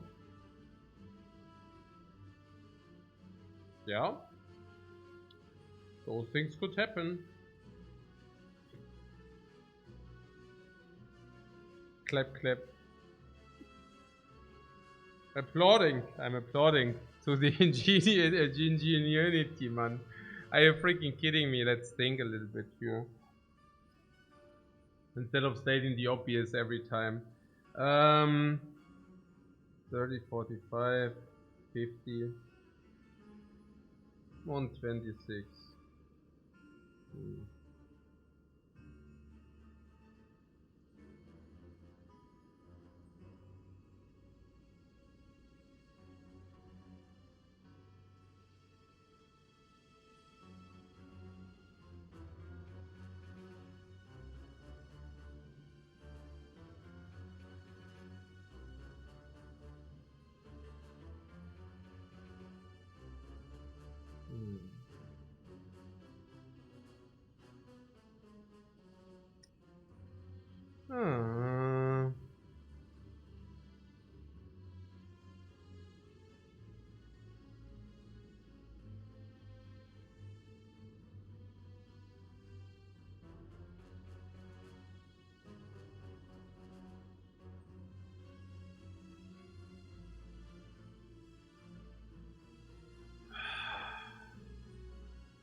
We are 16 short or what? Are you kidding me? If we pull the dude, the beam cell.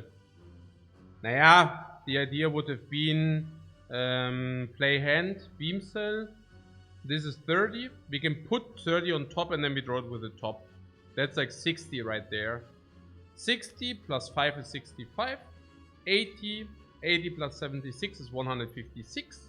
Plus 3 is 159. We are 13 short. We're just 13 shy. Yeah. That's a pity. That's a freaking pity. How do we get the 6 mana for that? It's stored in the self repair. But yeah, it ain't work. It doesn't work because we are 13 short. So maybe we need to come up with something else. It's a pity though. It nearly worked. So the way I see it is all our good stuff is on the bottom of our deck. Stack, Bias Cognition, Defect, Friends. So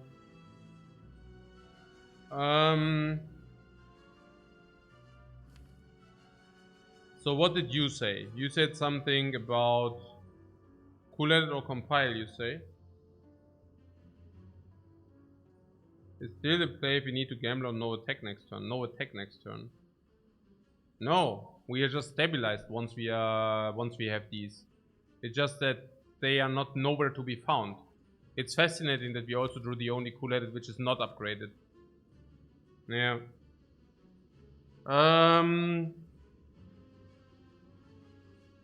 So yeah, I don't know. Sucks. We can hologram. You say we can hologram 1 card draw, or we can hologram 2 card draw. Which shall it be?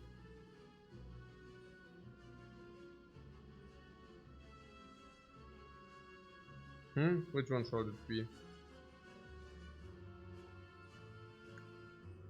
The 2 card draw.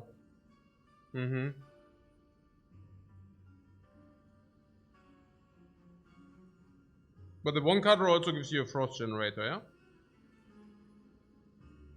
For only 2 block more. It's not only 2 block more, but yeah, I hear you.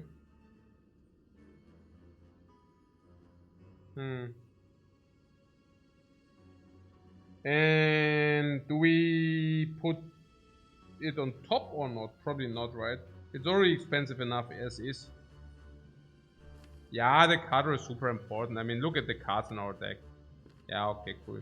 So, yeah, okay. So hologram, compile driver. Cool edit for 2 is better than compile drive, or should we compile drive first? No. We need to play cool edit for 2 because we might not even play the compile drive. If we draw this, whatever, we play these, right? Yeah? Probably, right? Yeah.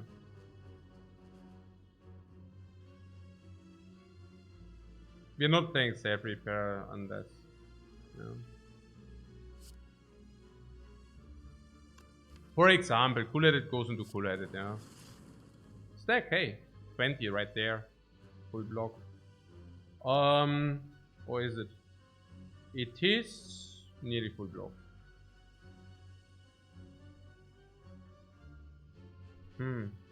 We can rebound the stack. If we rebound the stack is 29. And next time we have also guaranteed super block. It looks good from my perspective. Then we can play this later. We can still play this later. We can play this later. How many orbs do we generate? 6 orb slots multiplied 7. We are probably good for a while. We can even capacitor consume. Yeah, okay.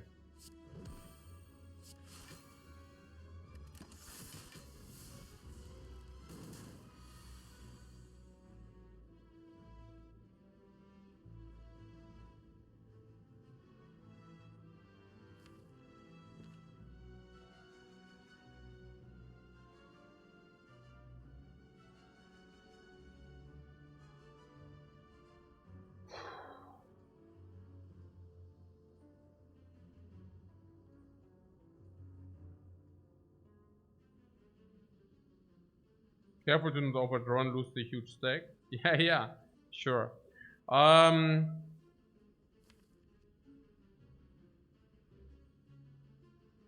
So we start with the sweeping beam, yeah? This is stack 24. 1, 2, 3. 3, 3, 3. Compiler first or focus? No, we play sweeping beam first. Consume. Okay. So now we can play. Okay, that's super sad. That was a burst draw. All the others are better. So compile now is 3. If we play 1 power.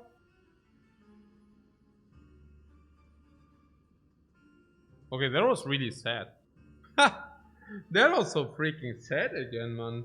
Ey, also irgendwie jetzt muss man echt mal hier ein bisschen, das gibt's doch gar nicht. Das gibt's doch nicht. No, that starts to really be sad.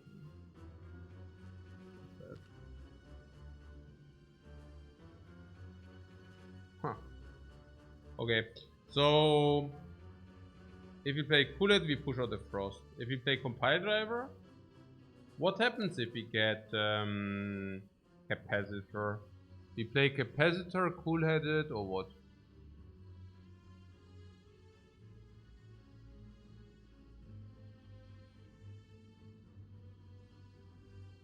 Would we just play Hand? Draws all 3. Yeah, and then you don't have enough energy, no? For the stuff. 1, 2. Now, where's the energy coming from? No.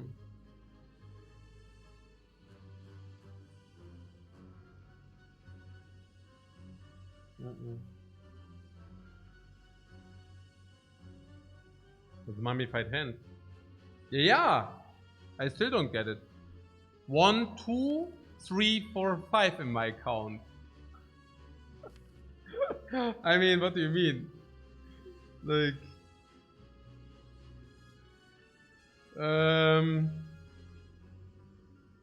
no, it's just not the compile driver. Easy as that, right? I mean, what are we supposed to do about it? Yeah.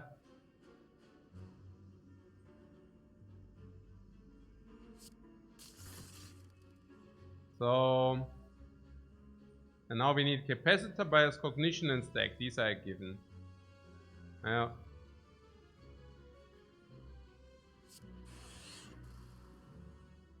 Compile driver if you want that. That's what I thought. So now we have no defect currently.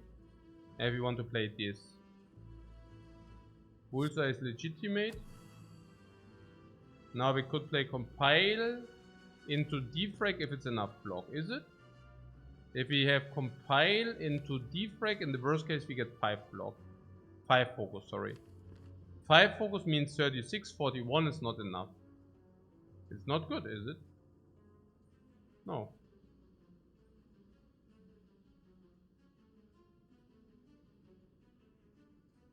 No. Not good.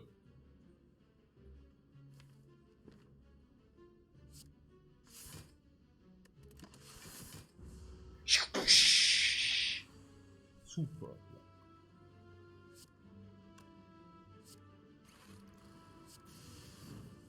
Ha! Very streamlined here. Very streamlined, my friend.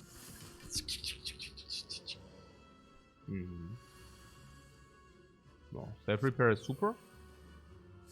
Now compile driver halten. Compile driver. Das ist schon unreal.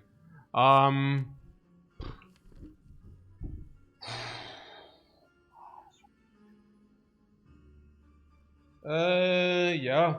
Can rebound dual cast.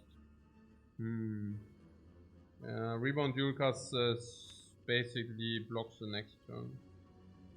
That's schon stupid. Nemesis is on point. Yeah, also let's see next turn if the ritual dagger hits the Nemesis, whether he is still on point, but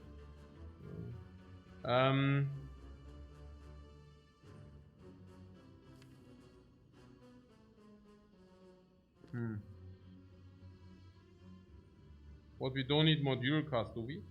Yeah, we do if we draw like crap and he attacks again, sure.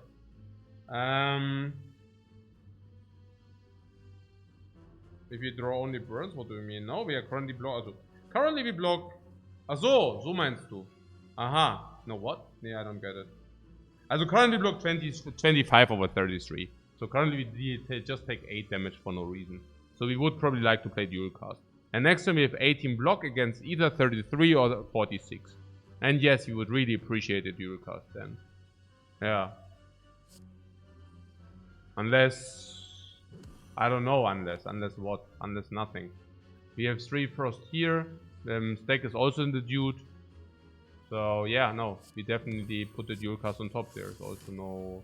I don't think there's a question about that, yeah. Yeah, wow, 49 man.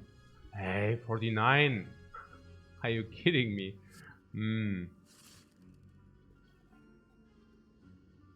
Das ist schon nervig, hey. Boah, das ist schon so ein Nervsacker, Mann. Boah. Ja, ich schmeiß jetzt den Dagger da drauf. Naja, ich schmeiß jetzt den Dagger da drauf. Ja, also Dual Cast through Bane, by the way, aber ja, ich schmeiß den Dagger jetzt da drauf. Ja. Was haben wir jetzt hier? Was ist für ein Joke-Fight, Mann. Ne, another 11, Mann. Naja, gut, wir haben hier jetzt Draw Stack, cool-headed, that's a clean draw. Do we have enough block? 24, 32. Hey. Do we have enough kill? Yeah, we have kill anyways, right? So, if we play...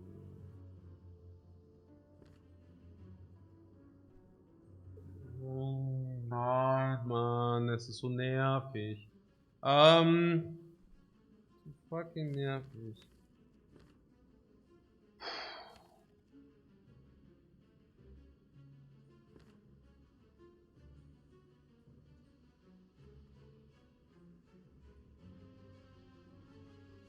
We could take one more to solve. Option number 1.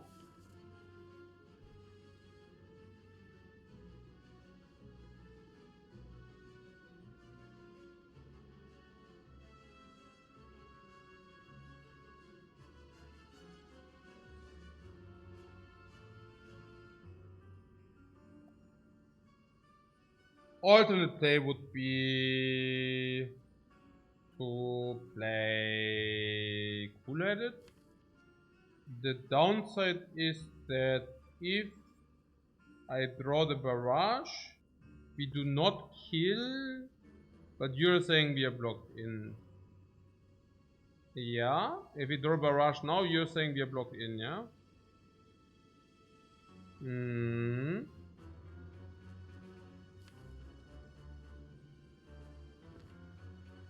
He's invulnerable this year. The year of the invulnerability. Damn, guys. Okay. Yeah, Coolhead will probably do it as well, right?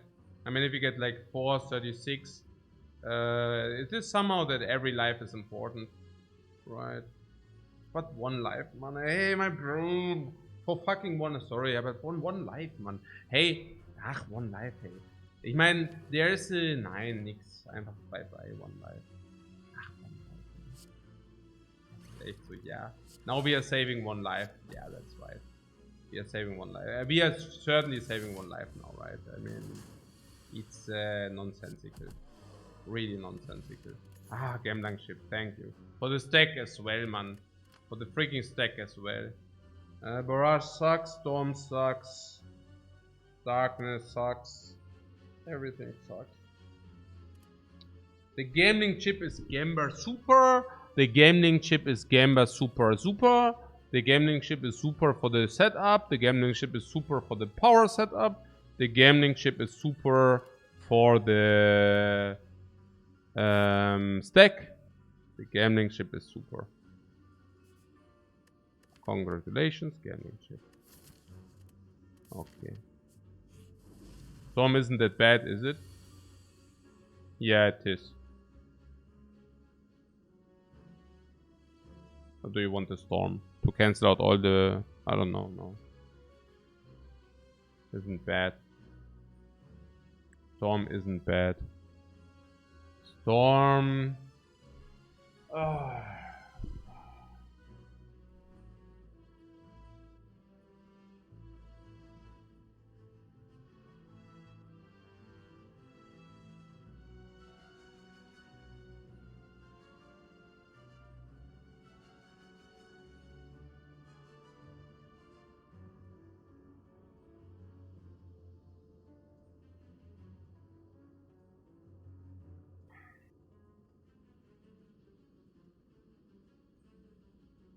I would say the storm is super garbaggio if you want to keep our Dark Orb. It's super trash if you want to keep Frosts. It's super sad if you get the Recursion train. It's super bad if we get some real super good attacks. And I would think it's against the faster fights it's not needed if you have the dagger. I'm not even certain whether we should keep it in the front hand. Generally speaking, it's not that bad. It's true. It's not that bad, but we also have barrage after we set up the frost. So if we do not, it's basically good if we need a combination of the damage. So do we need a combination of the damage? Is the block not good enough? Streamline with vulnerable is already like 70. I don't know. Seems to be good enough for the damage deal.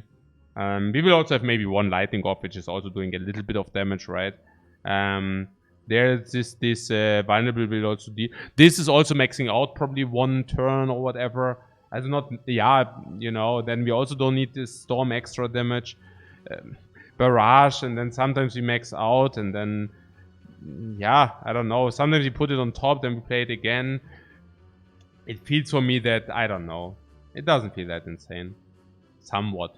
I don't know, somewhat.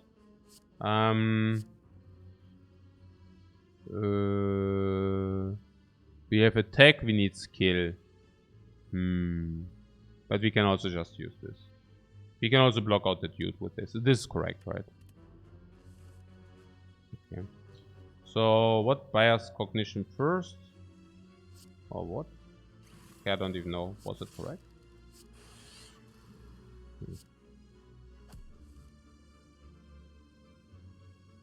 The idea is what? Or search. The poor dude. No shackle today. Yeah, this guy is gonna. Yeah, also sometimes you cannot manipulate, look. Also in our case, I would think we don't want to have any kind of damage now. Because if we get the damage... Yeah, we are basically sad if we get the damage. So what is that? This we can play now for the dagger maybe even. The save repair set up, there's a ritual dagger. Now let's hope it was correct. We are short now, right? Schon sad. 51 is not 53 last time I checked. What order? What is the order? Is it so bad or what? What do you mean? Was it that bad? I don't know. Was it? Are we ordering sandwiches again or what? It's flawless fight, my friend. Absolutely flawless. Flawless repair, flawless fight. Please don't call me out on the order on the flawless fights with all perfect side quests. Hologram Plus, you like it? Yeah, me like it too. Me like it too. It's very good. Also comes upgraded. It's also specifically sick with the gambling chip. It's also specifically sick with the stack plus. It's also specifically sick with the hologram plus and also with all the cards we have. Specifically sick card. I love it.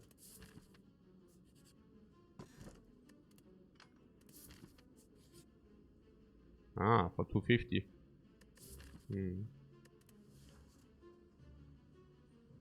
Recursion consideration? Yeah, recursion would have been a consideration if you would have not already picked the other one.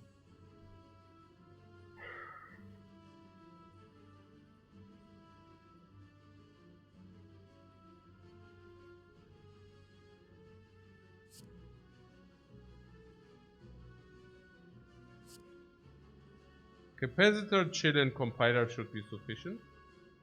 Is it? Chill is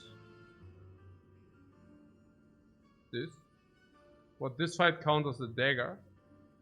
Yeah, I mean, ja. Counter. Sure. Also let's sagen wir mal 10.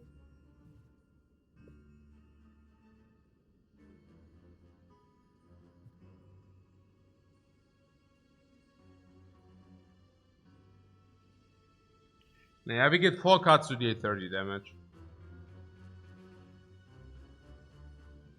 I could see us keeping this.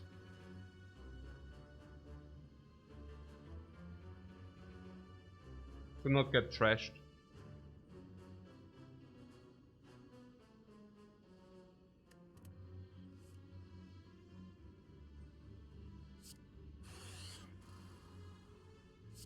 Just in case.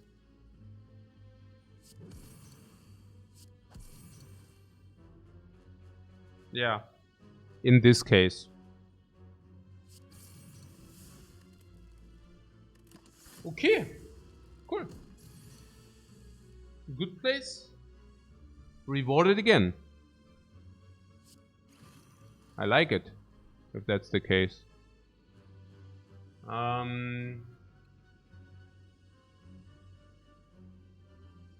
Rebound, cool, let it compile.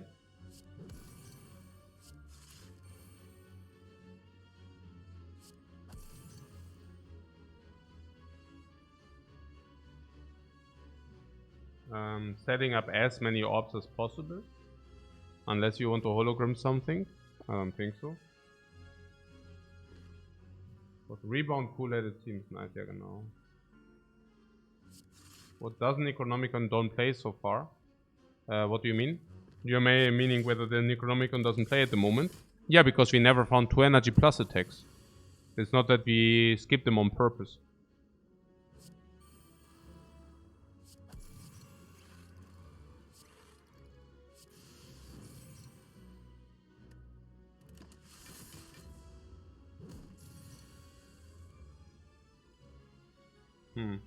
So 3 turns to go and there's a streamline there. So nothing really. I mean, next time we have streamline. Perfect, right? Oh, next time we have streamline, the turn after we have dark.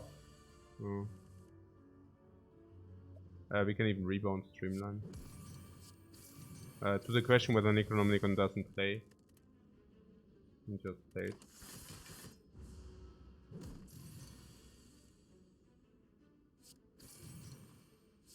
We have repair.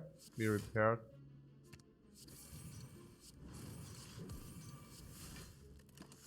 Yeah, save repair again.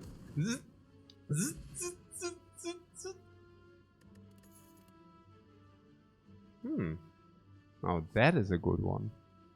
I was thinking, you know, we had the last pick. There was go for the ice in the last pick, if you remember. We just found go for the ice plus holograms. I like it. I like it. So, Smith. We can Smith card draw. I wouldn't Smith the hologram. We already have 1 hologram. Now the upgrade on the hologram would even hit diminishing returns. So I wouldn't do that. Smith the red key, just recall, you say. And no save repair, yeah? Save repair is 1 fight, 2 fights, 3 fights. That's probably not that great. We recall for the flexibility. Yeah, it's okay, we can do that. I wonder how much flexibility that is though. But yeah, oh my god. Hey. OMG.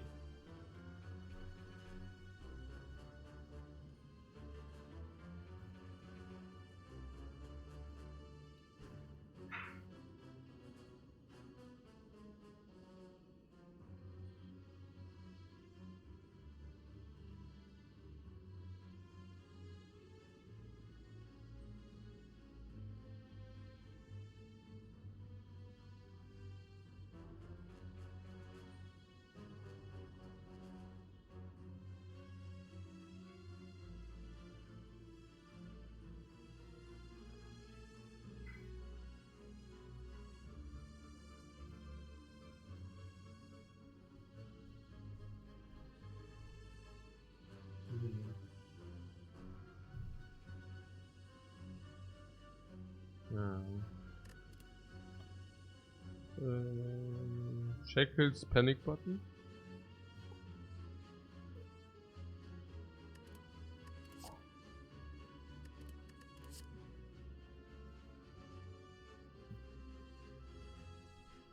Thinking ahead is better than the others.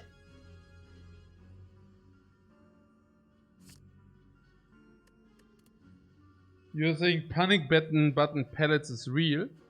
Yeah, but Shackles is also real. Yeah.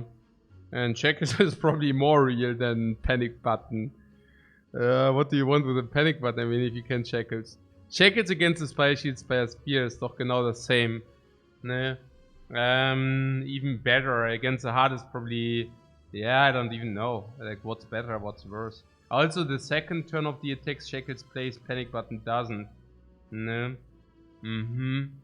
Shackles versus panic button, though. You mean this? You don't want the secret technique, you want the Shackles, yeah? Put a skill from your draw pile into your hand. Let me check this first. So what kind of skills do we have in the draw pile? Yeah, we have either block, that's not very appealing. We have frost, that's more appealing. We have frost plus, which is more appealing. We have potential hologram, which is more appealing. We have potential chill, which is also not bad. We have potential consume, which I don't know. We have potential cool-headed plus. Potential thinking ahead. Yeah, probably Shackles might be better than secret technique. I don't know. It's interesting. We strip artifact versus shield spear in time.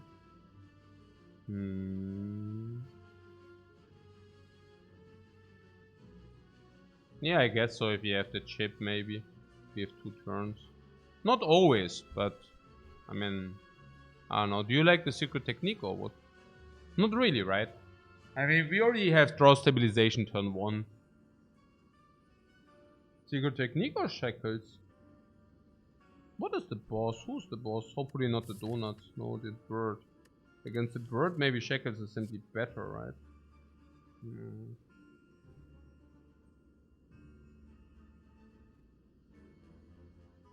What secret technique over panic button? What do you mean? There's a Shackles or a secret technique in this pick. And we can now choose to take secret technique or the Shackles. And the Shackles is always blocking around 10, which is for 0 energy massively good. And sometimes it's the incarnation of evil. Namely, if it resets strength or if it's a multi-attack, then it's completely crazily sick. Really, really, really good. Yeah. And now the secret technique is like a skill of our choice. Which is usually, in our case, not even that insane. It's not crazy insane. It's okay. I would take it, but I really do believe that this might simply be better. Yeah. And then the other question would be the other Shackles or the panic button. And the panic button, I mean, you're so freaking super happy about the panic button. I don't know. Also, you can either take 0 energy, 30 block. Let's say it would be not conditional. Whereas it is conditional. It's clear, right, that it's conditional. But let's say it wouldn't be conditional. What is the Shackles doing? It either blocks for 10 or it blocks for... Yeah, or it blocks for 50. Yeah. So in average, the Shackles is probably 20. So the panic button is 10 better. For that, it sometimes comes with a big downside. Yeah, I don't want the big downside. I don't know about you. I mean, how often do we even pellet that away? Yeah, Bishop says, but coach, we just pellets away the debuff. Yeah. I mean, I don't even know, man. Yeah.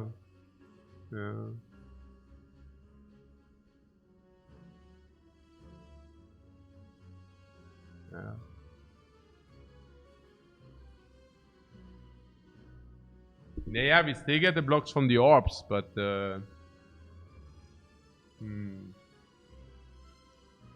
No, you still, of course, you still get the block from the orbs, but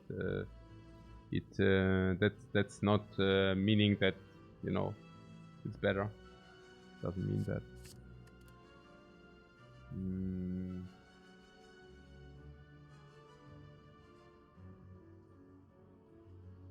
What secret technique with Shackles is also a thing? You mean that you can basically pull the Shackles with a secret technique? Why don't you pick the Shackles and just have the Shackles in the hand instead? Okay, so how about the Shackles against the bird? Yeah, the Shackles are pretty amazing against the bird. Against the bird is certainly better than the panic button, for sure. Yeah. Oh.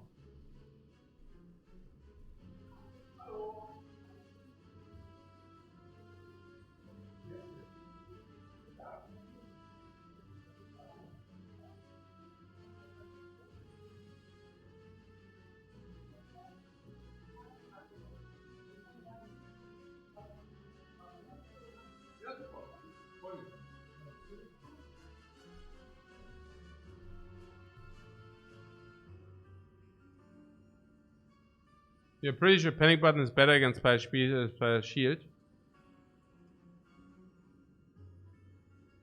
Also against the bird this is massively better. And now the question is whether it's set.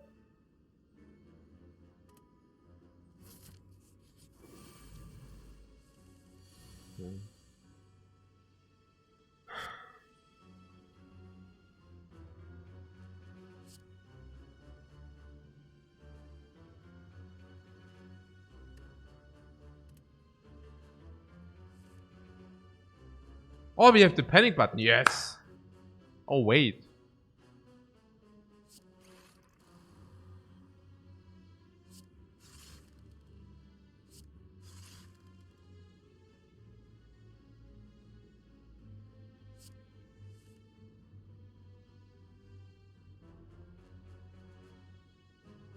So, yeah.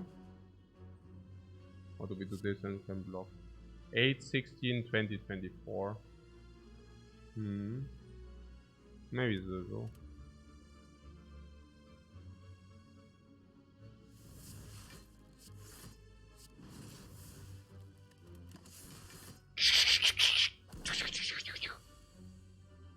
Hmm, 56, beautiful. Power skill attack.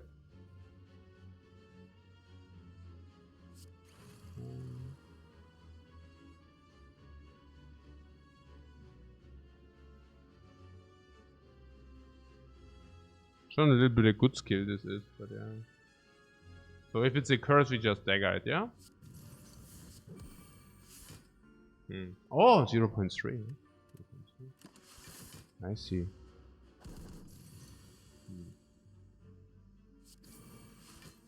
28, no. Well.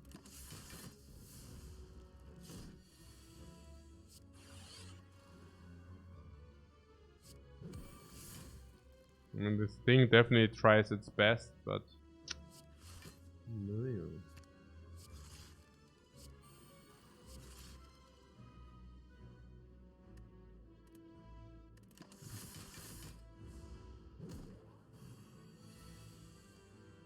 So we can only deal damage if we actually have another instance of attack, and only then.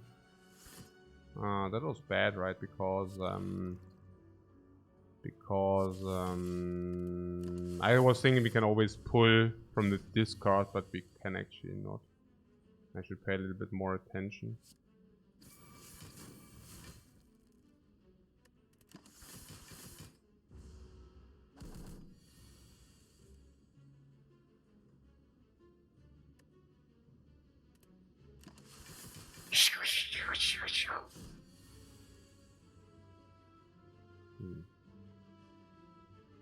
Kill, yeah. Is it? Probably. Is it? I don't know whether it's kill. We are not dealing that much damage. Yeah, I kind of hoped it was kill. Is it? So this is like, let's say 92, was? Maybe 82 oder was? Nee, was? 84. Also with the rebound kill, yeah. So, yeah. Okay. Schon exhausting, I'm getting exhausted. I can already feel it. At least we could repair some. How much could we repair? Half. Yeah, it's a long run actually. It's a long run actually. No wonder I'm exhausted. I'm like sitting here and I'm like, why am I so exhausted, man? Why am I feeling so drained? And the next thing I'll take a look is like 5 hours, man. It's probably projected 6.5, man. Maybe 7. And we are currently what? At half HP, no potions. Going into 2 Act 3 bosses. Whew.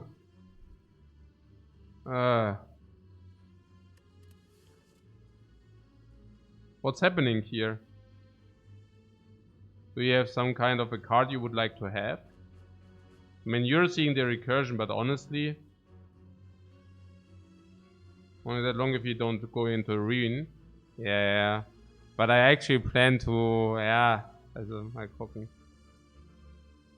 Speed run the rest. No, we're not speed running the rest. We definitely make a break in the shop.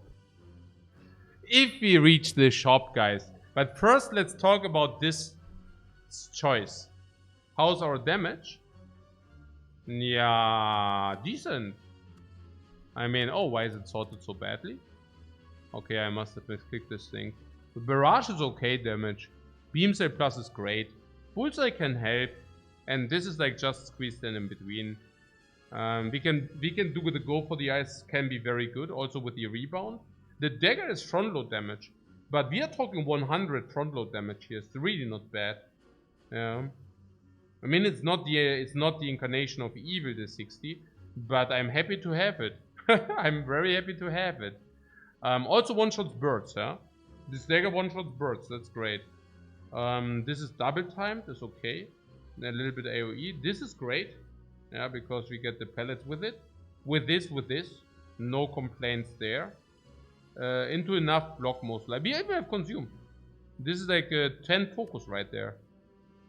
With 5 slots then.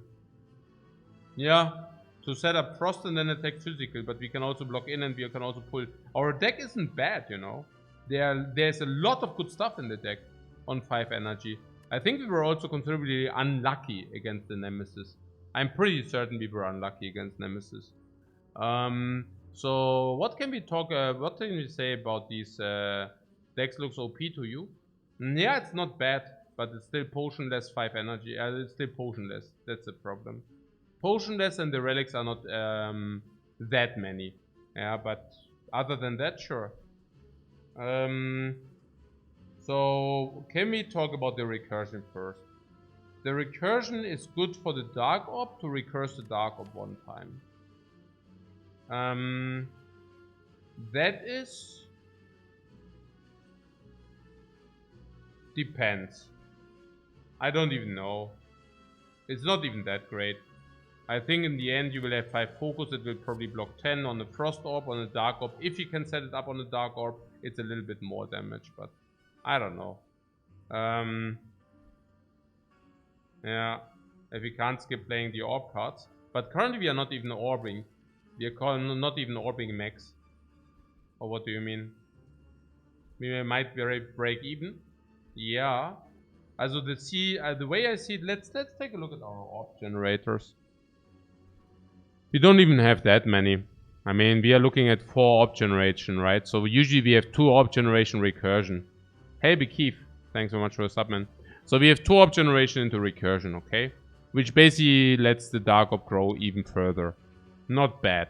If you play Electrodynamics, sometimes you just push out the orb, then it's gone. Then we can have recursion for block 10. Which probably simply is not very good. Let's call it. It's another skill. How are we skill-wise? We will always have a skill, correct? It's about the powers which are 5. Plus the attacks which are 12. How many skills? 10, 15, 16. It's actually a very good mix. 16 skills, 12 attacks. It's more about the powers. So do we always have attack and skill if we have powers? Yeah. We do. Usually yes. Yeah. So...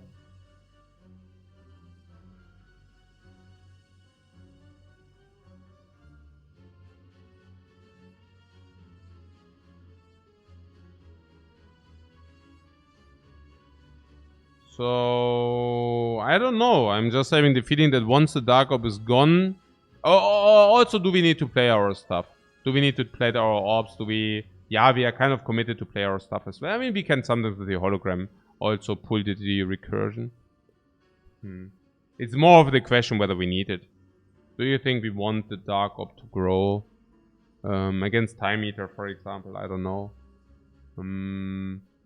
Yeah, I don't know. I mean, this is 100 burst damage against Time Eater, kind of. This also. Yeah. I might, try next year in April. On the 1st of April. On the 1st of April. I have to put emphasis on that. So, okay.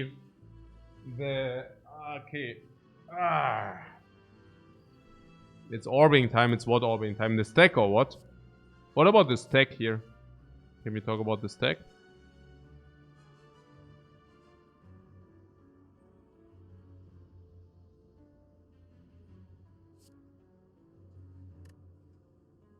with the gambling chip. How many real cards can we produce in max? 1, 2, 3, 4, 5, 6, 7, 8, 9, 10, 11, 12, 13, 14, 15, 16, 17, 18, 19, 20, 20 max. What is expected? It is nice, so hologram later, but we already have hologram on stack. Upgrade, we could now upgrade hologram. If you pick the second stack, I probably would not mind upgrading hologram. We could also upgrade the draw though. Maybe want to upgrade the draw. Now yeah, for me it's more about the gambling chip. So with the gambling chip you also put a little bit more for the stack. Yeah. Once we set up the dark of the barrage does enough. Yeah, okay.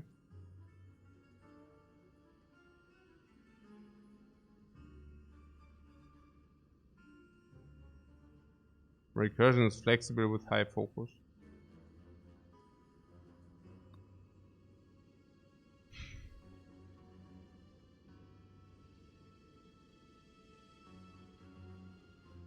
Once we drew through a deck, we have a focus 10. Probably 7. So recursion is block 12. Once we draw a deck. Stack is block 15. Once we are through our deck. At the beginning or 15, yeah. And before we will have 8 block stack, 10 block. Recursion is also something like this. Once on the second draw we have 15 block overstack. And you want to keep the dark, yeah? Isn't that much damage really? The barrage 60. Is it not to your liking?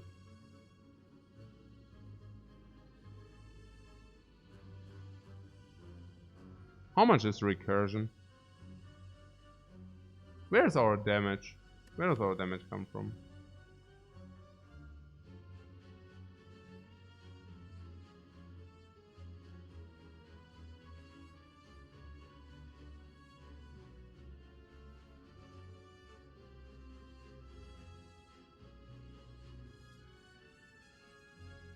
Well, not a lot. Recursion on the dark would be stylish, and you like my shirt. Thanks, guys. Thanks for the valuable input. And seriously though, yeah, okay. So you like the recursion. Recursion is to be picked if you have a lot of focus and dark orb. We have both.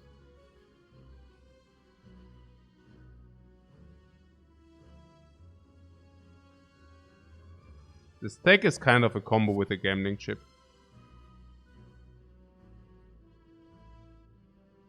If you recurse one time a dark orb, it can also be 200 damage.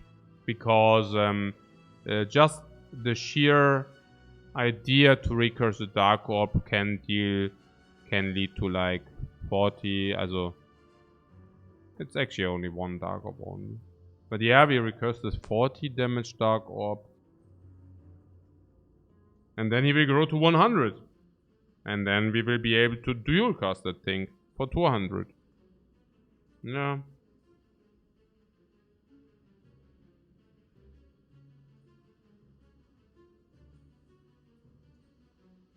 Yeah. And you're also talking about a little bit of versatility on the recursion, yeah. Yeah. I don't know, it's tough. So, the hologram here. The hologram became better because of the gambling chip.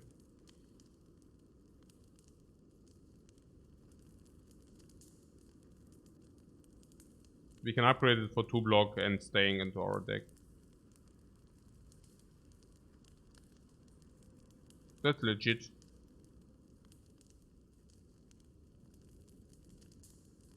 I think.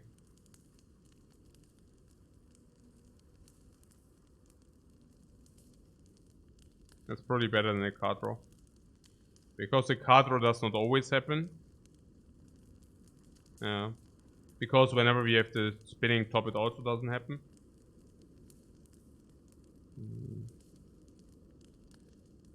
And I do believe that holograms are pretty powerful. So also on the dark shackles, it's just so good, you know. We can hologram the shackles, we can hologram recursion now, we can hologram even cool-headed plus. And that is 2 extra block is not the worst as well.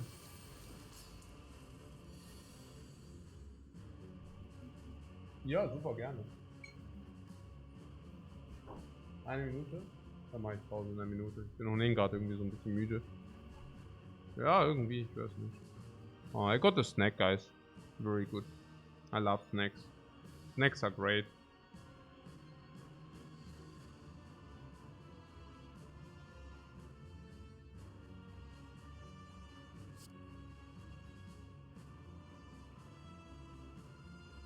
Banana shake? No, more like tortilla chips with yeah, it's not very impressive today, but it's for sure tasty. I got tortilla chips with tomato and salada plus cream. I don't know, cream. How do you say that? I don't know what it's called, but yeah. The sour cream, yes, thanks. Yeah, plus sour cream, that's right. Yeah. Maybe I do it now before we do the fight, guys. So yeah, see you after the break.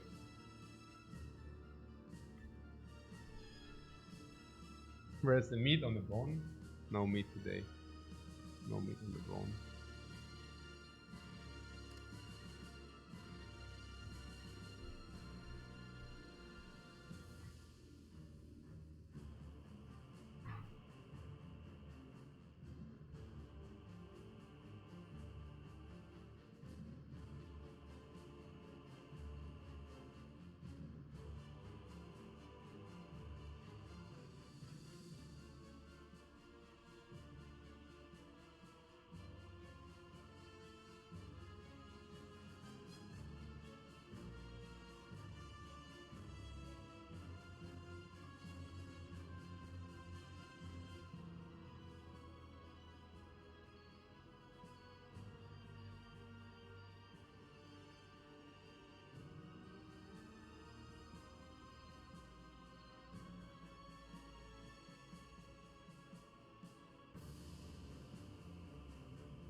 Okay.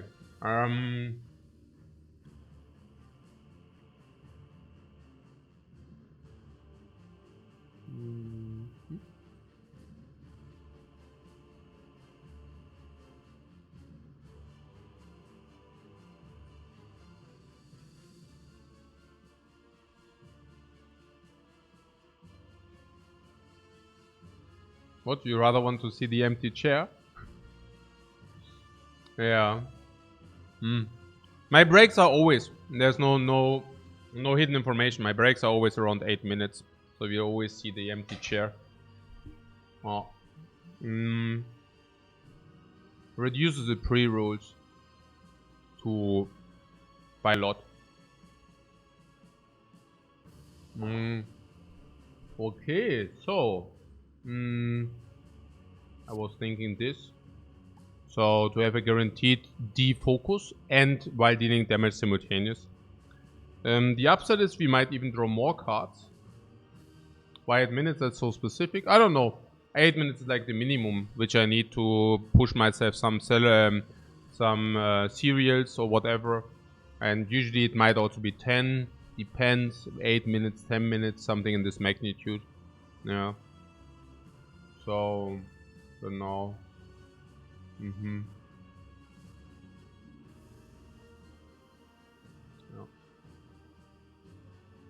Yeah. What Kedrick says also depends on where you live and your demographic. Yeah. If you're living in some country with which doesn't have good buying power, you don't get ads as well. So that's pretty cool for you. It's crazy. I once saw something because I was always just thinking, okay, there are some Russian big streamers who also make a lot of money. And then I read some article which stated that, yeah, Russian viewers are basically worth nothing. And yeah, like this. It's like 1/10. Also, it was before the war, yeah, before the war. And yeah. Also, those are not my words. It's just literally. Yeah, it's there's a specific distinction between different human beings in different countries. So humans are not humans are not equal. Humans are not humans. Yeah. Also money-wise, also verse-wise, value-wise, and that will also lead you, of course, also to some discrimination within the system, which is also obvious, right? Yeah. I just found that interesting because people are always like, yeah, humans are being equal, you know. And then suddenly you have systems which are apparently making it very apparent that it's not that humans are equal, right? I mean, of course you can say, oh, but they have the same rights, but of course it's not the equal treatment, not whatsoever, right? Okay, whatever. So, cool. So, yeah, literally basically making the distinction between buying powers and then changing also. I mean, it's everything, yeah? It's also about demographics for mobile phones. Like if you say, okay, where's the buying power? And then all the products are being made for the buying power. This is literally how it's being done. And if you are unlucky and you live in a poor country, bad for you, yeah? So, what heavy topic 6 hours into a run? Yeah, you're making the topic. I don't know. Yeah, I'm just reading the chat and interacting here. I don't know how you came up with that topic, yeah, but it was about the ad, right? Yeah, sure. I don't know. Cool. Okay.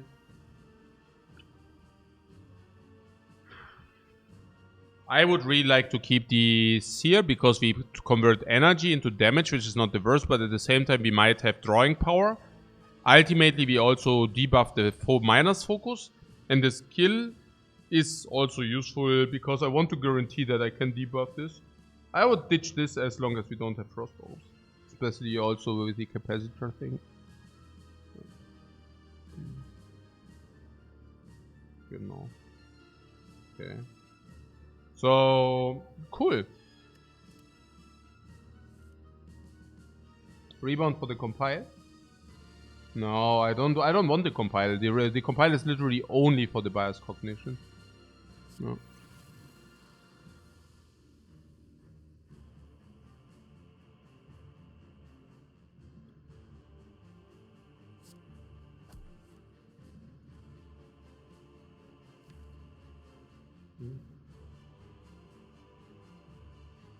What Dr. Sexy is, do you configure any settings for my ads? No, I actually have the lowest settings on the ads possible. So there are the pre-roll ads, and I can only disable them for quite a while if I run like a manual ad, which I do if I'm not here anyways, and because it doesn't, yeah, I mean obviously, and then there are the mid-roll. So other than that, you can basically partake in some offer which pays you more, but then you also have to run mid-roll ads, and I don't want that. So no mid-roll ads as well, like ads which would be in between, like in the run or something. And then there's also what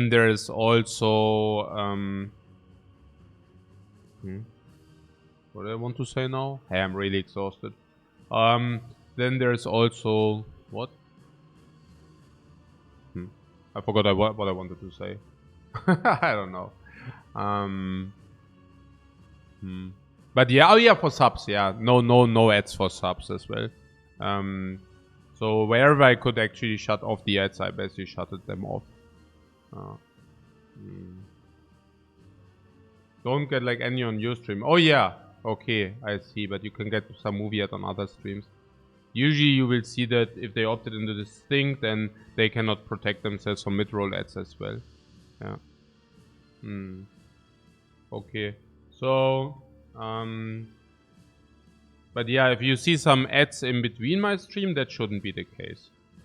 Yeah. You thought subs get ads now? No, it should not be. If you're a sub, you should get 0 ads. But yeah, I don't know. At least from my understanding. So if you get any, just tell me about it, please, so I can check that again. Okay.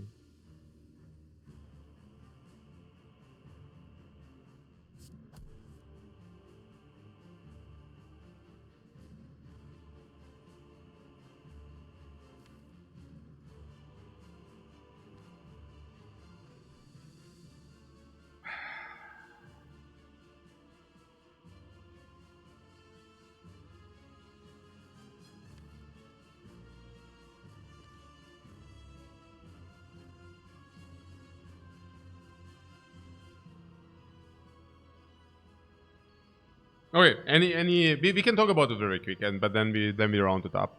So, what about the updated ad blocker? I think ad blocker cannot block you. Like there are these ads where you have like only a small window, so it's like partly within the stream, right? So, yeah.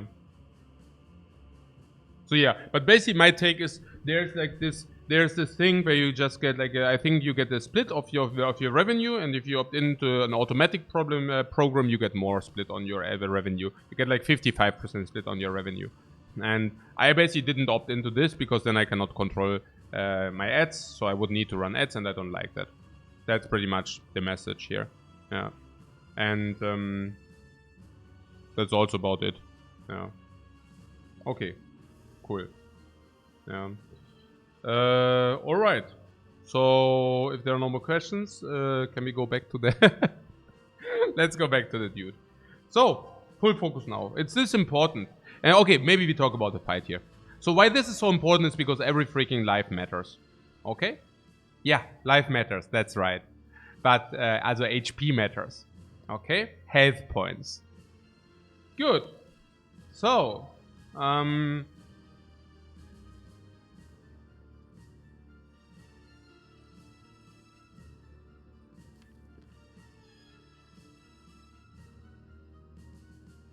robot life matters. Robot life matters specific. Yeah, specifically robot life matters. Holoform or draw, but what about rebound hologram? Can you see that maybe? We played an attack already, right? We could play more attacks. So we can block 24. Do you want to block with shackles? Yes, no? Probably yes. So we block 15. As we would need to block. Hologram on hologram is a possibility, but I don't like that much. I rather like to pull real cards with hologram. But if you pull real cards with hologram, it's weird, right? I could... Nah, look. I don't invest the 5 energy for 25 block. That's stupid. Then we just die. So, okay, this will always happen. This happens every time. Okay, cool. So now he's on 15. And what we can do is we probably hologram. We want to draw more cards, right? So we would need to pull the compile driver to play the compile driver. Yeah. So let's do that then. Right?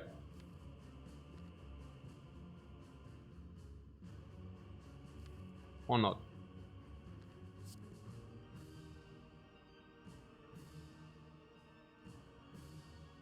What? Don't mind watching some ads to support the stream no matter how many horses have to die. Guys, you do not need to watch the ads.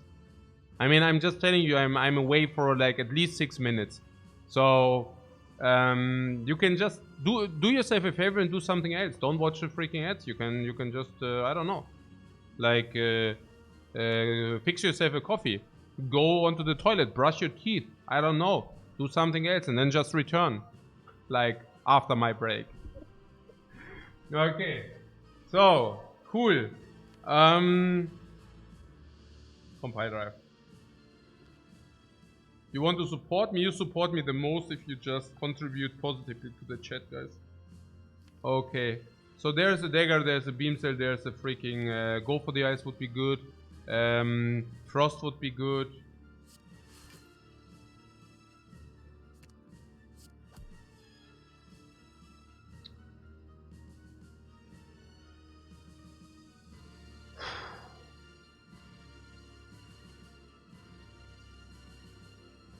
Annoying. It is annoying.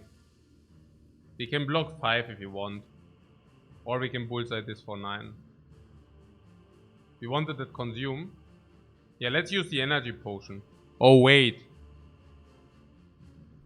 Okay. So. What about this cultist here? Do we need to deal the 9 damage on the cultist? You want to block 5? I'm not so sure. This is going to 17, right? So you're saying if we dagger this or streamline this, this will die eventually with the frost, right? Frost, bam. And you're saying maybe we even block in immediate enough, right? Can we block in enough? Maybe. I don't know. Currently we are taking 24. Yeah, we would need to get some frost, maybe something of this. Maybe a stack and then we are blocked in, yeah? Maybe also sweeping beam stuff. Maybe frost. No, okay, sure. I said HP matters. Yep. That's what I said. Do that. We dig deeper if you're thinking ahead. Yeah, let's set up some frost. I like that. This dual cast kills.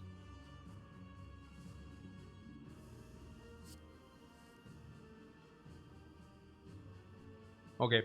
The compiler is probably the best pull on the top, but because then we can play our hand. How would we like to do it?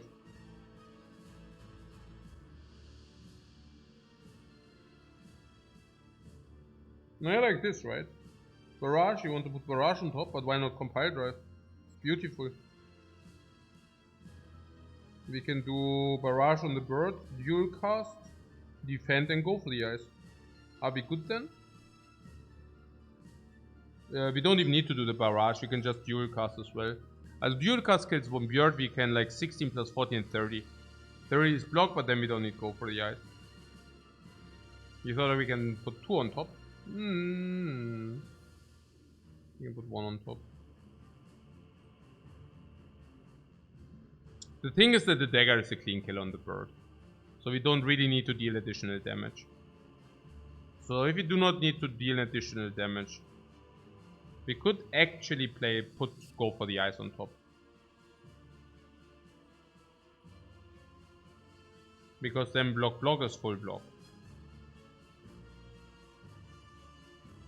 But then we would lose a little bit of draw power. It's not that the draw power matters that much though.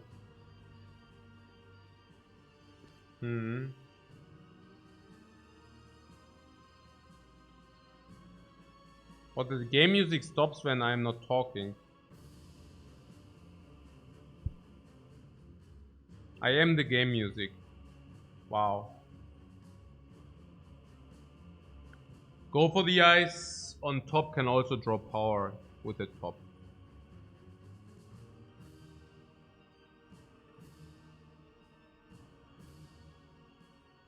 What? Go for the ice on top can also draw power with the top.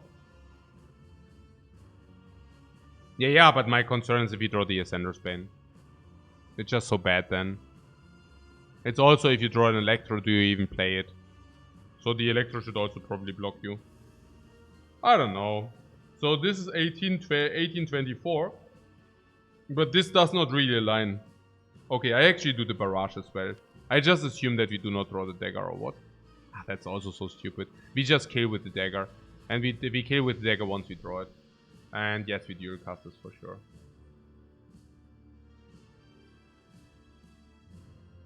What can I do? A challenge? I randomly choose the path after the defect challenge. No.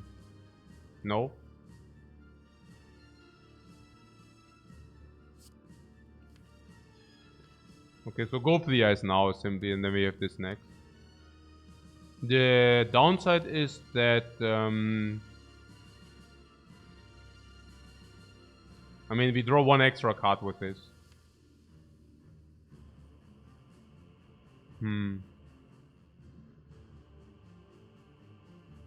But we are blocked in after the multi-attack anyways, and go for the ice would only weaken the multi-attack. So I just stick with my first idea. Oh! No, yes, no. Yo! No, no, no, no. No. We could keep the Dark Orb. I was just thinking about that. We could play Barrage, Compile Drive, weakening this and defend. That's probably the best. What Barrage sets up Streamline Kill? Yeah. But it also only hits for 11, I don't know.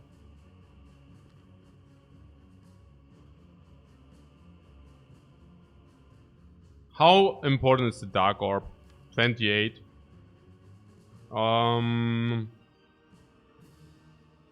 It is not that...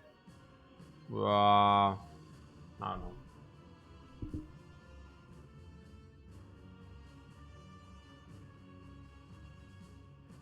Wait a second. Can we put the compiler on top and just play Barrage? Block, block. It's the best, right?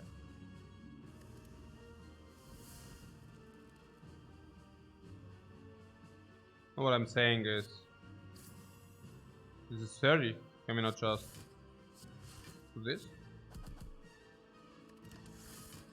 Yeah. Absolutely we can. Oh. It's the best by far. Oh.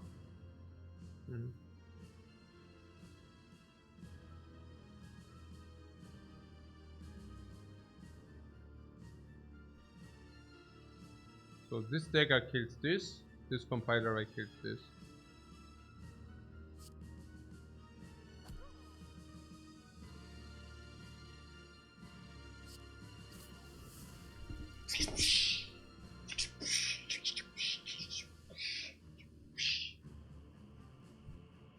Where did it go? It disappeared. Oh, this capacitor is a very sad one. Do we play capacitor though?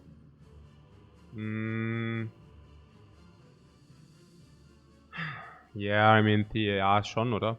Also we are currently 36 and it would cost us like 6 HP to play capacitor here. Unless you tell me we are blocked in later, we have to play it. So you're saying, also, unless we have no problem whatsoever afterwards. So how much would that be? 20 what enables consume? Yeah, I mean the question is whether 3 frost stops are good enough for us, right? I mean if 21 block is full block, what are the attacks in between? They are 26 or something. We need to 1 block and bit like or one dude. That wouldn't be a problem. But the multi-attack is a problem. The multi-attack is So yeah, it's like 40 damage. And if we block 21, we still need 19. We can counteract that with 1 shackles. But it also kind of ends there, and this is overlaying frost already. Yeah, we can take 1 times 6, and the fight is over, basically. Do we want that? Honestly, I don't know.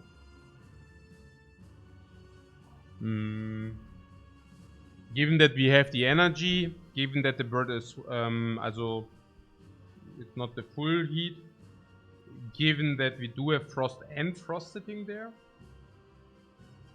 Yeah.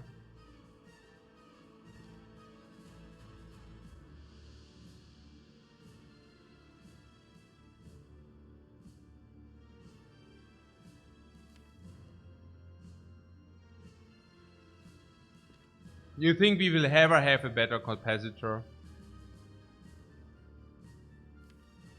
Maybe. I don't know. What does it depend upon? So we draw 5 cards now, and what do we do? How do we even block? How do we block even? Yeah, so the turn after we play, we block like with frost or what? Do we want to redraw it? I'm just currently trying to figure out how we can set up a good capacitor otherwise. We would need to have block 21, the bird attacks us for 26. Now if we play capacitor as 28, and we would now like to have any kind of block as well. We can also use the hologram to pull the capacitor at any point. I don't think that we take another 6. We have defense, we have go for the eyes. I think it's okay. Some people were saying consume, but we can even consume. We can even consume now. It's not that bad. What is the worst which could happen? The worst is we block 21, and for whatever reason we drew like complete trash. 5 times nothing. We can even set up, and there is not 5 times nothing. This 5 times nothing doesn't even exist, guys. Meanwhile, the Dark Orb is growing every turn. I think that is right. Corsage is a must play, it's clear. Wait, we have a recursion. Huh, interesting. Yeah, against the bird, that's actually the... What, not the only thing that is for what the fuck? Okay. Chill, recursion. Into stack. Sweeping beam to pull out the garbage. Do you see that? I can play chill, recurse, into if multi-attack, full block. Otherwise, block, sweeping beam to pull this into the hologram graveyard, but to also pull these 2 out. What? You say keep the Dark Orb?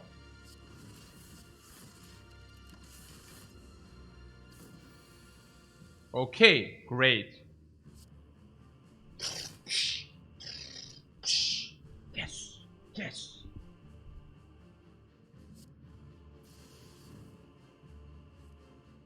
Okay. Streamline to 0 energy, plus vulnerable, super.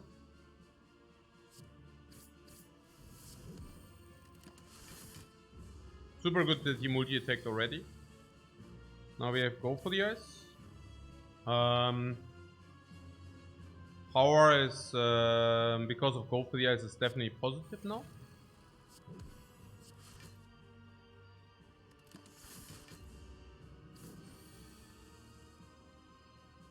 And this is the capacitor we wanted to set up, is it? Well, I guess, yeah, with the weakness and everything. We only need to draw anything and then we are good to go. What? Wasn't it better to rebound the streamline than it's 0 on top, or are you missing the mechanic? Did we have free draw or what? No. What do you mean? You still lose the card draw, what? Which is bad. So what was this here? Ah yeah. Genau. This is good now, right? Yep. So that's the compile drive. You mean next turn? I don't know. What do you mean?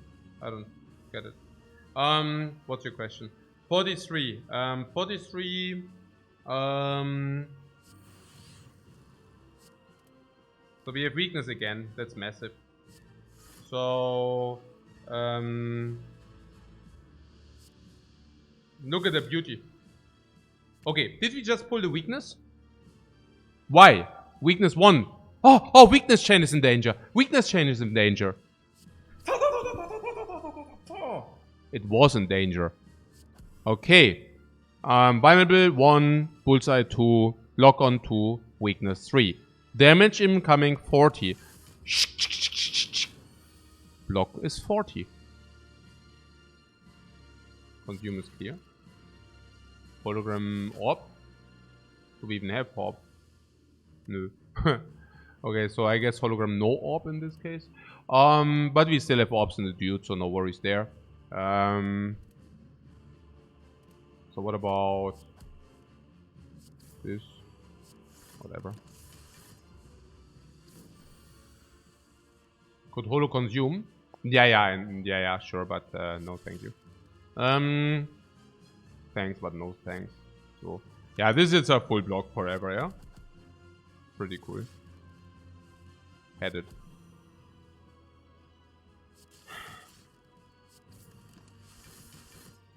Very nice. Very important 6 HP maybe. We cannot exactly say, but was most likely. Also can be important, honestly. Maybe.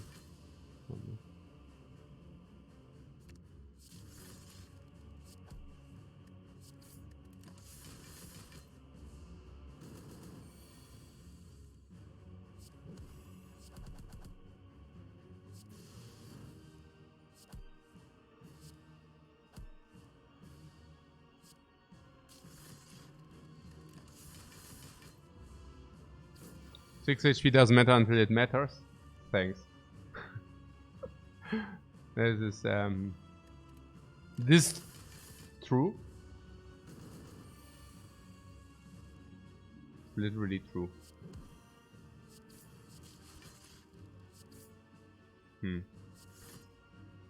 We could gamble on the shackles. What do you think?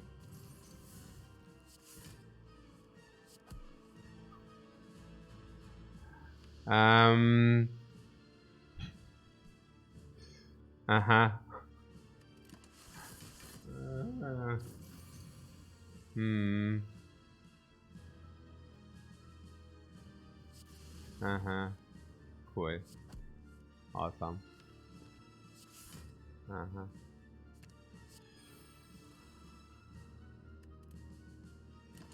Nice try.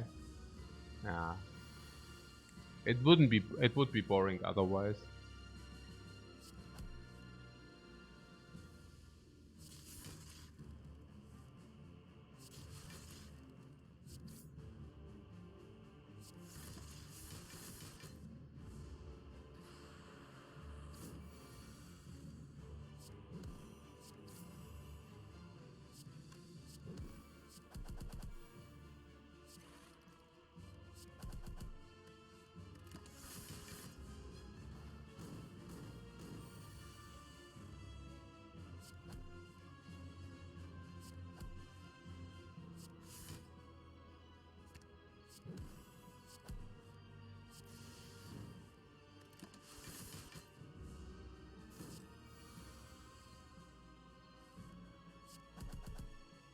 We have nothing to set up, right? Yeah, no.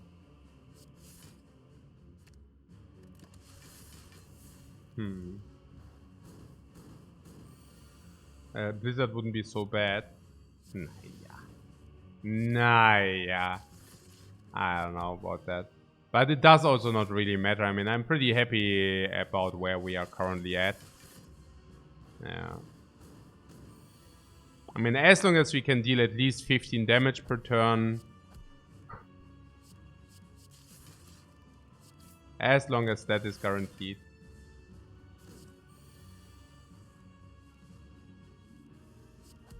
I mean, I'm happy enough that the fight went so well, honestly. Are you not happy? I mean, we saved the freaking 6. We healed out of that fight, man. Because, also because we nourish the dagger so extensive. Because we were always paying attention to also nourish the dagger every freaking single time. Time Eater, oh, this will be maybe interesting. Also, yeah.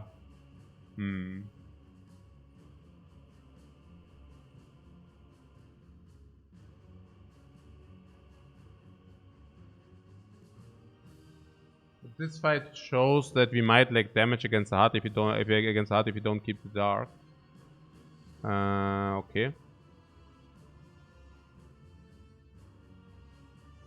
Yeah. Tank is looking at the score and is wondering whether we count the heart as well. Electrodynamics key helps the stack. Yeah. Oh yeah. I mean, we need to set up ASAP, right? But the stack is simply good enough block, somewhat. Or what do you think? Is it a multi-attack? Nah.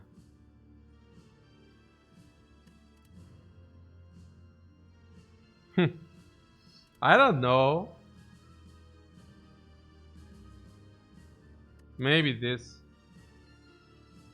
How many hours? Soon I will have 6,900 hours on this game. It's only a matter of time. So we have currently 16 block here. Do you think that's cool or do you think it's not?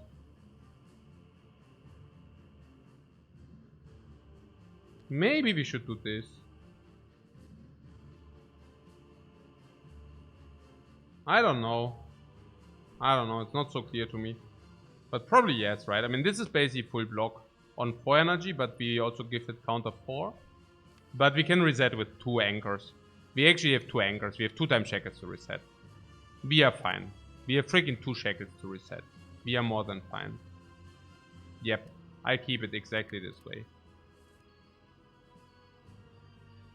Alright.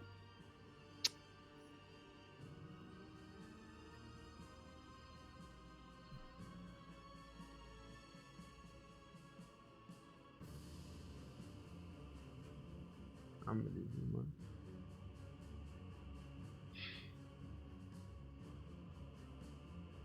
We gambled for an attack.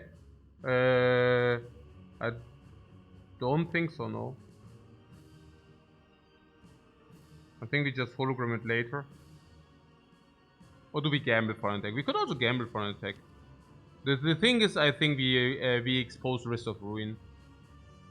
I would rather like to hologram it later. To prevent the Risk of Ruin. Naja, we have a risk. If we do it now and then we draw garbage again and then sometimes we draw 4 cards. I mean, this is freaking tilt inducing. That's all what it is. Yeah. It doesn't even work on Streamline. Yeah. I think we just keep it for hologram. Yeah. And then whatever. Hey, this is a 7 is absurd, man. This is so stupid. Yeah, we can buff it by 1, but thanks, but no thanks. Yeah, -1 draw is also not the best ideal.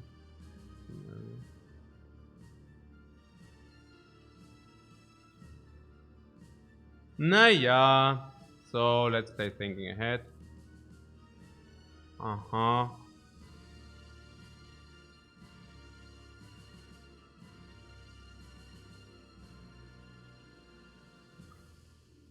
What Oman?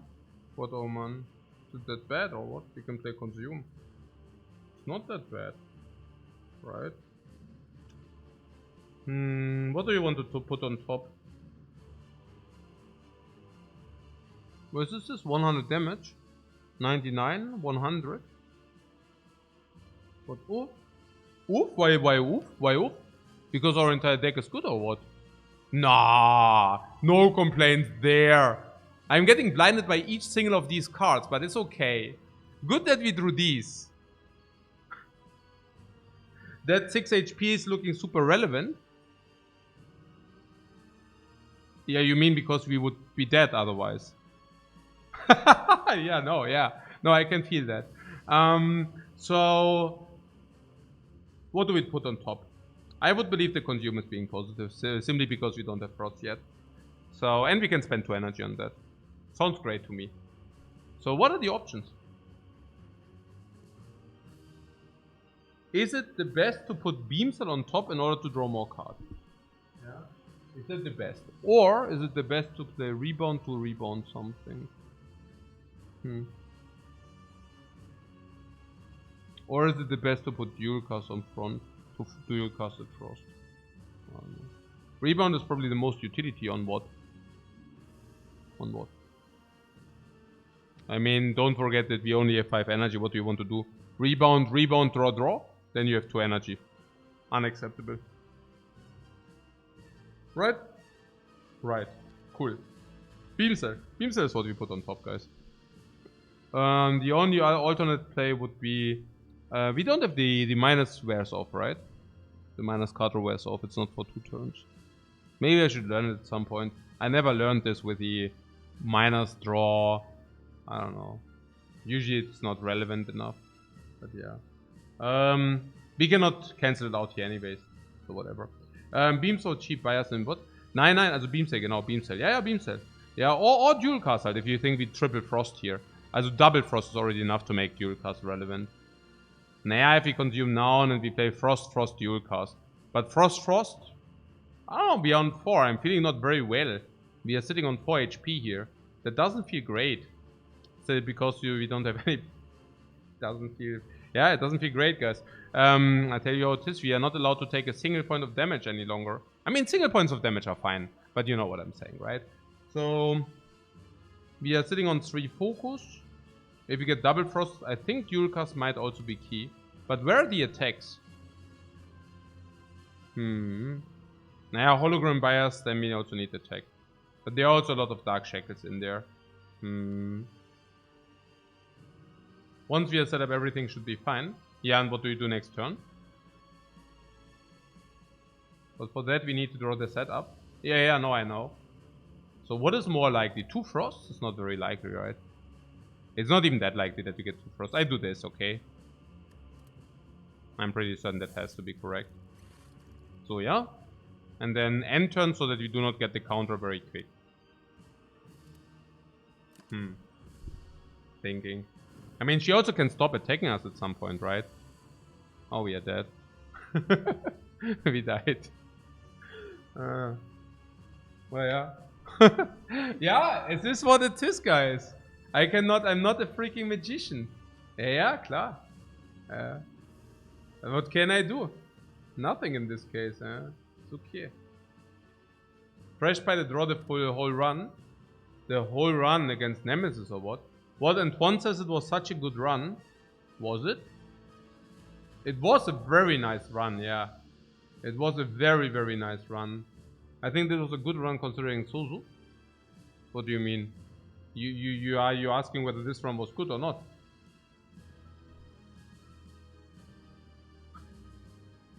I hope that's not. I hope it's a troll question. It was an amazing run, in all aspects. Yeah, in all aspects. The only thing would be the win in the end. But other than that, what? And one is shocked. It's not a win. Really? Yeah, I updated its score already. So, I mean, you're shocked it's not a win. Even with hindsight knowledge, we cannot even do anything, right? It's just like we are simply dead against 3 attacks with not drawing anything. Oh no, we can actually play the Baia, but it doesn't. I mean, we did not draw a single frost, right? So, we just don't have. Huh? Oh, the entire draw order? No, what? Huh? No. No, it's just like we are dying against what you see here. I don't think we can. No, it's not possible, right? I mean, this is even worse. No, it's just like we cannot. Yeah, whatever. Here, come. Nee, we can just not. What you're telling it, how you feel about the deck being very good? Yeah, no. The deck is super good. No question about it. Yeah, klar. Also, the gambling chip actually before the gambling chip I wasn't thinking that we succeed.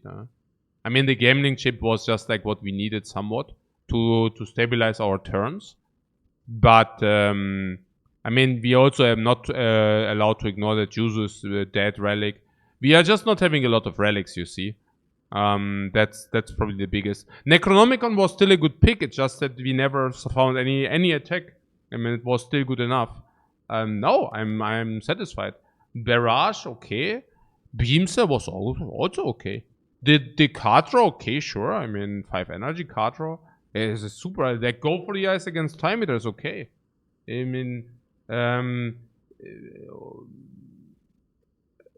mean, are we really discussing this? I mean, we have Frost.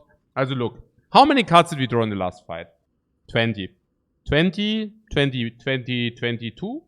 2/3 of the deck, right? And so we wanted to have go for the ice. 2 and 3 cases. Did we see that? No. Did we get Frost? How many Frost do we have? 1, 2, 3, 4.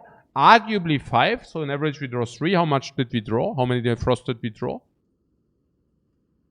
Yeah, 0. 1 Frost representing how much with 7 focus? With 8 focus. 1 bias for 5 focus. 3 focus on the consume. 10 block each. Every turn. We draw one of them, we can stall one Frost. And we can stall an entire extra turn against the time meter. An entire extra turn. And we set up. Stack. If you don't draw a stack in the first one, but later it's a full block for an entire extra turn. Any of the shackles, and we block in an entire extra turn. 2/3 to draw this shackle, 2 and 3 to draw that shackle. Did we? I don't know. I mean, it's very bad RNG against the time meter. Which will happen. Which will happen if we play a lot of games. Oh. Is this my true potential? Please what?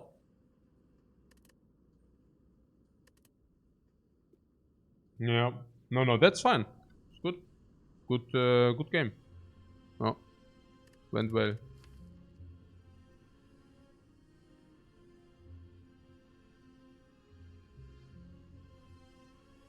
The recursion didn't play, could have been a stack, but that's hindsight. And the recursion could have been a stack. But we also said that we needed some more damage, right? Which we saw against a bird when we couldn't even kill the bird in a lot of turns. Yeah.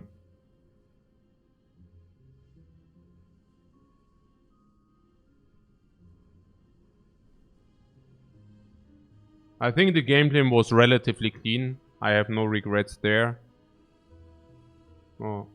We also made some really good calls. Like some calls like keeping against the transient, keeping the dagger in case we break and those things. That was pretty neat. I liked it. Yeah. That was okay. There was the storm. The storm would have made it worse. Against a bird we saved a 6. Yeah. Yeah. Yeah, no, that was good. Good game. Definitely.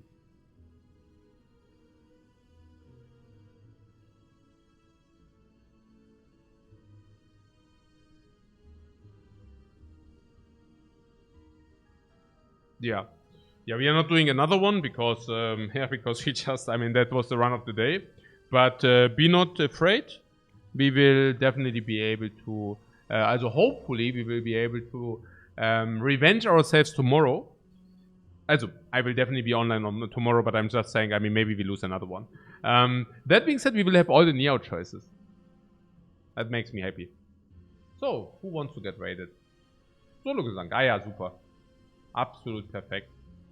Ja, könnt ihr hier mir Greetings, Grüße an Solo-Gesang. Kappert ihn nicht zu viel. Und dann bye guys. Thanks so much for watching. I hope you enjoyed it.